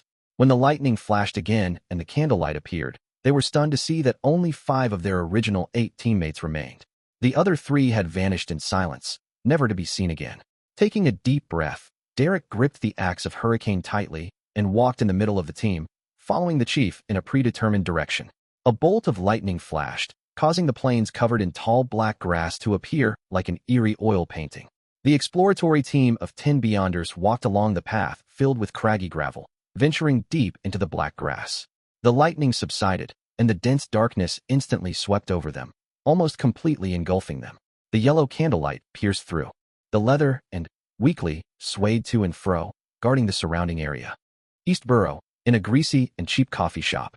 In accordance with the previously agreed-upon appointment, Klein found Old Kohler, who was applying butter to his toast. He glanced at the crumpled cigarette on the table and smiled. "Newly bought." "No, it's from the past. I haven't smoked since, but I would always carry it with me, occasionally taking it out to sniff at it. Haha, this will remind me of that vagrant life of mine. Back then, I really felt like I could die at any moment." Old Kohler's tone carried a hint of fear. Klein took 20 soldi in change, which he had changed earlier, and pushed it across the table while sitting down. "I was very satisfied with the information from the last time." Without waiting for Old Kohler to give a modest reply, he turned his head and looked towards the counter. A loaf of oatmeal bread, 2 slices of toast, a block of butter, a serving of beef stew with potatoes, and a 1-pence cup of tea. "Mr. Moriarty, didn't you have dinner yesterday?" Old Kohler was stunned for a moment as he held the cash. Klein shook his head and smiled. "I'll be very busy later and might not have time for lunch." He needed to pretend that he was active and serious. After all, he had received £100 from Prince Edisac. Old Kohler didn't ask any more questions. He looked around cautiously while stuffing the notes into his pocket. "There are some results from the matter you previously asked me to find out more about. Isaac Eggers's bounty comes from a few gang leaders and some intelligence dealers. Well, I don't know who entrusted the task to them since it's difficult to make contact with them." "Me 9. Klein nodded. "That's enough. There's no need to delve deeper. It's too dangerous." Old Kohler heaved a sigh of relief and said, 2 days ago, someone at a budget hotel on Golden Cloak Street saw someone who appeared to be Isaac Eggers. It said that the person was basically a carbon copy of the picture on the bounty notice." Klein's heart palpitated as he smiled instead of showing surprise. "And then? Could it be that the moment I prepared to try for this bounty, the matter is over?" "And then?" With that clue, quite a number of bounty hunters rushed over, but they didn't find anything. "Well, they said that there were traces of a fight in the room." Old Kohler tried his best to recall the information he had gathered. The intelligence would definitely be sent to MI9 first. Did Mr. Isaac have a secret standoff with them? I wonder what the outcome was. Klein took a glance at the boss who was coming over with a plate. He pretended to mutter to himself and said to Old Kohler, "Take me to Golden Cloak Street later." Maybe I can find some clues. It was past breakfast time in East Borough, and there were very few customers in the cheap coffee shop. All right, old Kohler agreed without hesitation. A total of 16.5 pence. The boss placed Klein's breakfast on the table. There wasn't much beef with the potatoes, but the stew was very overcooked. It was obvious that it had been prepared beforehand. The thick aroma tantalized old Kohler's taste buds to the point that he involuntarily gulped a mouthful of saliva. After paying the bill, Klein picked up a fork and spoon and said to old Kohler, "Continue. There aren't many people looking for the believers of the fool anymore, except for a few stubborn bounty hunters. Many unemployed textile women, including some male workers, left East Borough." Old Kohler went down a list of matters. What? Klein swallowed the beef and looked up. Left East Borough? They must have found some other job. As for where they went, I couldn't find out, old Kohler answered truthfully. Their families aren't aware? Klein pressed. Some left with their unemployed family members, while others had come alone from outside the city to search for work. Old Kohler had already done some investigations. Judging from the target's choice, there's something wrong. Klein made a mental note of it and continued to eat while he listened to old Kohler talk about matters that had happened in East Borough recently. After making an appointment for the next meeting, he put down the cutlery, wiped his mouth, picked up his hat, and said, "Let's head for Golden Cloak Street." In the only budget hotel on Golden Cloak Street. After the boss accepted a 2-pence tip, he led Klein and old Kohler to the room, which was suspected to be where Isaac Eggers used to live. There have been many bounty hunters visiting over this period of time. It made me earn quite a bit, so I have maintained its original state. The hotel owner opened the door with his key and pointed inside. At first glance, Klein saw overturned chairs and rags scattered everywhere. There were no other signs of a fight.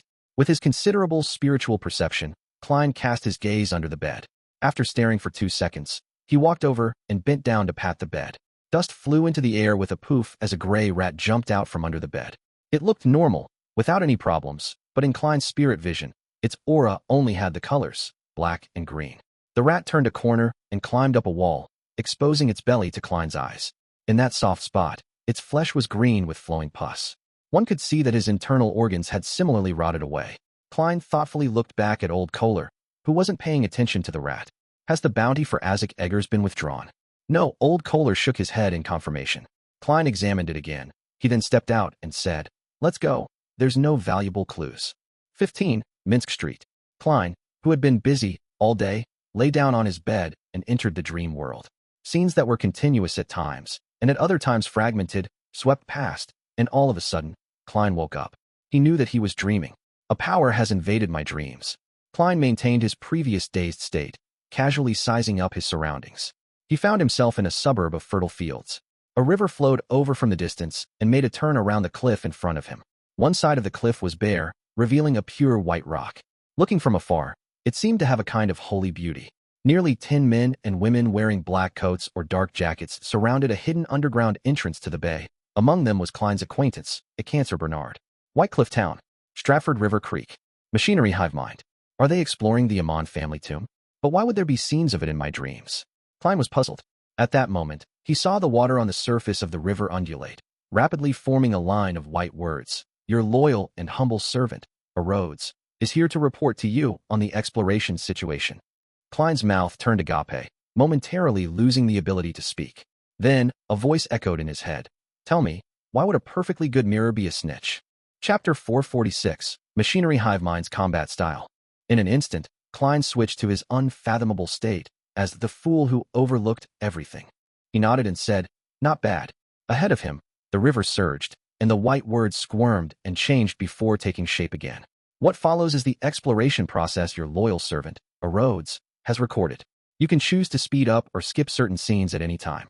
This sentence froze for 2 seconds, and then the scene abruptly zoomed in. Klein instantly appeared beside a Cancer Bernard, but no one noticed him. He looked around and felt that he was surrounded by living people with lifelike scenes. Nothing about his surroundings looked unreal, making him feel as if though he was there in person. I can even speed up or skip certain scenes. The original form of this mirror, Rhodes, is a virtual reality family cinema. Klein couldn't help but lampoon. He took another look at the Machinery Hivemind members and saw that it was led by an old man in white priest robes and a cleric cap. His face was unusually kind, and his expression was calm and gentle.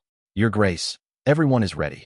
The Cancer approached the elder and said with a bow, Archbishop, this is the Archbishop of the Church of Steam and Machinery's Backlund Diocese, the demigod, Hormick Haydn. The machinery hive mind really is cautious and not careless. Who knows, they might have even brought along a Grade 1 sealed artifact and performed a divination in advance. After all, they're in control of the mystery prior pathway. Luckily, I can basically confirm that the fog's anti-divination or divination interference abilities are similar to the cards of blasphemy, allowing the result to be as ordinary as possible and the least bit suspicious. Otherwise, certain matters might be exposed. However, there's a certain probability that the meeting between Miss Sharon and I will appear, because, to me, that isn't something harmful. It depends on whether a wraith's instinct to interfere with divination will affect the machinery hive mind's attempt. Wait, the machinery hive mind is highly likely to have relied on erodes, and based on its performance from just now and previously, it isn't impossible for him to curry favor with me by adding some mosaics. Klein thought in enlightenment. At this point, Hivemind drew a triangular sacred emblem on his chest. Begin the operation. God will protect us. Nearly 10 Beyonders headed down as Klein followed closely behind. He didn't fast-forward at all. He had always been curious about the combat styles of low and mid-sequence Beyonders of the machinery hive mind, and he wanted to take this opportunity to experience it. In addition, he was also greatly concerned about how a demigod really did in combat, as well as the secrets hidden in the Amon family tomb. After being ransacked by time, in a period spanning 1,000 or 2,000 years, the black marble staircase still retained its hardness without any signs of corrosion. The machinery hive mind members followed it all the way underground, where they saw the unique asymmetrical stone pillars and axe and blades scuffing from the period of the Fourth Epoch. The pillars stood on either side of the wide road, and in front of them was a large, heavy, dark gray stone bifold door. The stone door had already cracked open, wide enough for two people to walk alongside each other. It was completely dark inside. The machinery hive mind members were in no hurry to enter. They carefully searched the surrounding area with lanterns, but they found nothing of value. According to the plan, the first group will begin with a preliminary cleanup. With the Archbishop's approval, a cancer pushed down his hat, compressing his fluffy hair. Cleanup? By the side, Klein ruminated over the word. Amidst his puzzlement, the two strongest and bulliest male machinery hive mind team members each laid down a long black box on their backs and opened them up. Inside one long box was a sturdy, heavy, iron-black cannon-shaped object.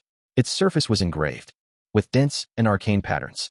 In the other box was a complex and exquisite firearm with a chain of pale golden bullets inserted into it. One of the two team members carried the cannon-shaped object and trudged to the open stone door.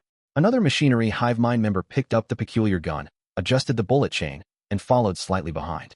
After the two of them glanced at each other, the cannon-shaped object on the former's shoulder rapidly lit up, outlining burning patterns and imprints before a loud salvo. Boom! A golden fireball, akin to a miniature sun, flew out from the cannon barrel and into the darkness. Boom! The ground trembled slightly, and intense light was emitted from the crack. The body of the machinery hive mind member, who was holding onto the cannon barrel, clearly sank a little as his feet trembled. Boom! Boom! Boom! He repeatedly used the Beyonder weapon to launch one golden cannonball after another at different spots, causing the tomb to sway without a speck of dust falling.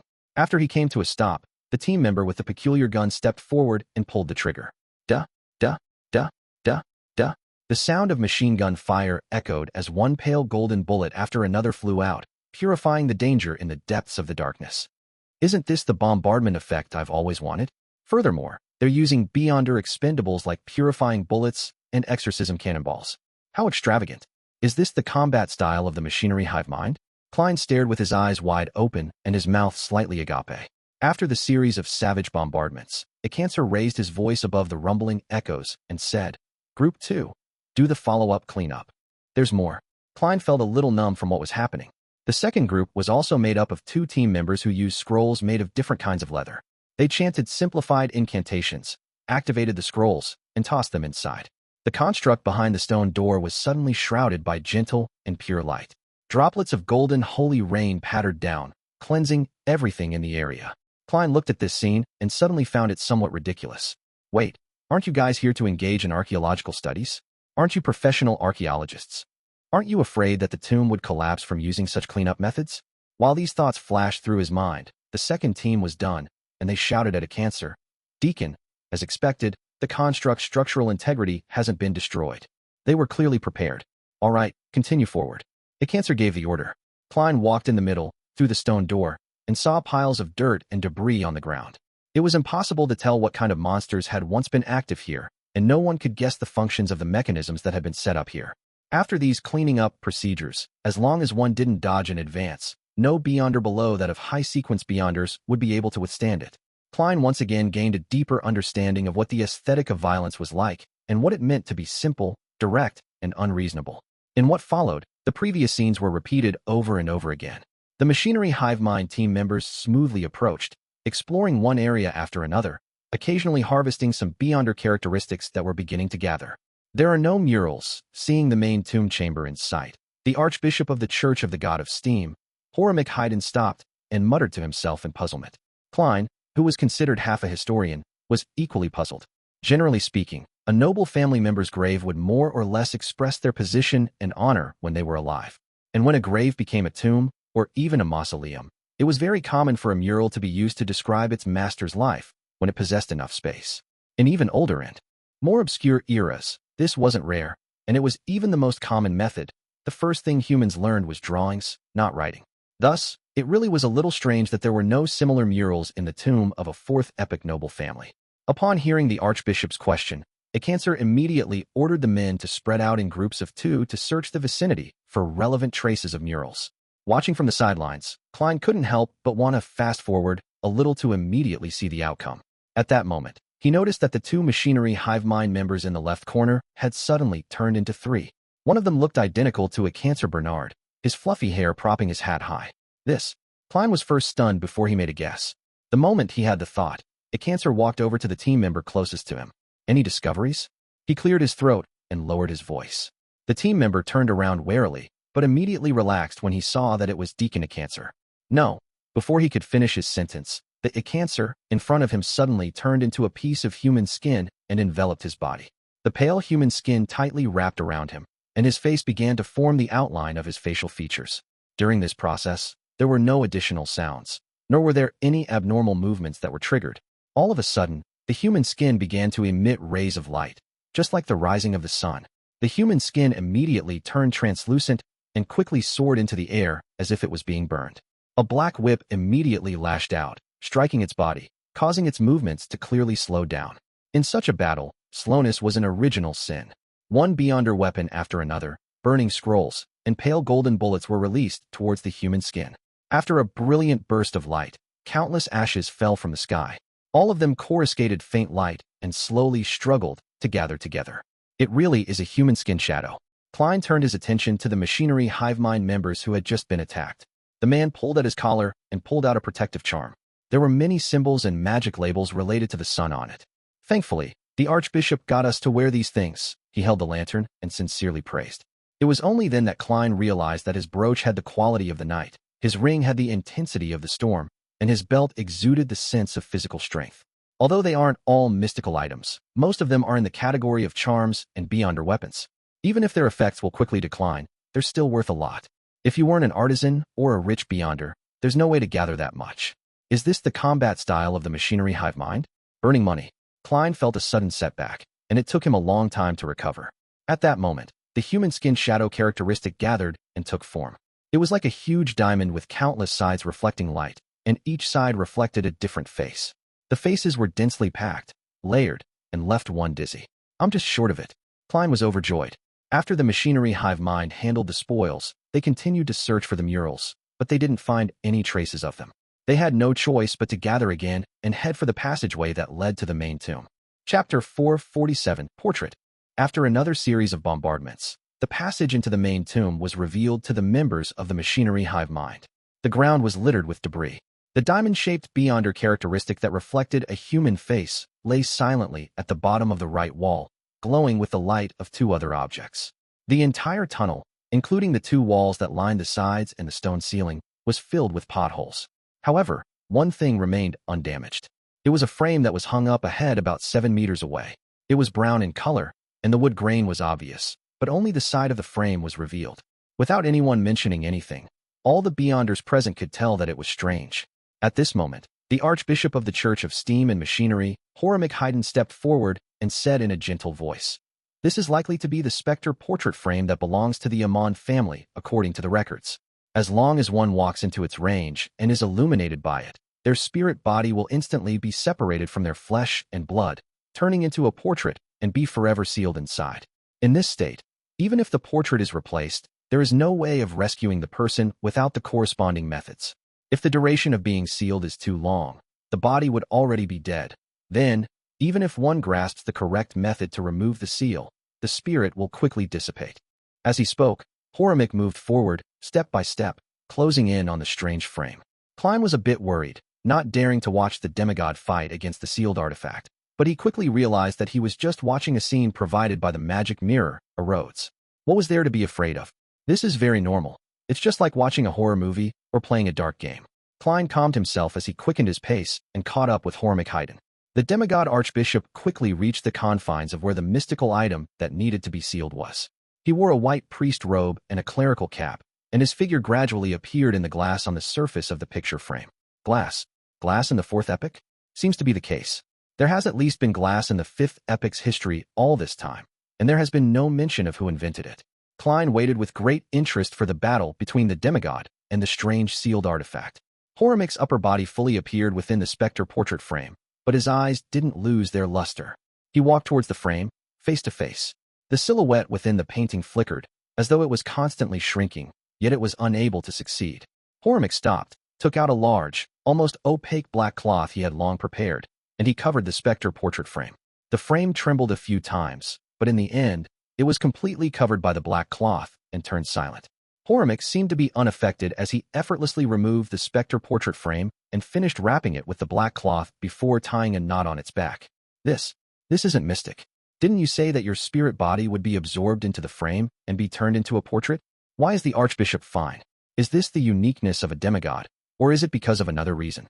Klein sized up Hivemind, but he didn't notice anything out of the ordinary. His eyes are filled with spirit, his expression genial, and he's rich in flesh and blood. It's a pity that I'm not there in person. Otherwise, I could activate my spirit vision and have a look. Klein retracted his gaze and waited for the machinery Hivemind members, such as a cancer, to come over. Hivemind handed the spectre portrait frame to a member of the team and walked towards the main tomb at the end of the passage. There was a black stone door filled with scrapes carved by blades and axes. In the middle of the door was a grayish-white disc. The surface of the disc was divided into 12 segments. There was a black needle, just like a clock from the outside world. However, the segments weren't evenly distributed across the disc. They were of varying sizes and extremely incongruous. Furthermore, each grid had half of its surface covered in a shadow. The coat of arms of the Amon family. Archbishop Hivemind made a brief introduction. He didn't explain the symbolic meaning of the coat of arms, because presently only Deacon Cancer Bernard was qualified to know. Klein, on the other hand, relied on his own knowledge of mysticism to attempt to decipher it. Disc, 12 segments, and a needle. Combined together, they clearly represent time. It matches the worm of time which Amon's avatar left behind after it was wiped out. What should be 12 equal segments on a disc are unequal in size, and there's a shadow over a portion of it. Does this mean that the Amon family is the dark side of time? Then, where does their title as a blasphemer family show itself? While Klein was thinking, Archbishop Hivemind pushed open the stone door without any protection. The heavy stone door opened, revealing an extremely spacious tomb chamber. In the center of the chamber was a dais with a deep black coffin on top of it. The surrounding walls were decorated with iron lampstands, each holding a burning white candle. All the candles didn't flicker. It was so quiet that it seemed like a scene that was fixed in place, completely devoid of any signs of it suffering the effects of time that spanned 1 to 2,000 years. On the straight path from the stone door to the coffin, there were corpses lying on the ground. They were all wearing black tweed coats, half-top hats, or even ordinary worker clothes with a cap on their heads. It was obvious that they had entered in recent years. The Beyonders that previously recruited helpers? How did they get past the area at the front? The human skin shadow and the other monsters were clearly still alive. With a mind filled with questions, Klein looked at the corpses. What he saw left him immediately shocked. The corpses all had sparse white hair, dry and wrinkled skin, and obvious markings on their skin. They looked like 80 or 90-year-olds. There were no obvious wounds on their bodies as though they had died of old age. Furthermore, it appeared as though they had died recently and hadn't even rotted yet. It's very obvious that there wouldn't be this many aged Beyonders exploring the tomb. Even if the discoverers of the tomb were old, they would still try their best to choose the young and strong when recruiting helpers. There's something odd about it. Klein frowned and looked around again. He quickly thought of the worm of time left behind by Amon's avatar, and the coat of arms of the Amon family that represented time on the stone door. Making people age rapidly is one of the Amon family's Beyonder powers? The dark side of time. The loophole in time. Could it be that as others rapidly age, the members of the Amon family would regain their youth and extend their lives? Wait a minute, for these Beyonders to easily barge into this place like that, perhaps it was deliberate on the Tomb Master's part. He wanted to rob them of their time in order to maintain his own existence. Klein looked suspiciously at the black coffin on the platform. At this moment, the demigod, Hivemind, raised his left hand and pressed it down. You will stop here. Yes, Your Grace. Cancer and Company answered without any hesitation. As members of an official organization, they had read up on a large number of past Beyonder events. They knew that under similar circumstances, they had to obey the will of a high-sequence Beyonder and absolutely couldn't act rashly or else they would die without knowing how. Hivemind looked ahead, and his eyes fell on a picture frame that hung upside down at the bottom of the dais. His expression didn't change as he continued to walk forward at a leisurely pace, not making any preparations at all. The hallmark of demigods is to be rash. Klein was stunned. He seemed to be able to imagine Hivemind's teeth dropping, his white hair wilting, and his skin shriveling as he rapidly aged. 1 step, 2 steps, 3 steps. Hivemind, who seemed fine, suddenly trembled, and a sharp and piercing grinding sound could be heard from his body. His pace began to slow down, his movements became stiff, and his skin visibly dried up. There's something wrong with that. That isn't the aging process of a normal human being. What was that grinding sound just now? Klein muttered inwardly. 4 steps, 5 steps, 6 steps. Ripping sounds came from Hivemind's body as something fell to the ground. Klein subconsciously looked over and saw a gear covered in rust. Hivemind continued on as items kept dropping from his body from time to time. There were rusty screws, melted wax, yellowed bones, and loose springs. His figure became increasingly thin and unsteady, as if it could collapse at any time. This is just like a robot. Well, in this era's terms, like a living doll. Klein was suddenly enlightened. He remembered that before old Neil died, he had said that the Church of Earth Mother's sequence 4 was good at alchemical life, and that the savant pathway's corresponding sequence was barely able to do so too. As for Hivemind, he was a high-sequence beyonder of the savant pathway. The Hivemind in front of me isn't the real him. It's just a refined doll. Just now, the reason why the Spectre portrait frame was ineffective was that a doll doesn't have a spirit body. The real Hivemind should still be far away, as expected of a demigod. Amidst Klein's enlightenment, the Archbishop walked up to the dais, bent his knees and back, and turned the upside-down frame over. Generally speaking, when exploring a tomb involving Beyonder elements, it was necessary to avoid flipping items over, but this time, Hivemind had made the opposite choice. Following the flipping of the portrait frame, a wind suddenly blew in the sealed tomb, dispersing the formless imprisonment and silence. The candles on the iron-colored light fixtures rapidly ignited, becoming unusually bright. However, they soon reached the end of their lives and melted away. The old corpses on the ground rapidly rotted and stank. In just a few seconds, the tomb's main chamber had turned dark, leaving only the lanterns that the machinery Hivemind members were holding onto to barely illuminate the area ahead. Hivemind picked up the picture frame from the floor and went up the stairs to the dais. He came to the black coffin, stretched out his right palm, and forcefully pushed. Creak. The heavy coffin lid opened up a crack with a creaking sound, as though it wasn't nailed shut at all. Hivemind looked down and said in the same unchanging voice, "There's no corpse." As the scene drew nearer, Klein saw that the coffin's interior was empty except for a pale gold cushion embroidered with a worm with 12 rings. At that moment, Hivemind turned around, and the picture frame in his hand was reflected in the eyes of a Cancer and the others. With just a glance, Klein's gaze suddenly froze. It was a portrait of a smiling young man. He had black eyes and black curly black hair. He had a broad forehead and a thin face. A crystal monocle hung over his eye. He wore a black pointed hat. Amon. Chapter 448, Amon's Possible Origins. Amon. Klein said the word in his mind. He had originally thought that the blasphemer who appeared in the forsaken land of the god city of silver was a descendant of an ancient family like Amon. Through inheriting the legacy of his ancestors, step by step, he stepped into the demigod ranks. To his surprise, it was very possible that that particular person could very well have lived for more than 2,000 years and was a member of the Amon family when it was at the peak of its strength. An old antique. Why would he, for no good reason, build a tomb for himself? Did he fake his death to get out of a situation? Or is there another reason, such as leaving traces so as to have time fixed onto his body? He was able to live from the 4th epoch to the 5th epoch, all because he was siphoning the lives of others? I originally guessed that he's a sequence 3 or sequence 2. Based on what I've seen today, it's not impossible for him to be a sequence 1. After all, long periods of time would eventually bring about an intrinsic improvement. Klein switched back and forth between puzzlement and speculation. His thoughts were like boiling water, gurgling nonstop. The Hivemind doll tugged at his throat, and accidentally pulled off a piece of skin, revealing the complicated mechanical structure within. His voice came out from that spot and brought with it the impression of leaking air. "Search the corpses on the ground. Don't come any closer." "Yes, Your Grace." A cancer and company heaved a clear sigh of relief. The corpses on the ground had long since produced their beyonder characteristics.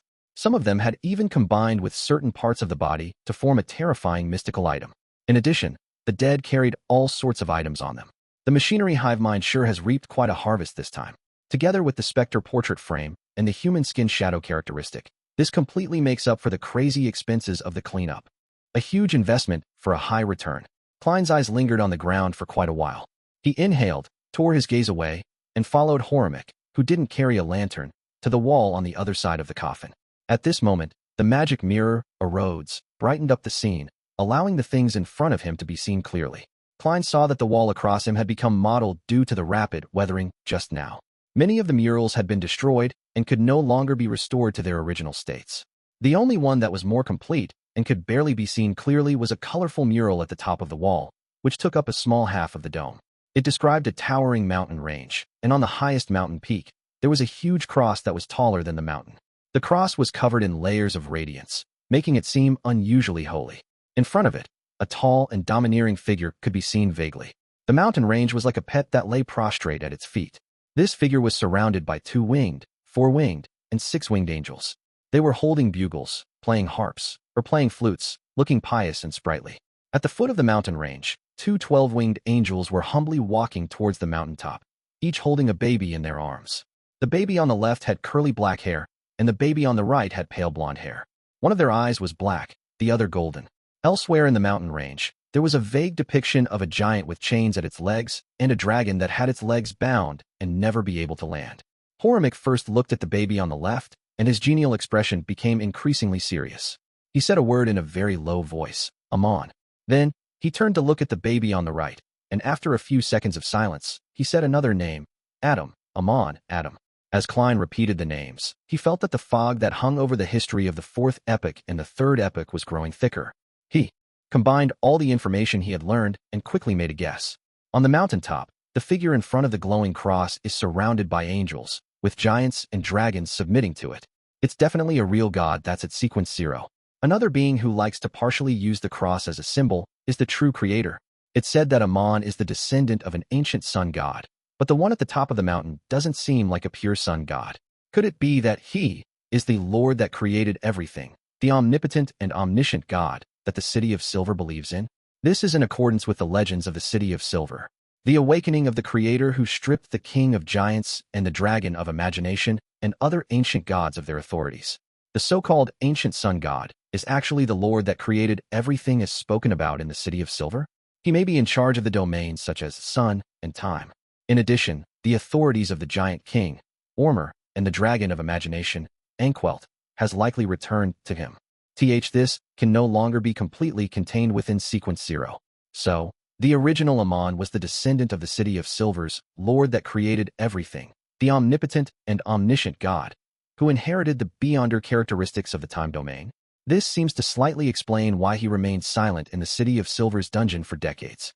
Apart from him, there's also another descendant of the Lord that created everything, the omnipotent and omniscient God, named Adam. What did Adam inherit in the beginning?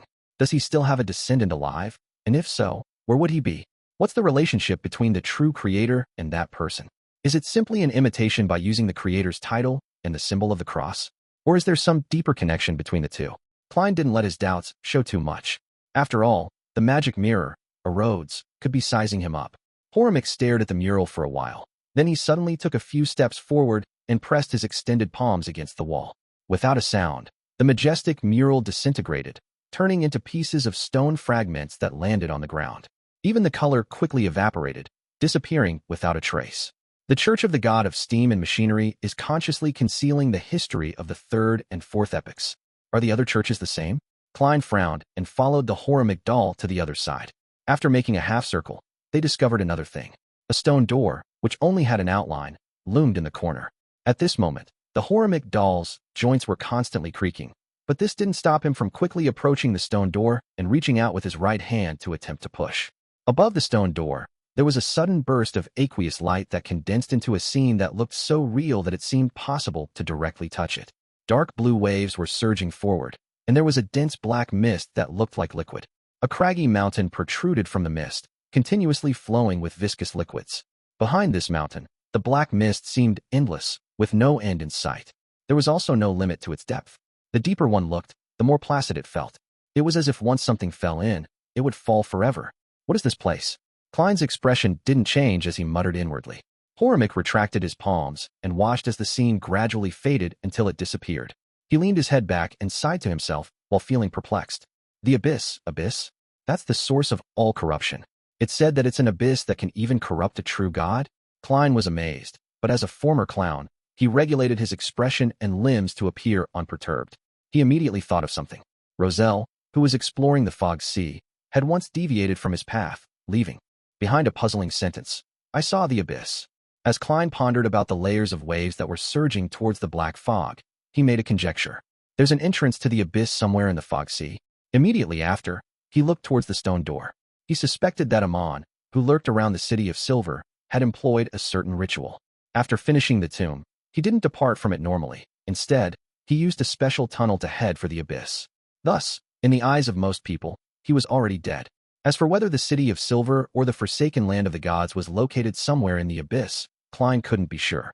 After all, the history of this tomb was at least 1,500 years old, so Amon had plenty of time to use the abyss to go somewhere else. Would he still occasionally come back to siphon off time? If he finds out that someone has dug up his grave, the expression on his face would definitely be very marvelous. Klein rejoiced for a baffling reason. At this moment, the Hivemind doll held his left hand in his right palm and abruptly twisted it. With a creaking sound, his left hand was bent at the wrist, but there were no bones that pierced out of his skin, spewing out flesh and blood. There was a heavy, black metal tube inlaid in his left wrist. His entire left arm was a small-caliber mystical cannon. To hide a mole of advanced technology, he truly is worthy of being from the machinery Hivemind. However, the requirements and costs for such a thing are too high. Clearly, it could only be provided to specific personnel and not for military troops. Klein felt that today was an eye-opener for him, an opportunity to see another development path in the mysterious world. The only problem is that beyond her characteristics are conserved, artisans are limited, so many things cannot be mass-produced. The Hivemind doll put his left wrist against the stone door. Inside his body, the sound of gears grinding against each other as they revolved emitted an intense spirituality radiance. A ray of light that was as bright as day appeared and disappeared. The stone door suddenly turned into pure powder, as if it had never existed. He destroyed the door? If blasphemer Amon encounters an emergency situation and attempts to return here, only to find the door gone, that would be fun. Klein almost laughed when he imagined that scene. This was the end of the Amon family's tomb exploration. The scene surrounding Klein quickly shrank and became the background. An illusory, ancient, and bizarre silver mirror appeared in midair. The black, I like gemstones on the mirror flickered. White words were quickly outlined in the mirror. Your loyal servant, Rhodes, has finished reporting and is ready to serve you at any time again. Klein was a bit wary and unaccustomed towards the fellow who appeared too enthusiastic. He nodded and said, Well done, you may leave first. Yes, the mighty existence above the spirit world. As soon as Rhodes produced that line of words, the scene around him shattered into pieces. After confirming that its power had left his dream, Klein thoughtfully said to himself, The mighty existence above the spirit world? It really has vaguely sensed the gray fog. Does this magic mirror with a wicked sense of humor really wish to rely on me? Or does it have some other purpose? I have to watch carefully, otherwise, with it at the machinery Hivemind, I don't want to be repeatedly blasted with cannon fire. Rounding up his thoughts, Klein began looking forward to the next day. After the machinery Hivemind tidied up their spoils, they were likely to get him to choose an item. Chapter 449, Better Choice. In Empress Borough, inside the opulent villa of Earl Hall, the cold air was kept out by the windows and walls. The building's interior was warm as though it were spring, and the fireplace was elegant. Audrey Hall was having her measurements taken by the fashion designer, Mrs. Guinea, so that she could create a costume for Audrey for the New Year banquet in consideration of her recent physical and emotional state. At this moment, her personal maid, Annie, came close to her ear and whispered, Lady Escalante is here. Such a fast response. Audrey was delighted, but she didn't make an obvious show of it on her face. With a faint smile, she said, Please get her to wait in my art studio. For 5 minutes. Art studio? Annie asked in surprise. Yes, I'd like to ask her to admire my recently completed oil painting. She says that content that is painted in a relaxed state easily allows one to express their true thoughts and emotions. Audrey explained unhurriedly. Annie suddenly felt enlightened. Yes, Mississippi. Less than 5 minutes later, Audrey entered the studio and saw Escalante admiring the paintings on the walls. That's Mr. Chinchi's Inner Heart's Night, a masterpiece that allows one to feel peace. She smiled and introduced the painting to Escalante. Chinchi's Inner Heart's Night? One of the top 10 works of last year's top 100-century-old paintings that the Tussock Times voted for. Escalante was obviously the kind of person who often read newspapers. And as a beyonder of the spectator pathway, she had a good memory. Yes, Audrey replied simply, as though it was a trivial matter. I actually have the honor of seeing the real deal. Escalante looked up at the painting again. She swallowed back the words, this is worth at least a manner, unwilling to appear too Philistine. Audrey didn't continue introducing the other paintings. She found a reason to send Annie away and motioned to Susie to stand guard outside the door. Susie read her hint without any hindrance, wagged her tail, and scampered out. Escalante closed the door and went back to the easel's side. Before Audrey could ask, she took the initiative and said, we have both the human skin shadows characteristic and the wind-blessed potion formula. However, there is no need for us to sell it unless the other party is able to provide an irresistible offer. The willingness to negotiate means there's hope. Audrey's green eyes darted slightly as she asked with a chuckle, what do you wish to receive in exchange? Escalante stroked her hair and gave her pre-prepared answer. £2,500 for the human skin shadow characteristic and £3,000 for the wind-blessed potion formula. Quite a huge premium. Although Audrey didn't find them expensive, she lamented the fact that the Psychology Alchemist's premium had exceeded 50%. According to the description given by the hangman, under normal circumstances, the formula for sequence 6 would have cost less than £2,000, but the closer it was to a high sequence, the fewer potion formulas there were to circulate, making it very difficult to buy them. There was no normal situation, and what was even more important was that even if one chanced upon a sale, it was very difficult to ascertain their authenticity. At that moment, Escalante added, if the other party can barter with mystical items, all that's needed is for them to be of roughly the same value. That is to say, you want mystical items more and can accept a price reduction for them. The Psychology Alchemists is one of the youngest secret organizations. They clearly haven't accumulated enough in this area compared to the others. Audrey pursed her lips and said, I'll inform them, but I can't guarantee that they'll accept it. She wasn't the least bit worried that the Psychology Alchemist would notice that she hadn't been involved in any Beyonder gathering recently. After all, her schedule was rather tight: afternoon tea, music lessons, dinners, dances, equestrian training, language lessons, dancing lessons, and so on. There were too many opportunities for her to interact with different people. In that case, perhaps a particular dinner was a cover for Beyonder gatherings, or perhaps the music teacher was a senior Beyonder, and it was almost impossible for the Psychology Alchemists, who hid in the shadows, to investigate it when they couldn't act openly. Having said this, Audrey curiously asked, Ms. Escalante, I thought you wouldn't sell the wind-blessed potion formula since it's already at sequence 6. Haha. If there's a chance, it might be more useful to spread this information out, Escalante answered vaguely. In her mind, although Miss Audrey was a new member who had a high level of importance attached to her by the organization, she was still a new member after all. There were many things she couldn't know about. Why? Audrey suppressed her doubts and smiled sweetly. She asked innocently, Ms. Escalante, if this deal succeeds, can you count it as my contribution? Escalante broke into a laugh. Yes. Klein, busied, all morning, until he returned to Minsk Street. He filled his stomach and prepared to rest. Only then did he have the time and opportunity to listen to prayers above the gray fog. Someone on Miss Justice's side has the human skin shadow characteristic? Seriously? Either it doesn't come, or it comes in pairs. As a secret organization, the Psychology Alchemist is quite qualified in the field of resources. Klein was suddenly left in the throes of happiness from having a choice. Even if he counted the £500 which the hanged man still hadn't paid him, he only had £1,335 in cash. This didn't prevent him from seriously considering the request for a deal with the Psychology Alchemists. After thinking for a dozen seconds or so, he passed Justice's words to the hanged man to see what choice the latter would make. £3,000. Alger Wilson, who was still in Rorstad Archipelago's capital, the city of generosity, felt as if someone had struck him hard. After he became captain of the Blue Avenger, he sometimes played the role of a pirate and sometimes a law enforcer, secretly exterminating several groups of pirates. But even so, the total value of his spoils of war didn't exceed £2,000, and a portion of it had to be distributed to the sailors under him. Of course, this didn't include the ships and cannons which were captured, as they had to be handed over to the Church of the Lord of Storms. This made Alger often sigh that most pirates weren't rich, that they were used to squandering on having opulent lives. Liquor, barbecue, whores, marijuana, and gambling had drained the pirates of their money. Unless I meet a pirate crew with beyonders, it would be very difficult to get rich so suddenly. Alger paced a few steps, then he made up his mind. He took out a gold mask from his undergarment pocket. The mask had rough facial features, and the way they were formed had the characteristics of a primitive human being from an ancient forest. Alger sat down, humbly recited the honorific name of the fool, and said, "I'm willing to use this mystical item to barter for the wind-blessed potion formula. As long as the user wears this mask, they will become extremely calm and emotionless. At the same time, they will also obtain an extremely strong regenerative ability, exaggerated speed, and outstanding strength, as well as grasp a certain amount of black magic and primitive curse techniques. Its weakness is that as the number of times it's used increases, the wearer will become more and more unlike a human being. They will turn colder and colder, eventually treating themselves as a god." Sitting in his seat as the fool, Klein looked at the 500-pound note in front of him, the 5 strands of dark blue hair as thick as a tiny snake, and the simple golden mask. He tapped the edge of the long table with his finger, thinking carefully about what mystical items he could use for a trade. The all-black eye? Certainly not. This is the main ingredient of a sequence 5 Nimblewright Master. It's just short of having Little Sun to obtain the method to remove the mental corruption. Dark Emperor card?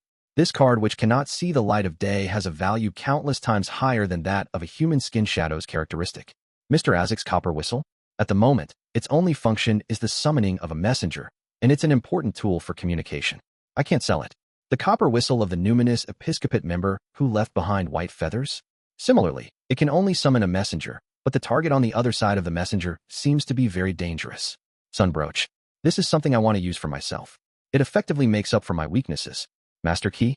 It involves Mr. Door and has too many hidden secrets. In addition, just from the value of its effects, it pales in comparison to the human skin shadow's characteristic. Biological poison bottle. This is very compatible with my spirit body state. If I use it well, I can even fight a group of beyonders.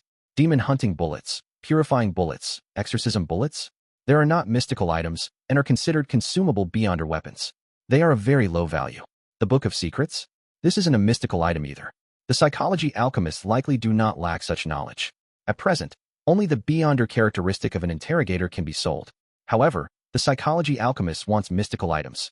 Furthermore, the trading venue is in Backlund, so it would easily expose information pertaining to Hero Bandit Dark Emperor. Klein took this opportunity to sort out what he had and finally came up with a perfect plan. He first took the form of Mr. World, manipulating him to take up a praying posture, and then he responded with a hoarse voice. "I accept the price of 2,500 pounds, but give me 2 days to raise the money." Immediately following that, Klein threw the reply scenes of the Hanged Man and the World to the Crimson Star, which symbolized Miss Justice. After receiving affirmation from Miss Justice, Klein waited patiently all afternoon at Minsk Street. It was late afternoon when the Machinery Hivemind member, Carlson, rang his doorbell. Klein didn't ask anything further. He followed the man to the Lever Cathedral near the West Balham Dock and entered a 3-story building next to the cathedral. The signboard wrote, Backlund Institute for Mechanical Research. How academic. Klein suddenly thought of the Blackthorn Security Company and cracked the corner of his lips into a smile. Under Carlson's guidance, he passed through some strange devices and found himself in a windowless room. On the long table in the room, there were many items emitting strong spirituality, including the human skin shadow characteristic and the specter portrait frame, which was covered in black cloth. However, there were no characteristics left behind by the dead beyonders. Obviously, the higher-ups of the Machinery Hivemind don't want me to know about the law of indestructibility and conservation. Klein wasn't the least bit surprised. You can choose one. The hatless Acancer pointed at the long table. Klein scrutinized the items several times before sighing. There's nothing I want. If I were to convert it into gold, how much would I get? He had already made up his mind that he wouldn't obtain the human skin shadows characteristic from the Machinery Hivemind. Although this could be explained as the need to create some mystical item or to try out a unique ritualistic magic, there was still a chance of exposing his own sequence. In a situation where there was a better choice, Klein didn't want to take the risk. Thus, he intended to take only money. Not only would this help him gather the 2,500 pounds that the psychology alchemist quoted, but he could also effectively dispel the Machinery Hivemind's wariness towards him. Acancer was visibly relieved.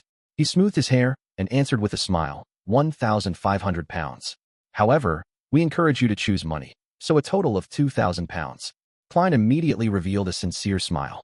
All right. Chapter 450, Distribution of money. With the help of a bestowment ritual, Klein handed £2,500 in cash and the gold mask provided by the hanged man to Miss Justice, and he used the image of the world to urge her to close the deal as soon as possible. I've spent almost £5,000 in the past 2 weeks. If I didn't leave Tianjin, this amount of money is enough for me to maintain a lifestyle just like my landlady's family. A doll ruins one's life. Consuming potions bankrupts you for 3 generations. 1. Klein looked at the vast fog and the ancient palace, which had returned to silence. He was a little upset, as though he had lost something important. He was quiet for a few seconds before returning to the real world. He picked up the remaining £830 on his desk, and he counted out 6 £5 notes. Then, Klein put the £30 of cash in his now deflated wallet and stuffed it solemnly into the inside pocket of his clothes. He divided the other £800 into 2 stacks, placing 1 stack in each of his side pockets. After that, Klein opened the drawer and took out 2 of the 5 deep-sea naga hair strands that he had brought back to the real world. He wrapped them in layers after layers of paper and carefully put them into his pocket. When he was done, he took his hat and cane, and he headed for the street corner under the glow of the street lamps at night. He got on a carriage and headed for the Bravehearts bar in the Backlund Bridge area. In the heated and noisy environment, Klein insisted on finishing his glass of Southville beer before he slowly made his way out of the bar and into a rental carriage through the thundering cheers for the boxers. Taking in the rumbling of the wheels, he intentionally closed his eyes. Suddenly, he heard the sound of the window being lightly tapped. Klein's facial muscles twitched slightly as he opened his eyes and looked in front of him. He saw the pale and exquisite Miss Sharon sitting quietly across him. Without waiting for her to question him, Klein smiled and said, "I sold the information you gave me last time for a good price, the one about the Amon family tomb." Sharon looked at him silently. Leaning his cane to the side, Klein took out 2 stacks of cash and a small clump of paper from his pocket. £800 plus 2 strands of deep-sea naga hair, for a total of about £1,000. That's what you deserve. Klein took a silent breath and smiled as he handed over the cash and paper clump. Sharon glanced at him and reached out her hand to take both items. She lowered her head, looked at the items in her hand, and asked in an ethereal voice, "How much did you sell it for?" £2,000, so we split it equally. Klein chuckled. If the machinery Hivemind had only paid me £1,500 according to the original plan, then I'll have to first owe you a portion of it, he thought gladly. With a flip of Sharon's bloodless hand, the cash and the paper clump disappeared without a trace. She raised her head and tersely acknowledged before asking succinctly, "What's in the tomb?" "I don't know, I didn't go." Klein didn't disclose the help he had received from the magic mirror or Rhodes. For an instant, he felt that if he described the experience in detail, Miss Sharon would have listened attentively with one hand on her cheek, as she had done before. This Wraith lady seems to have a hobby of watching situational scenes in dramas or listening to all kinds of rumors. Klein summed up. Sharon's expression didn't change. After a few seconds of silence, she said, "Someone is digging a tunnel to the underground ruin." Huh. Klein wasn't able to react for a moment to what Sharon was talking about. However, he soon understood which underground ruin Sharon was referring to. There was only one underground ruin the two of them knew of, and that was the 4th epic Tudor dynasty ruin. Someone is digging their way into the underground structure? Klein pondered for a few seconds. Then he suddenly came to a realization. Is it that baronet? He had already forgotten the name of the hidden Tudor dynasty descendant, other than knowing that he had an aristocratic title of a baronet and that he lived on Civilau Street, where the Backlund police station was located. Yes. Sharon gave him a positive answer. What is he looking for? Doesn't he know that there's an evil spirit inside? Doesn't he know that all the Beyonders from his family died in there? Klein asked himself a few questions. Sharon sat up straight and replied seriously, "I don't know if he knows or not." "How much longer will he take to dig through?" Klein asked in deliberation. "Another 2 to 3 months, for the time being. He's doing it on his own." Sharon provided her own judgment. Phew. Klein let out a small sigh. "There's no need to rush. When I'm ready, then we can go visit him together." At this point, he explained with a smile. "As you know, I like to make sufficient preparations in advance. I won't get involved in anything until I advance to Faceless." He warned himself inwardly. All right. Sharon didn't ask him what he was going to do, but her figure faded quickly, and she disappeared from the carriage. Klein leaned back against the wall, feeling relaxed. The ingredients for the Faceless potion has been reserved, and I'm just waiting for the delivery. My debts have all been paid off, so there's nothing to worry about. His mood was like a fizzy wine that had settled. Occasionally, there would be a little bit of joy that would silently surge upwards. The only problem is, Klein touched his left breast, where there was a shriveled wallet. He sighed and said to himself silently, "Only £30 in cash, 5 gold coins, and some change." Thursday afternoon. Audrey Hall was waiting in the study for the arrival of Miss Escalante. After receiving the Hanged Man's and the World's replies, she had immediately sent a servant to send a letter to Escalante. The content of the letter was very ordinary. Audrey hoped that the second psychology class this week would be brought forward to Thursday. In reality, Audrey had already made an agreement with Escalante. Once she expressed such an intention, it would mean that the other party had agreed to the conditions. Tick, tock. The wall clock on the wall moved briskly, and Escalante, with her waist-reaching long hair, entered the room with several teaching materials in hand. Audrey immediately gave Susie a look. The big golden retriever somewhat reluctantly leaped out, laid down in the nearby shadows, and observed the people coming and going. Escalante closed the study door, looked around slowly, then sat down across the small white round table and put down the teaching materials. Are they paying for it in cash, or with some kind of mystical item? This member of the psychology alchemists asked in a low voice. One directly gave £2,500, and one provided a mystical item. Audrey flippantly took out a white cardboard box from her medium-sized orange handbag. The outside of the box was covered with a wall of spirituality. After removing the wall of spirituality, she opened the lid of the box, revealing the simple golden mask. Then, she recounted the flaws and effects of the mask. To be honest, she was very curious when she received the mystical item. She had wished to test its effects since it was her first time coming into contact with a mystical item. However, she finally resisted her urges, as she didn't wish to turn cold. It's basically the same value.